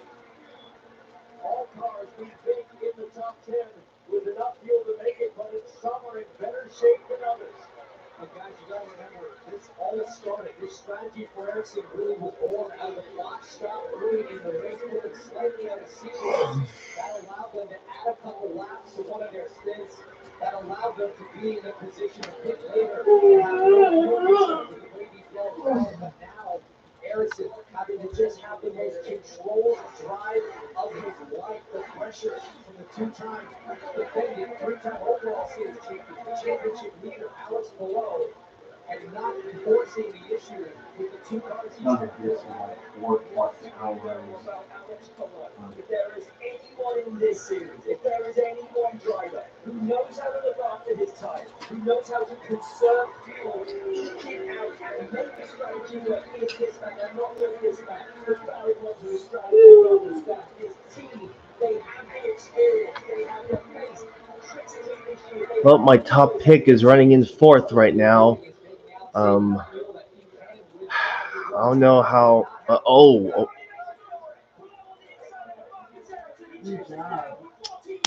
Fuck. they're just gonna let him win an easy race.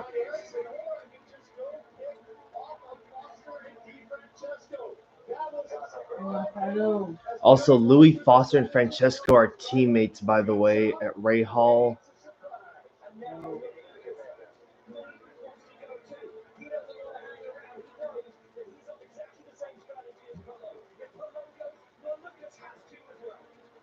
And they have a lot of time, but it's gonna run out quick. Come on, Malukas. Besides, when was the last? It's been a hot minute since AJ Foyt Racing won. Has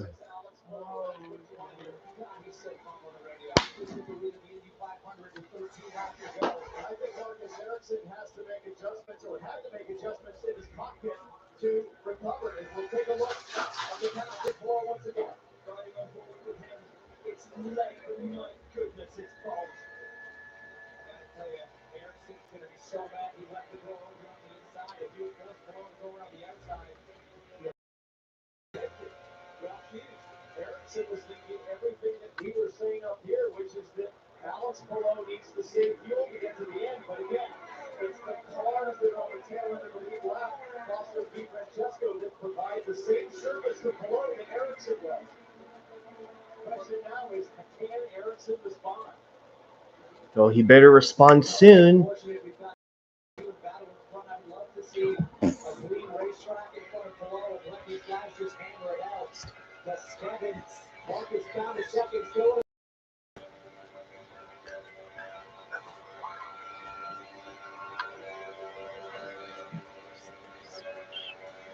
Marcus Ericsson has said nothing at all on the radio. Seems very calm. Here's something. Maybe doesn't work as well.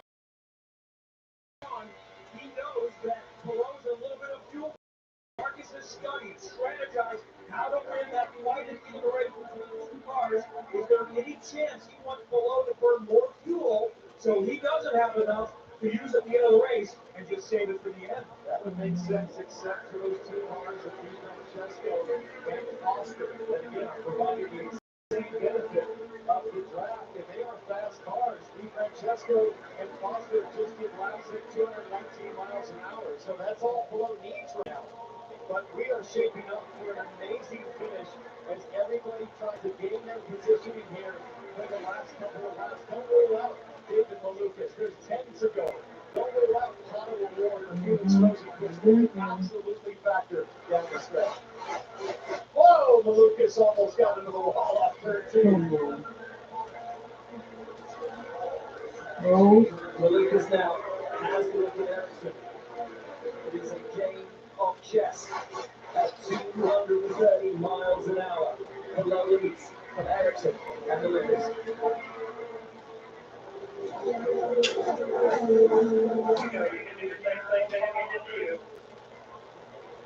Yeah, you're right.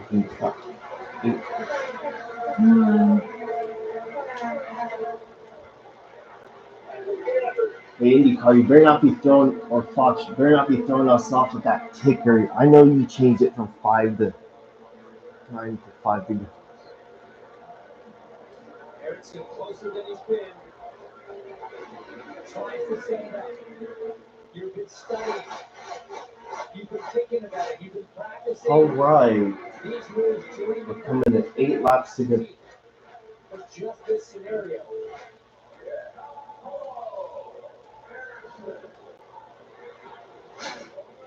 All right, we got 8 laps to go in the Indianapolis 500.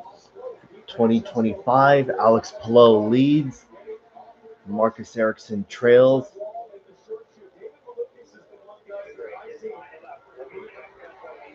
I'm not counting David Malukas out.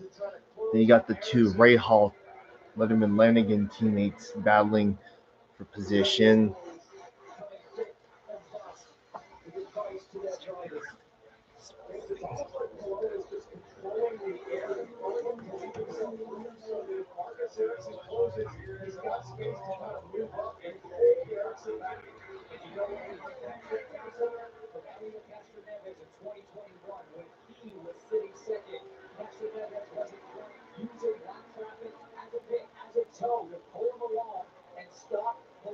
Being able to get a run. He was devastated by that loss, but he said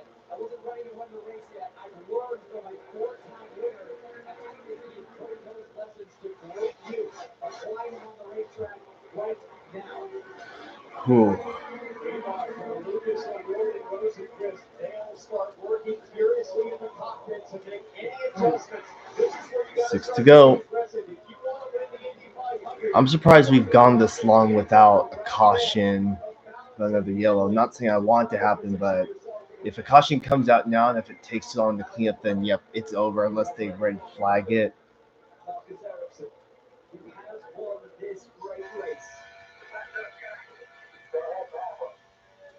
He felt he could and should have had 2 wins at this great race.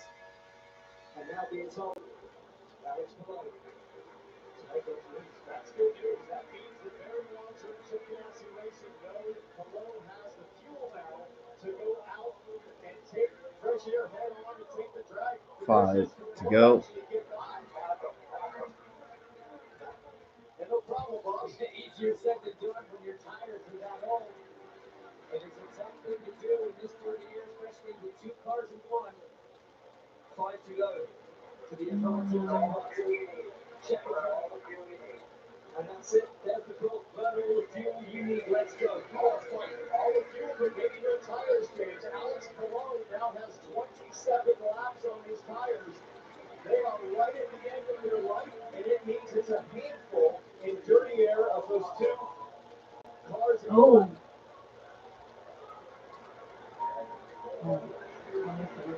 4 to go. What his son would do to win an Indy 500. Would he risk everything on the final lap, or would he be methodical and surgical like he has for his 3 championships? His dad told me we've had the conversation. We are aligned. Alex will Whoa, we are left. He's won championships. He's won plenty of races. But a 500 would mean so much more to the man from Spain as Ericsson. Yeah, Ericsson blew it. He should not have left that door open. 3 to go. Alex Palou is precise. He's methodical. He's been nigh on perfect this year. And if he was able to talk to Foster and DiFrancesco, he would say, guys, please don't screw this up. Just drive the best 2.5 laps of your life in front of me so that I can draft off you to the finish.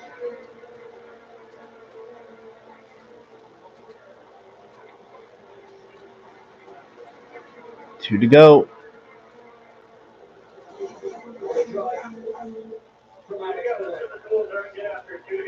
Two to go for Palou. Ericsson. Malukas is still in with a shot. Pato O'Ward just behind them. It is going to take something exceptional, guys, to tear this away from Alex Palou. But if anyone can, Felix Ericsson with the day that he's had and the advantage his strategy gives him. Nobody has been able to make any passes in the top 5 in these last 10 laps, but except that They're just gonna settle, accept their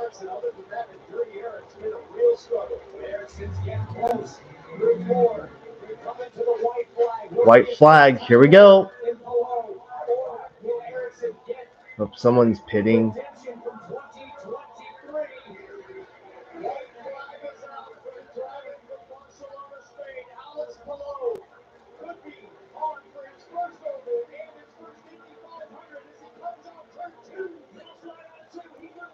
What the heck? Yep, they're still holding.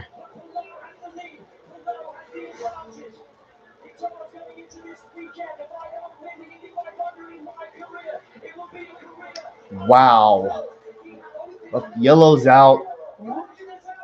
Someone crashed. And that's a wrap. Wow. Palou has now won 5 of the 6 races this year.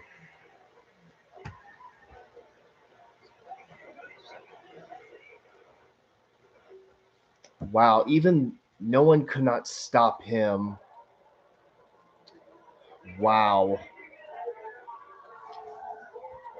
Yeah, they gave it. Ericsson gave it away. No one even tried. Cameron, no one came close. Okay. They That's what they did try, Cameron.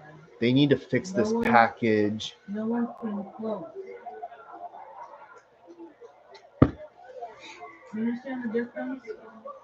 They tried, but they didn't I was come hoping. close. Does that make sense? Well, Palou has now won 5 of 6 races this year. Wow, no one couldn't stop him this day. Well,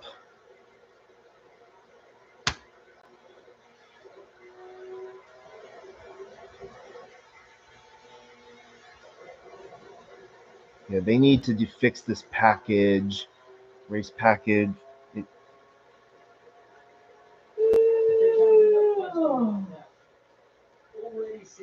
I think Castro Neves finished 13th.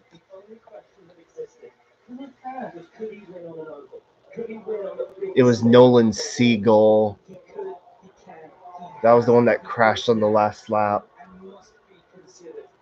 In the pantheon of all-time greats of this year. You know what I love about this win for Alex Palou? Of course, it's his first over, his first 5,500, but he was able to do it in the way that has defined his 3 championships. Masterful precision, controlling the situation. Yeah, I don't think anyone has anything. Sometimes it just feels like sometimes the field's just letting him win. It just feels that way. You think they're letting him win? Everyone wants to win the race. How can you say something stupid?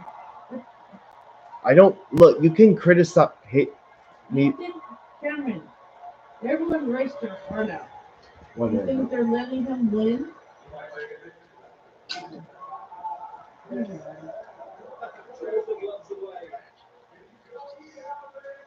This generational talent, how is that for really?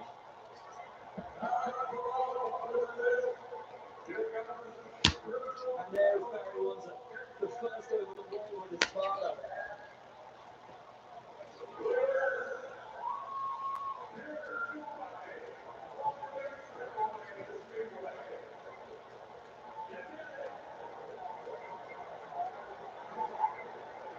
And there is something fitting about the colours of his car, of his overalls, matching those of his national flag. The first Spaniard to ever win Indianapolis. Of course, Ericsson. And I love for Marcus Ericsson, a valiant effort, the second full corner. Can't be far away for him now. It was a brilliant race. Of course, Marcus Ericsson, you blew it once again. And we managed by the elation of this gentleman and this team. What a drive. What an accomplishment.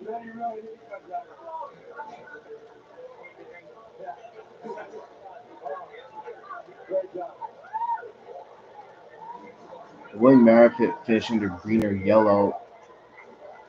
No comments in there. Now you're really good. That's telling how much this means. You played the strategy right, but then you.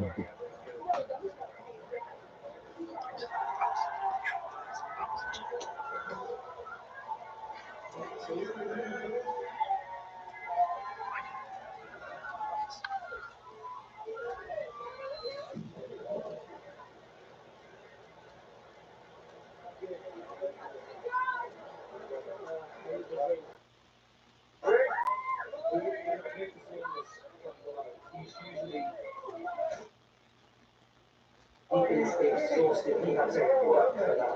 He had to work for it, and I can tell you, celebrating like that, it takes a lot out of you after a 500-mile race. I've spoken to him many times about the championship versus 500 conversation. He said he'd always take the championship, but even with 3 on the quarter 4, to see if he could have 10, he said he could never consider himself one of the greats of the sport without a 500 at this early in his career. To have one on top of his 3 titles. He's absolutely on pace. Team owner Chip Ganassi comes in to give him a huge hug for his driver.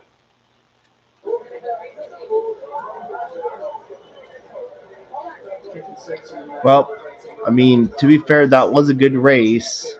Unfortunately, you hope a caution would come out, but We had a long green flag run. I mean, nothing wrong with that. I was hoping someone other than Plo would win, but of course, no one couldn't do it. It's like, ugh, just let it get a. Ericsson let it slip away, and also Ericsson hasn't won in a while too, so it's also frustrating. For you. You see the hugs all around. I mean, Everybody happy for this moment. You said your career would not be complete without a win here at Indy. You're an Indy 500 champion. I cannot believe it. What an amazing day. What an amazing race. Sorry, I'm out of breath, but just celebrating it. Yeah, just got really tired, but what an amazing race, lady. hope can only hope for a different winner in the next one. I cannot believe it. It's amazing. It's amazing to be here. It's amazing to win. Gotta give a shout to Dave Malukas for getting a podium, and my top pick was only 3 spots short. And how about Rosenquist getting a top 5 in that Creed car? Love it. Kirkwood, Ferrucci, Rasmussen, Lundgaard, Daly finished in the top 10. Damn, I was hoping Connor Daly would have a shot. Castroneves was 13th. And yeah, once again, it was Nolan Siegel that crashed on the last lap. And then, of course, what a shame for Ryan Hunter-Reay. Led a lot of laps and only to DNF. And of course, Larson, it wasn't meant to be, but at least he'll be able to start both races. And Robert Schwartzman, man, came in as one of the hottest stories, only to have an issue on pit road. And I feel bad for these other guys, Rossi and Dre McLaughlin. Man. But hey, on the bright side, at least we got the race in. Damn. 1,235 passes for the win, for position. We had 22 lead changes among 14 different drivers. I think that's him. Yeah, that's him. I mean, to be fair, Polo was wanting this for a long time, so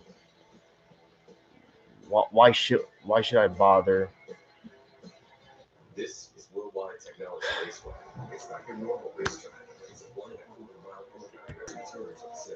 Well, can't wait to see it. Hope next year's will be better. June 15th is not just Father's Day. It's the Bomarito Automotive Group 500.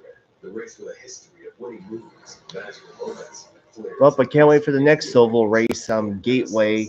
I hope that will be fun. That will be good. With that said, that's going to do it for the stream. I hope y'all enjoyed it. Congrats to Polo. I mean, I don't have a deep hatred. I was just hoping someone else would get it, but Ericsson again blew it. So, need I say more?